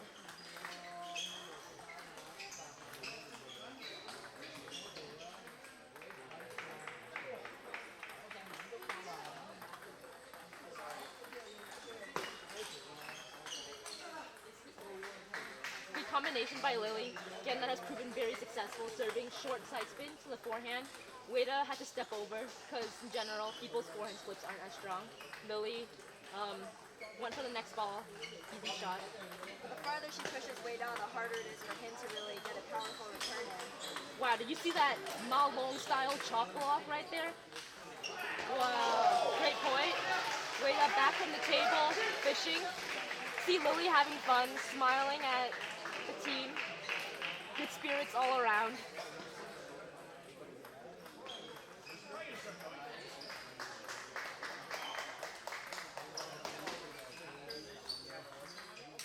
Man, what's Lily trying to do? Is she trying to make this match juicier or something? I never really see her do these forehand chop blocks, but they do make it more interesting, and she's pretty good at them, so I don't know. Maybe she's just been keeping them a secret from you. Yeah. But I'm not competition, so I don't really know like, why she was. Oh, what was that by the way? I think he tried to kind of do a chop block thing too, but it didn't work out too well.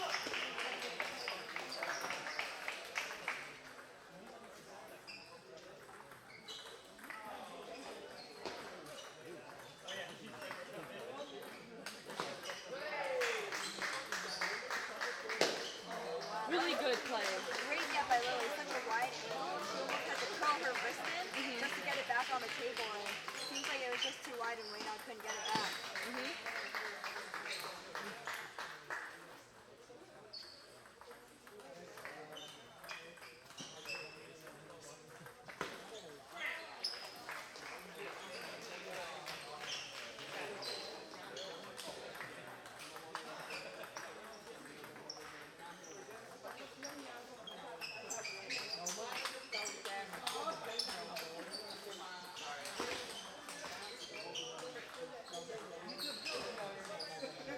Beautiful. Man, great point. Really switching from the blocks, the attacks. Both players playing really well, really agile all over the court. Again, we saw one of Lily's super edgy chop blocks. Man, I don't know. I'd like to see more of that. Wait, after what the Aloney player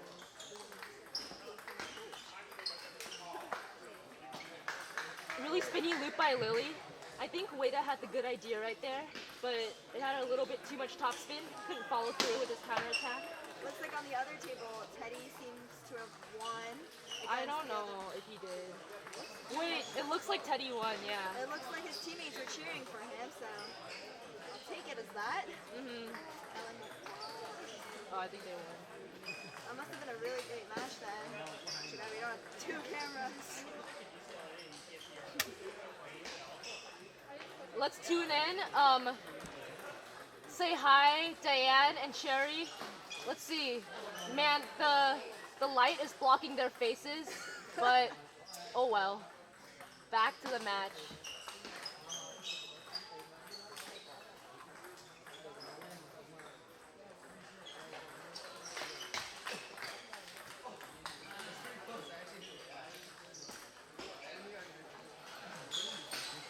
Lily to serve, 9-7. I feel like she's gonna go one of her short side spins beforehand. Oh, because the ones that he's been missing. Yeah. She has a very comfortable like pattern with that. See, I knew it.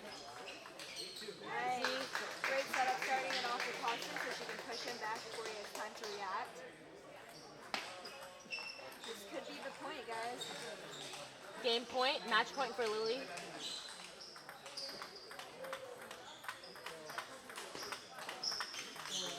Beautiful backhand punch. And Lily takes the match 3-0. I think UC Berkeley is up 2-0 right now. Go Bears.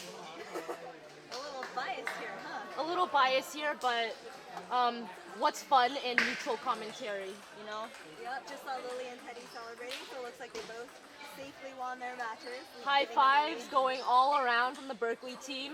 I see Ellen right there. Oh, I have to go warm up right now, but Annie will stay here. No, Annie's bailing too, so have fun.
have Ying of Aloney College playing Arsh of Berkeley.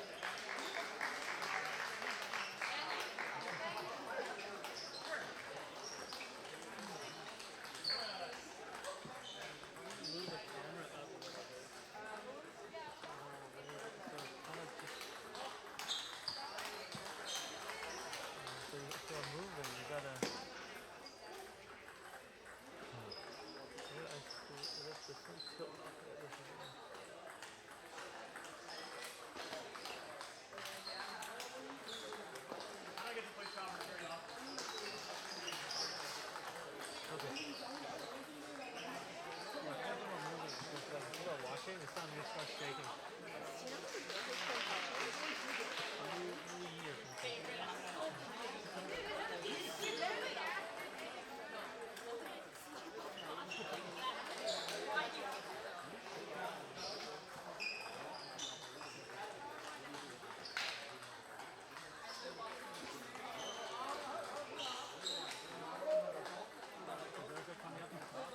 I think she's practicing.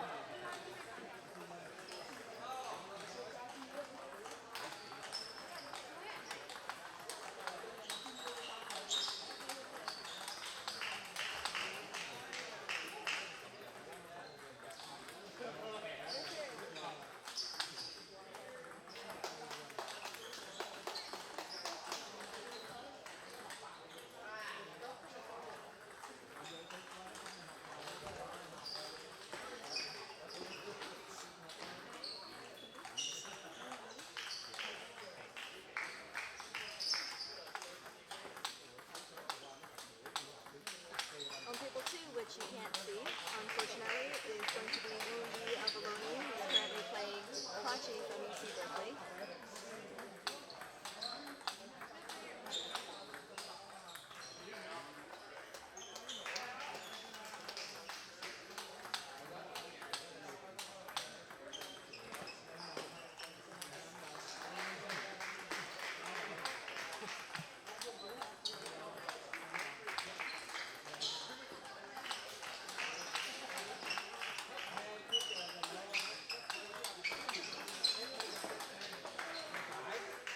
So this will be an interesting match between Arsh and Ying.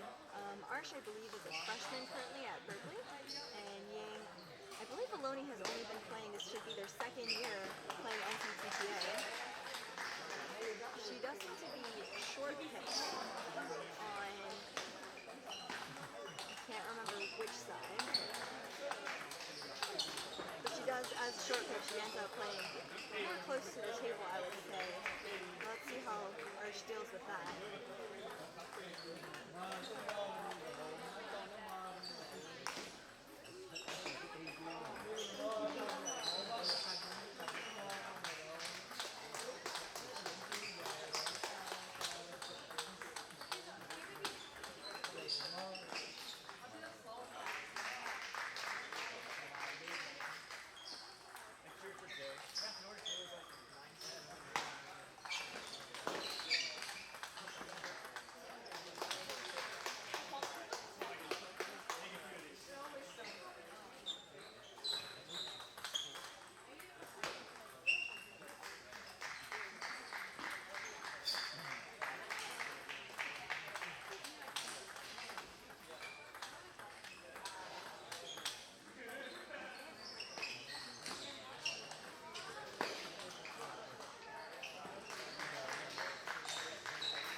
she's really using that to her advantage right now, kind of taking quick shots off the bounce and really pushing Arsh in a tough place before he can really attack.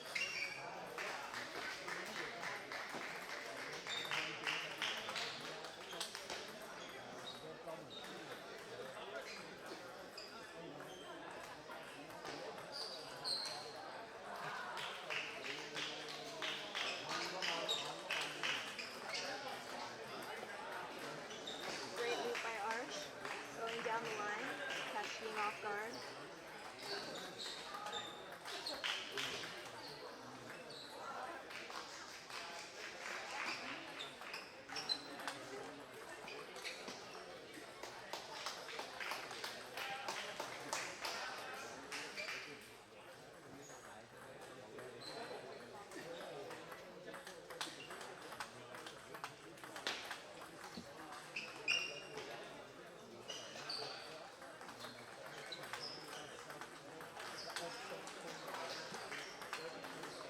Coming to join us right now is Aloney, who did his undergrad at UCLA and is currently a graduate student at Stanford, who really should come join our team now.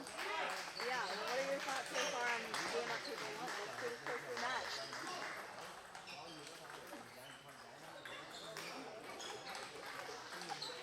Looks like he doesn't want to say anything yet.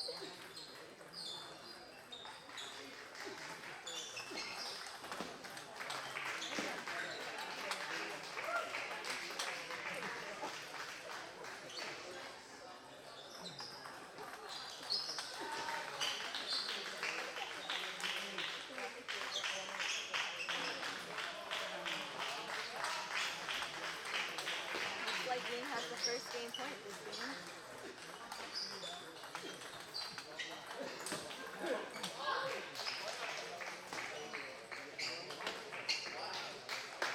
Really great loop off of the net ball by Arsh.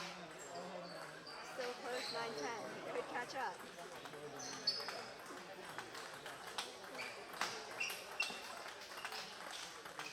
Wow. It's a really great backhand punch and it is tied up at deuce.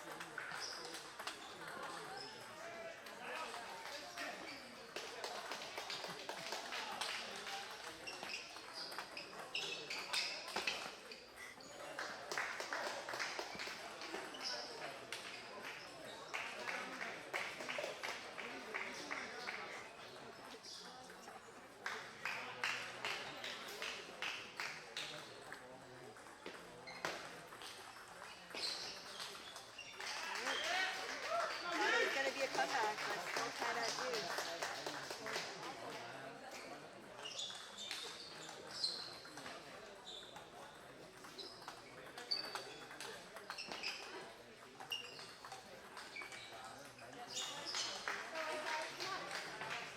Seems like Arsh is getting used to Ying's short pit backhand, which is giving him an advantage now.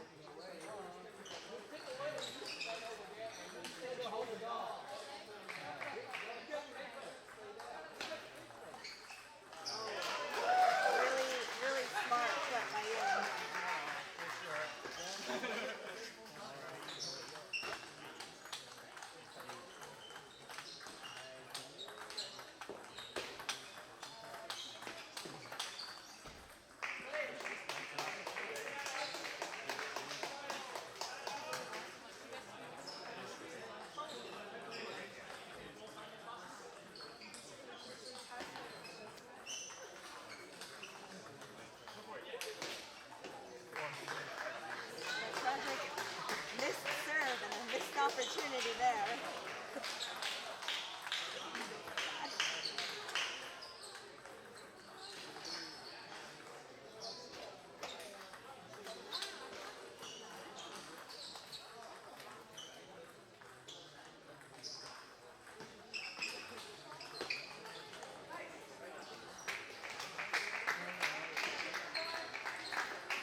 1 lead in game 2. Wonder if he got used to Ying's style last game. That's really going to help him this game.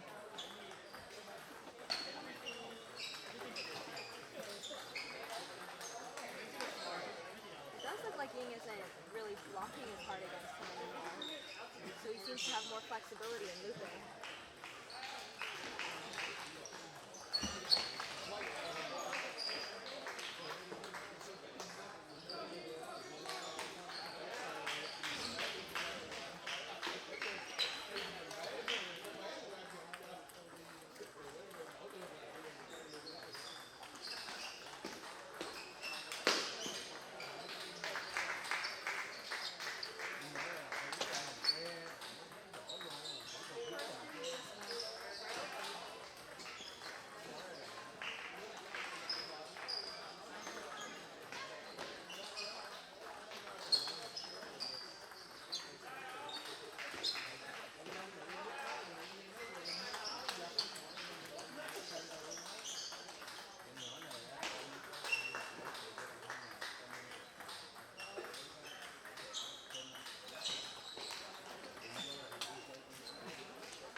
Ying has short pitch on her forehand, not her backhand, which would be her black side. As you had seen from the point before this one, she had a really great flat smash that just went straight across the table.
Let's see if he can hold it.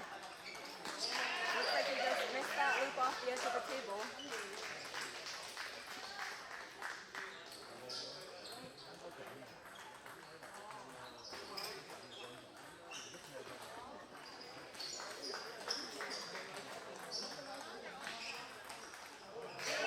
I wonder if this is going to be a repeat of game 1. Ying has now caught up and it is 10-10 in the second game.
tries to come back from this.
Every game.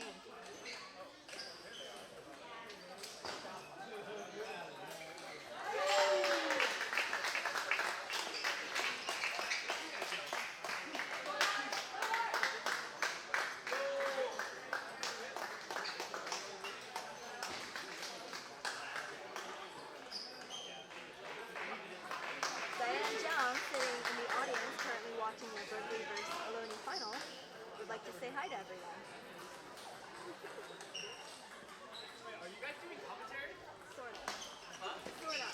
Can you hear it? When you test the stream, you have to like talk into the camera. Okay, this really careful. I'll try. It's kind of tall. Yeah.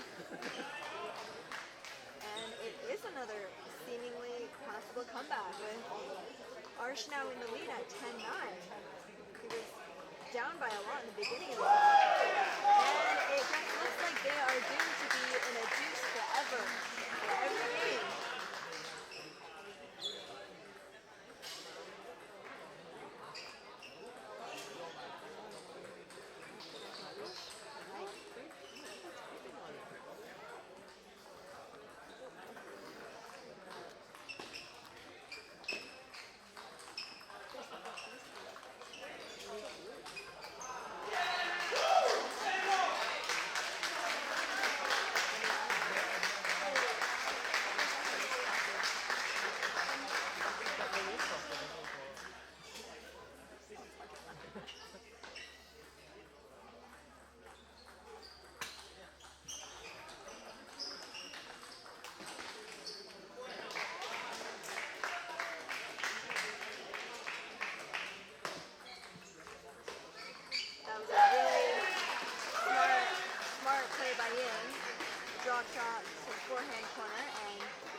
now leads 2-1.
Forehand loop by Ying.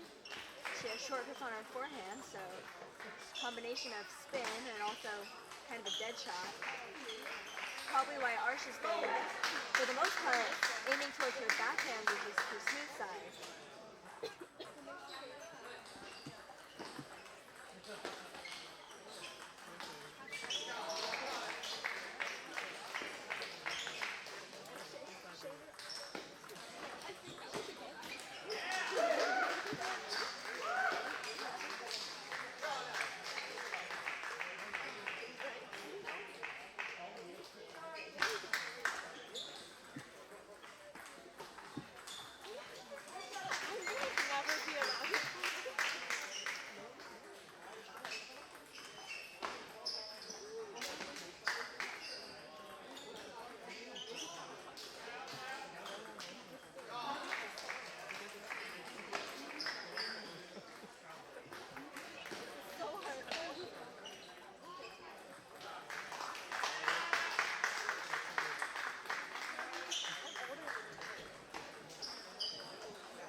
Great forehand smash by Ying. Cross court. Hard for Arsh to block back, seemed pretty dead.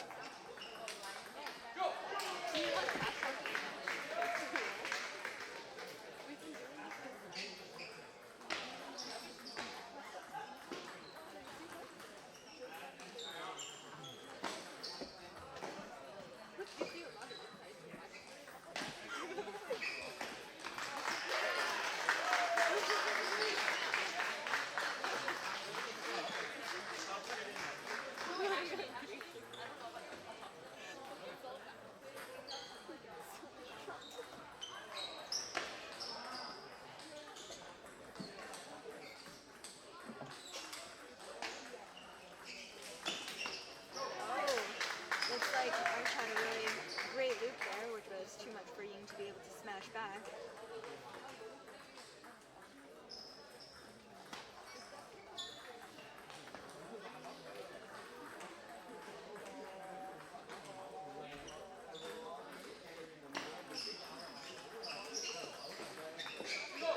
Really great loop. That seems to be maybe his new strategy. He's going to really spinny loops that will give Ying a hard time.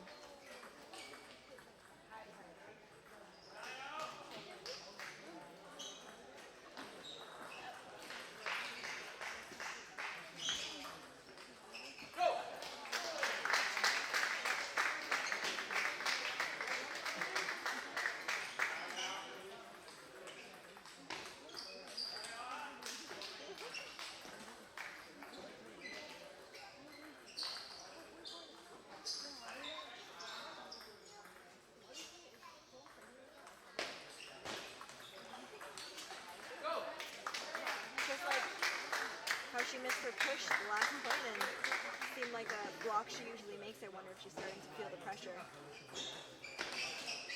Both of them have had really great streaks of coming back even under pressure so far this match, so I feel like it's still anyone's game.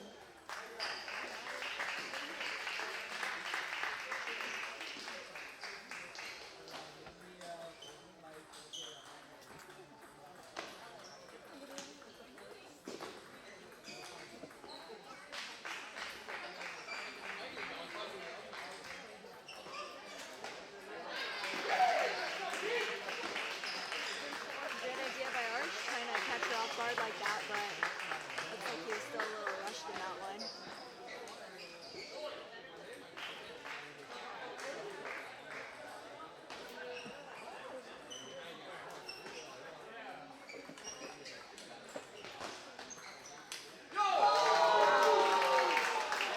Really great rally right there. Arch seems to decide to be the first one to change up the pace and go down the line with a really fast and deep backhand punch.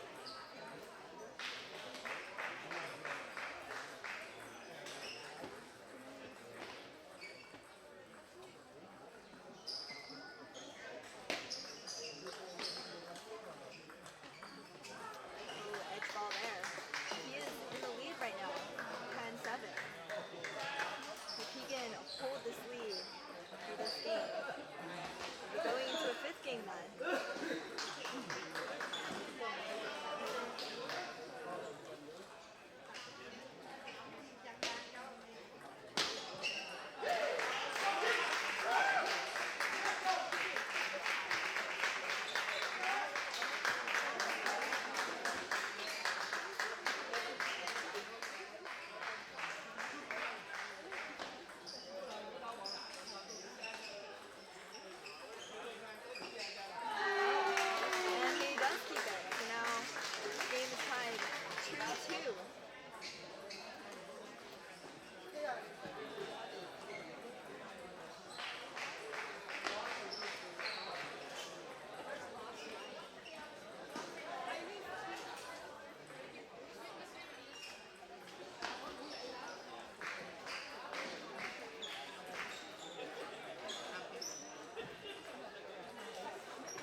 Erica's back here.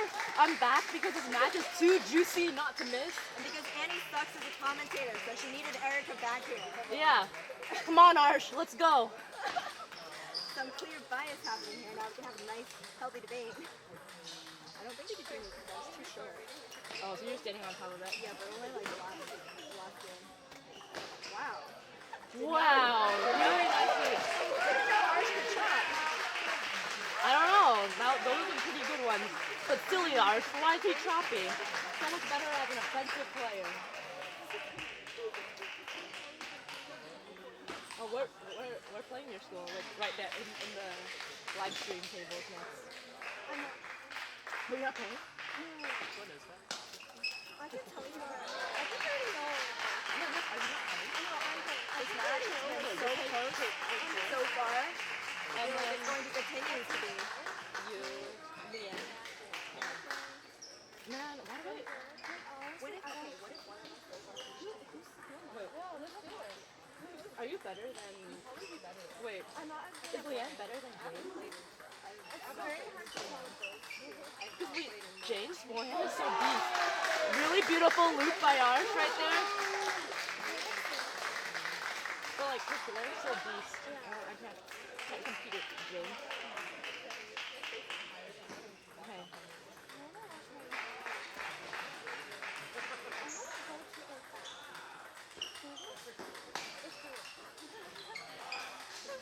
Really nice loop by Ying. Really spinny. Arch tries to block it down, but he has a lot of trouble getting it back.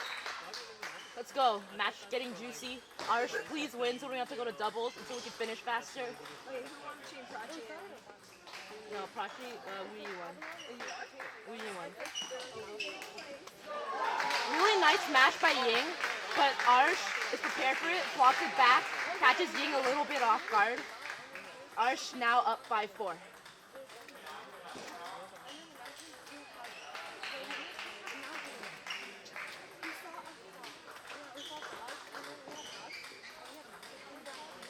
Ying to serve.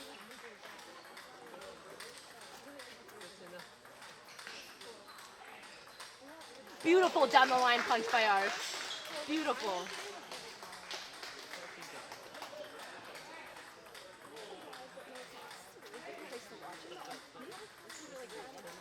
Yeah, it's really nice.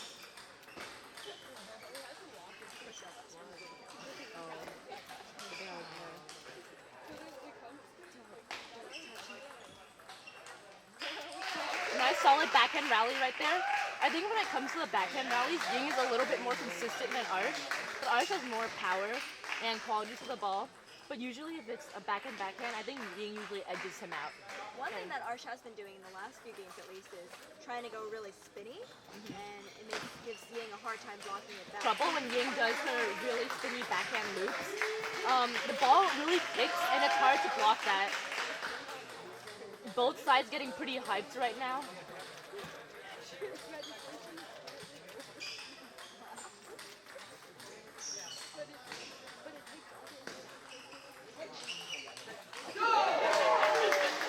Ying got to break off the net, but Arch recovers from that rhythm, and then he returns it with really powerful punches. Arch now up by 1 point, 7-6. I feel that Ying is going to serve to Arch's forehand to try to get a weak return, but we'll see. Yeah, I feel like she's going to serve short to the forehand. She's thinking about it.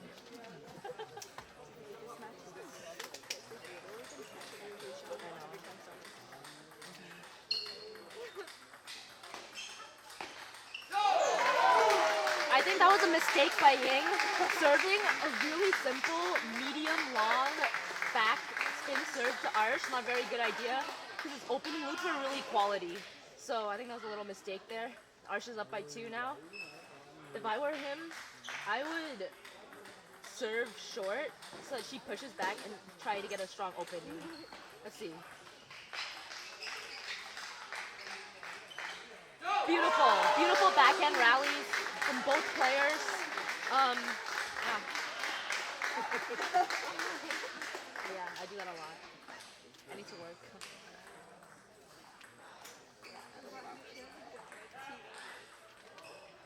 I try. Nice place Ying, placing the ball wide to Arch's forehand, forcing him to cross-step there. Couldn't get there in time. I feel like she was letting him get comfortable stepping around for the forehand, and then If I were Ying, I would serve short. Because if I serve long, Arch's loop is super quality.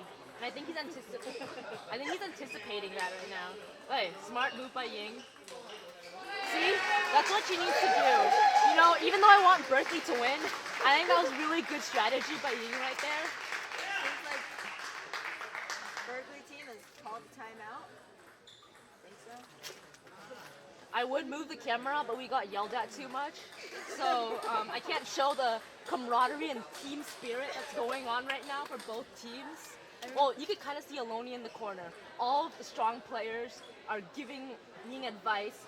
See all of that teamwork, passion, Erica, you know? Erica, I wonder, what is your opinion on how it's going to turn out? Since both of them have really just been coming back pretty much every single game so far this match. I feel like even though he's leading 9-8 right now, it could still be a toss-up.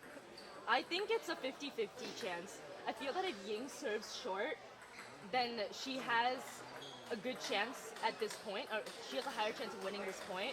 Hopefully she doesn't make a mistake and serve long. I feel like Arch has been doing some really smart, kind of down the line, backhand, really trick punches. shots and punches, and they have been working, but I feel like it would be risky, so I'd be curious to see if right now he'd be willing to risk doing something like that again, and a chance to just finish off the match. I don't know. I think the UC Berkeley team is giving him a lot of positive energy right now. Woo! A lot of positive energy going on. I like that. Same from Aloney. Positive energy from both sides.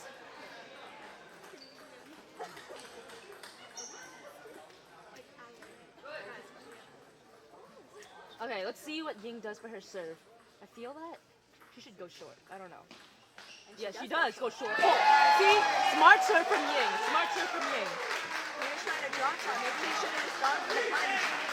A flip, yeah. Arch to serve. I don't know. What do you think Arch should do in this situation? I feel like he should really work on his assets, just play smart and be aggressive. Because I feel like most of the points he's been winning is when he's the one looping and forcing Ying to miss his really spinny moves. I think he should set up for a spinny third ball, but we'll see what he does.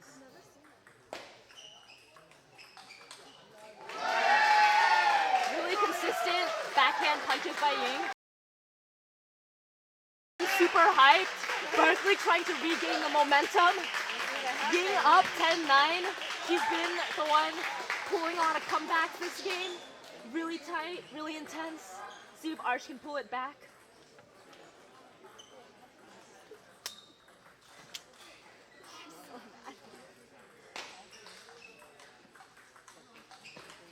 Beautiful down the line by Arch! Beautiful down the line! Look at that! That's what he needs to do!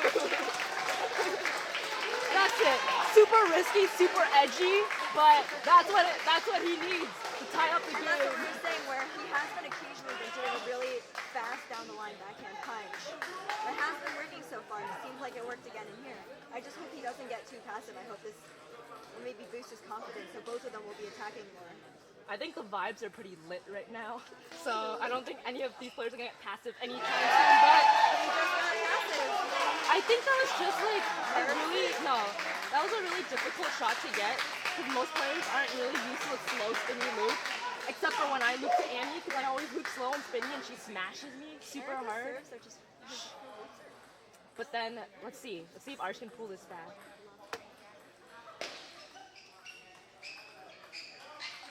Yo, really nice spinning loop from Arch. The spinning loop that Ying has been having trouble returning all match.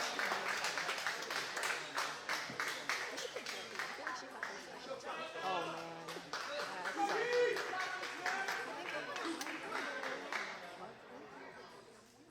I'm playing Jane, yeah. I think it'll be fun. I'm actually pretty excited. I want to play that table so you guys can come into it. Beautiful counter loop by Arch! Beautiful counter loop! No hesitation right there! Going for it! Full confidence! Everyone's super hyped right now! We'll see our commentator is very passionate. He's good. No, this is only my second choice. I'd rather be a player. But you know, I kind of suck right now, so I have no choice but to commentate. We'd all rather be a at least you. And he's in the lead. If he can keep this point, then it will be matched.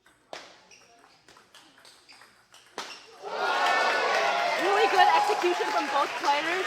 Ying with a really nice block down the line forces Arsh to cross step again and get to the ball a bit too late. Super intense match. Hope you all are watching and enjoying this top-notch quality West Regionals.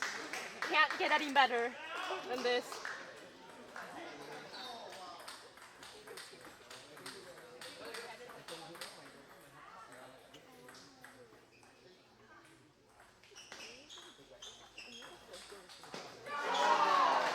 That was an interesting point. So Ying pulled off a really nice and spinny loop. I thought that Arsh would miss that based on, you know, his past balls, but I think he adjusted really well to that. And, you know, just kind of stepped in and confidently blocked the ball. See if he could finish off this match. Match point for Arsh.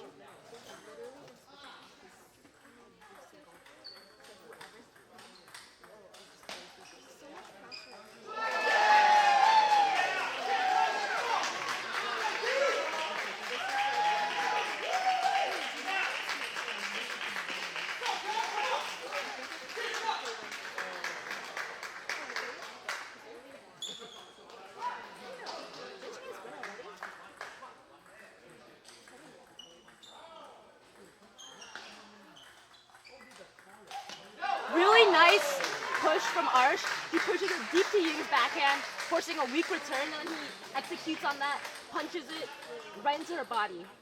See if Arsh can take his, I don't know how many match points.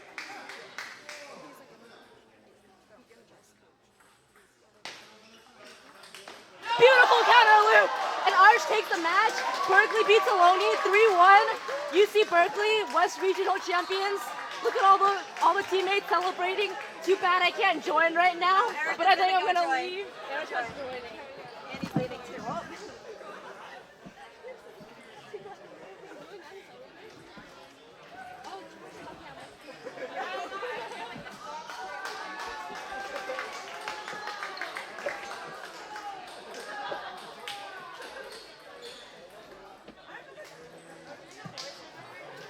Hey, UCLA, UCSD, I need your match sheet. David. David.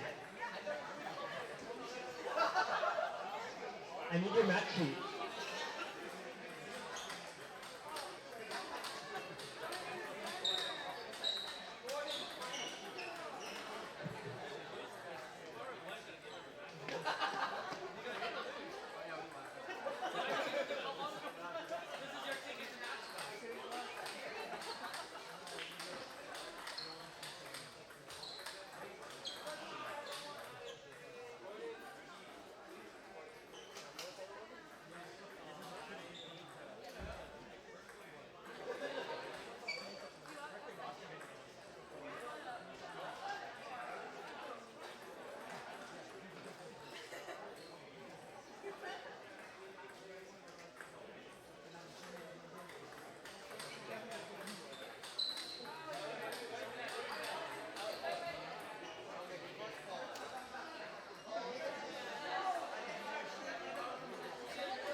Alright guys, if you guys all want to gather around this table with all the trophies, we're going to do a quick award ceremony before continuing with the women's team.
Hey guys, if I can have all of you come over to table 6.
Okay, alright, looks like we're ready, or as ready as we're going to be. So we're going to start with, what? Oh yeah, okay, Jay will present some trophies along with my divisional directors Jasmine and Aaron. So we're going to start with the co-ed and women's teams from divisions.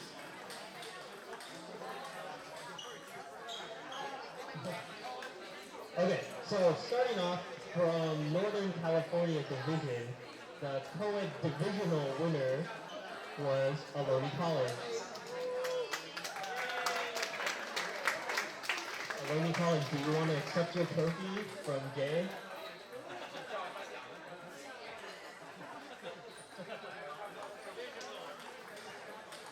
This is for winning divisionals.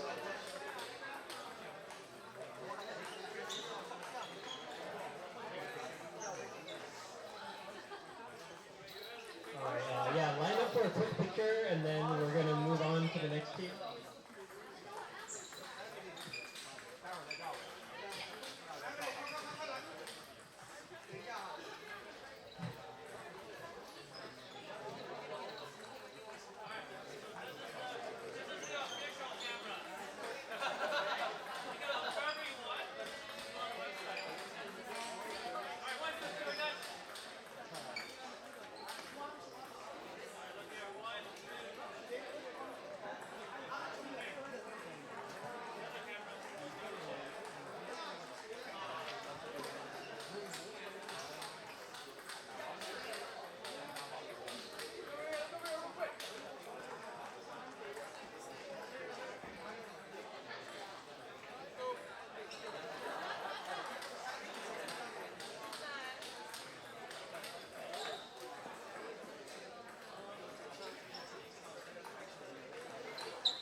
Alright, next we're going to go with the Northern California Division women's team winners, and that was also Aloney College women's team.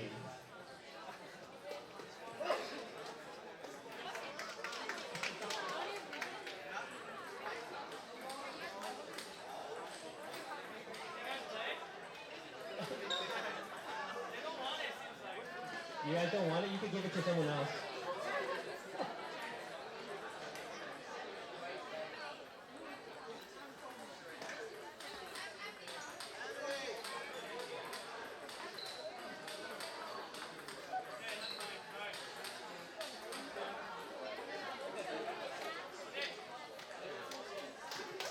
Alright, good job guys. Next we're going on to Northwest Division. So Northwest Division, remember I told you guys we're giving you fake trophies, okay? Make sure you return them.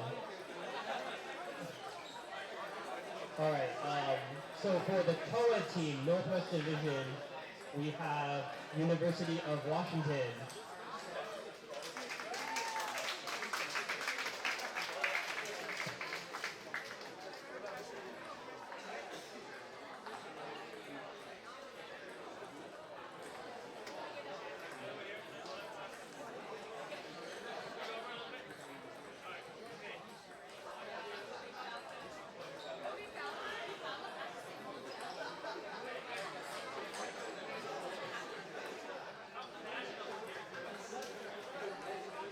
Congratulations.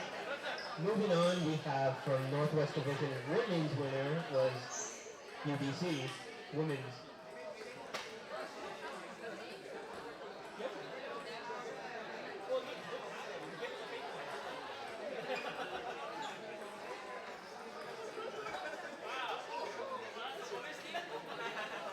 Women's team plus coach.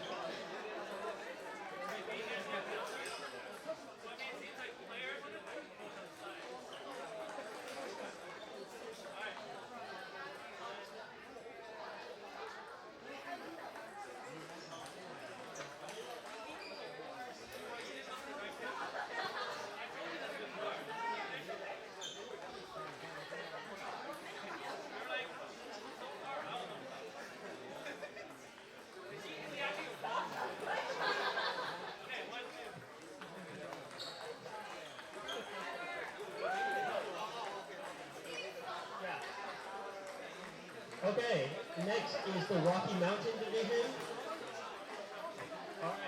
The co-ed team winner for Rocky Mountain Division was University of Colorado at Boulder. Congratulations.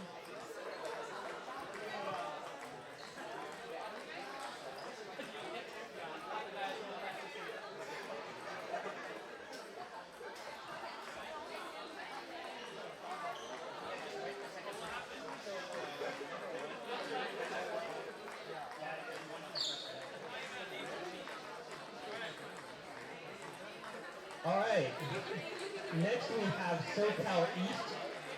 So SoCal East co-ed team winner was UCSD. And in fact the women was also UCSD, so let's just do it together. Yeah.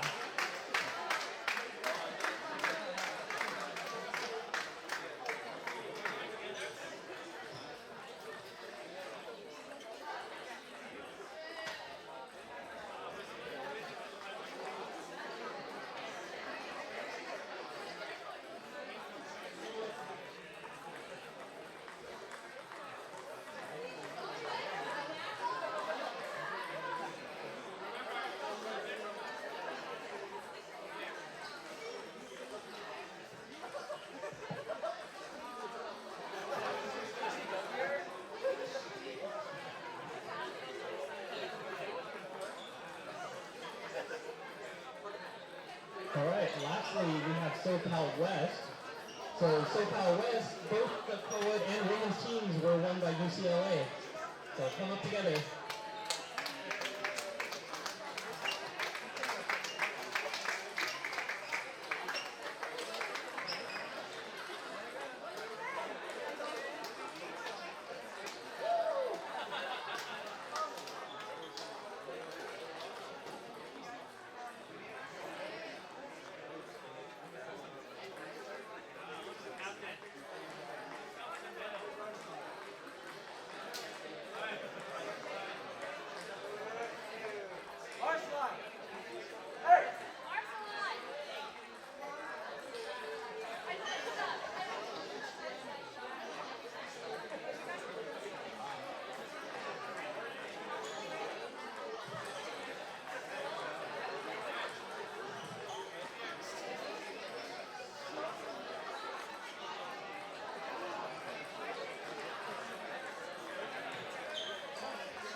Okay, now we're moving on to the singles event. I'll probably just call up each division and we'll take a picture for at a time that way, okay?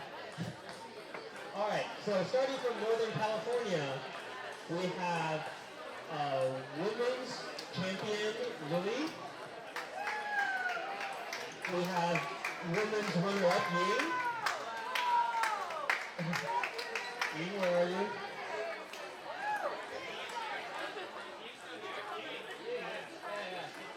And then we have men's champion, Weidao. And men's runner-up, Bryant.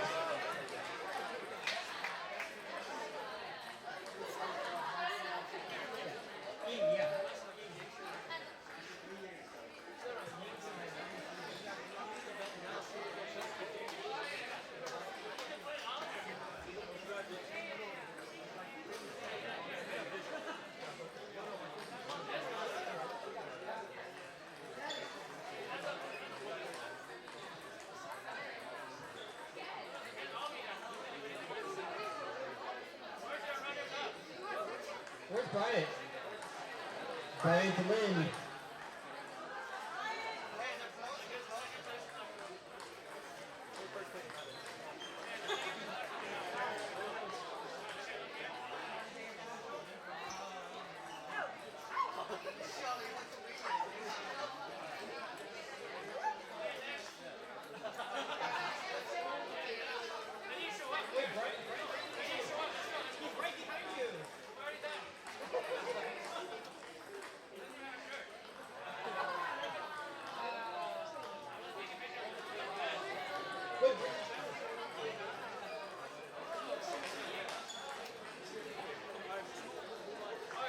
Okay, we're moving on, guys.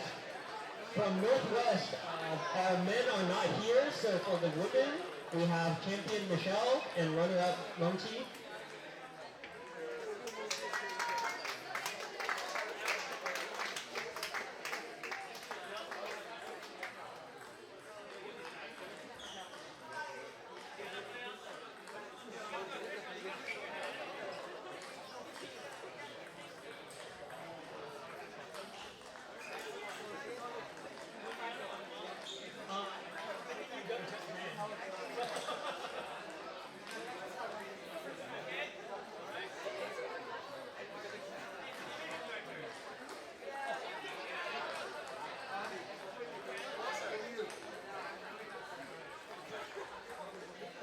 All right, Rocky Mountain champion Drew Wong and runner-up Wan Liu. I think that guy's probably not here.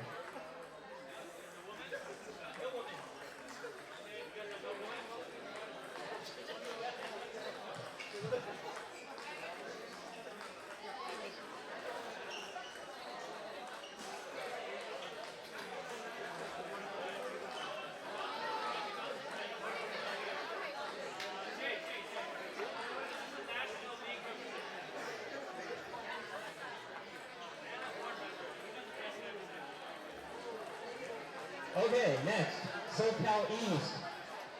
Women's champion, Tran. Women's runner-up, Claire Chen. Men's champion, Kenya Liu.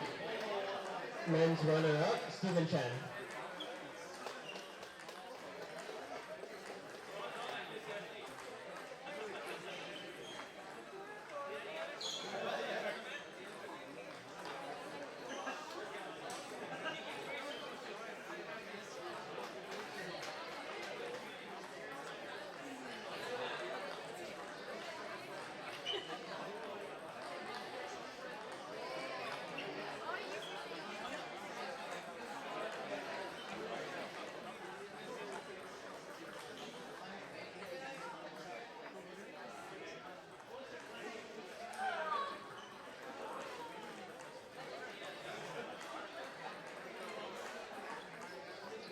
All right, last division, SoCal West.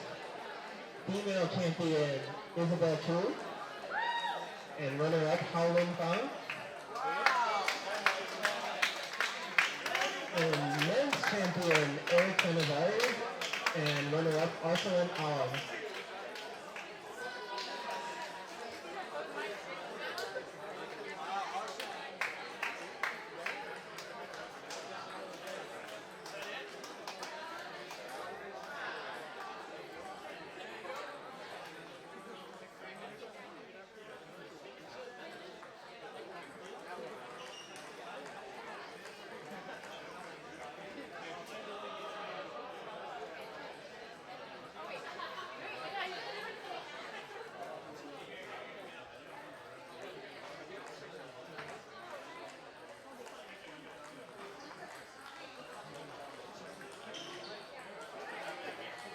All right, that concludes our award ceremony for now.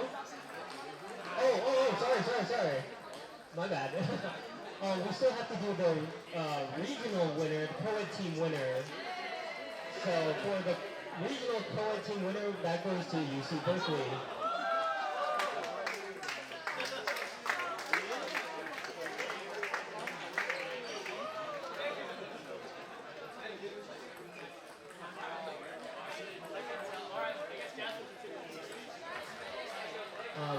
to do the women's singles since they're on the same team anyway. So, so women's singles, Lily and Pachi for 1 and 2. Wait, Chris, give them the singles medals too.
Alright guys, let's not go anywhere. We're going to try to get a big group picture of our whole region.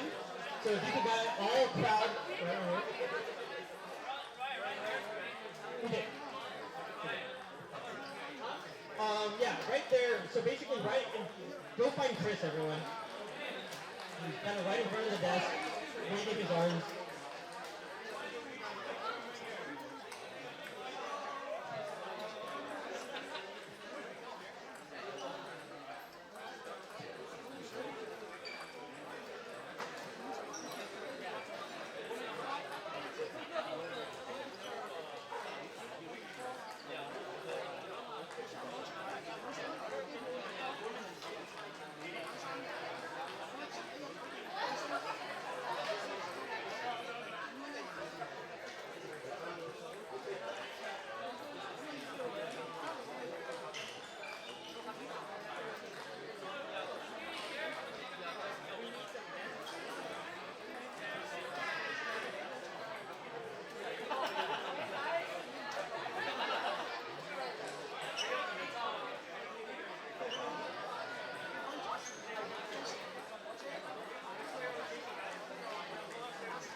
Alright guys, we're going to take a picture from the balcony, so if everyone can face the control desk from where you are.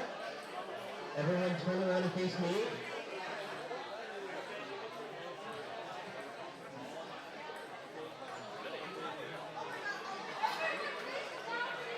Guys, eyes over here.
Okay, we're taking the picture from up here. You don't have to jump. Okay. Yeah, just wait until I get down. Sure.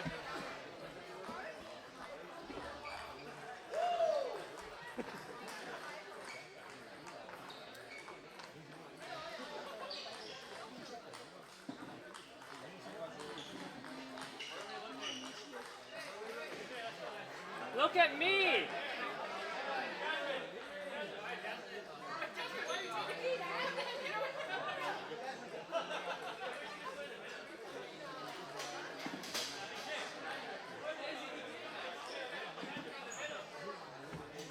Okay. Wait. Okay, there you go.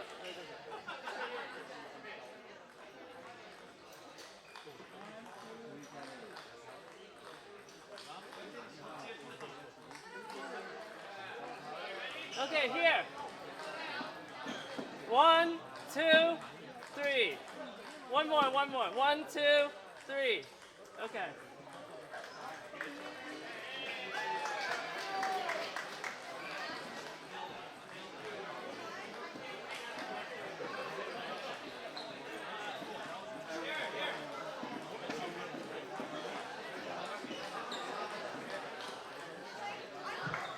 All right, we're going to continue with the women's teams. So, Aloney, UCLA, Berkeley, UBC, USC, UCSD, come and get your match sheet.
If you are not part of the women's team, please get off the courts right now. We got to start the women's matches.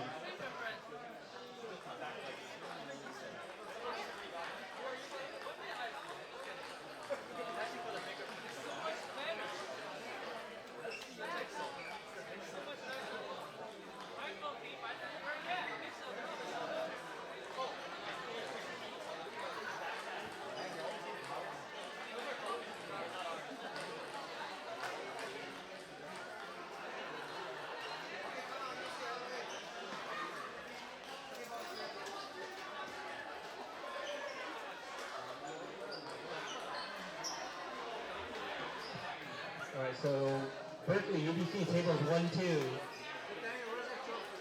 Aloney, UCLA tables 3 and 4. And then USC and UCSD tables 5, 6, 7.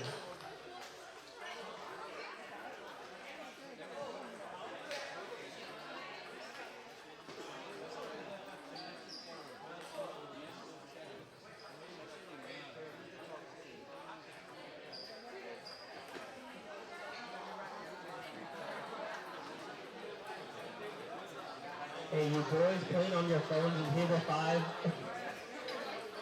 We need it for women's matches. Get off. Yeah.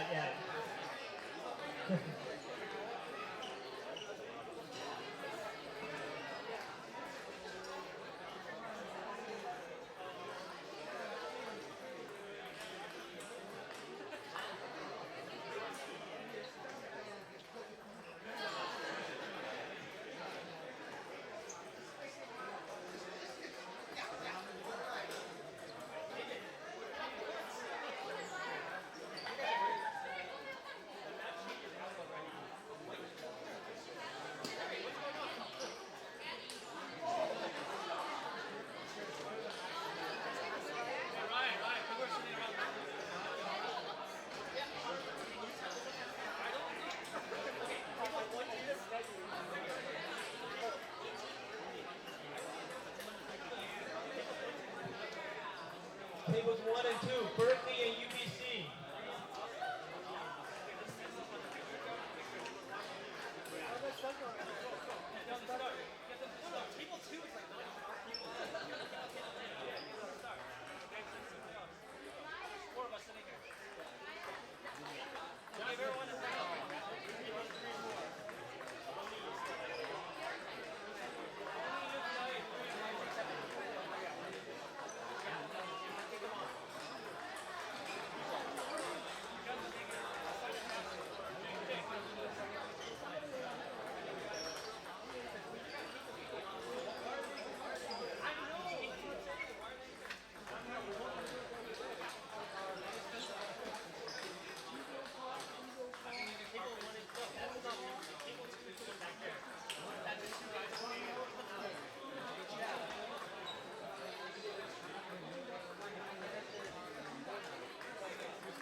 again. Push. Loop. Backhand. And Michelle popped it up. Serves. Oh, loop. Oh, that last court. Dang. Oh,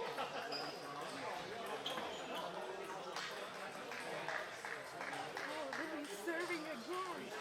What's she gonna do? Oh, nice serve. Oh, Michelle can't read it. Pops it up again. Okay. Michelle's serving again. Underspin. Oh, whoa. Got chop block.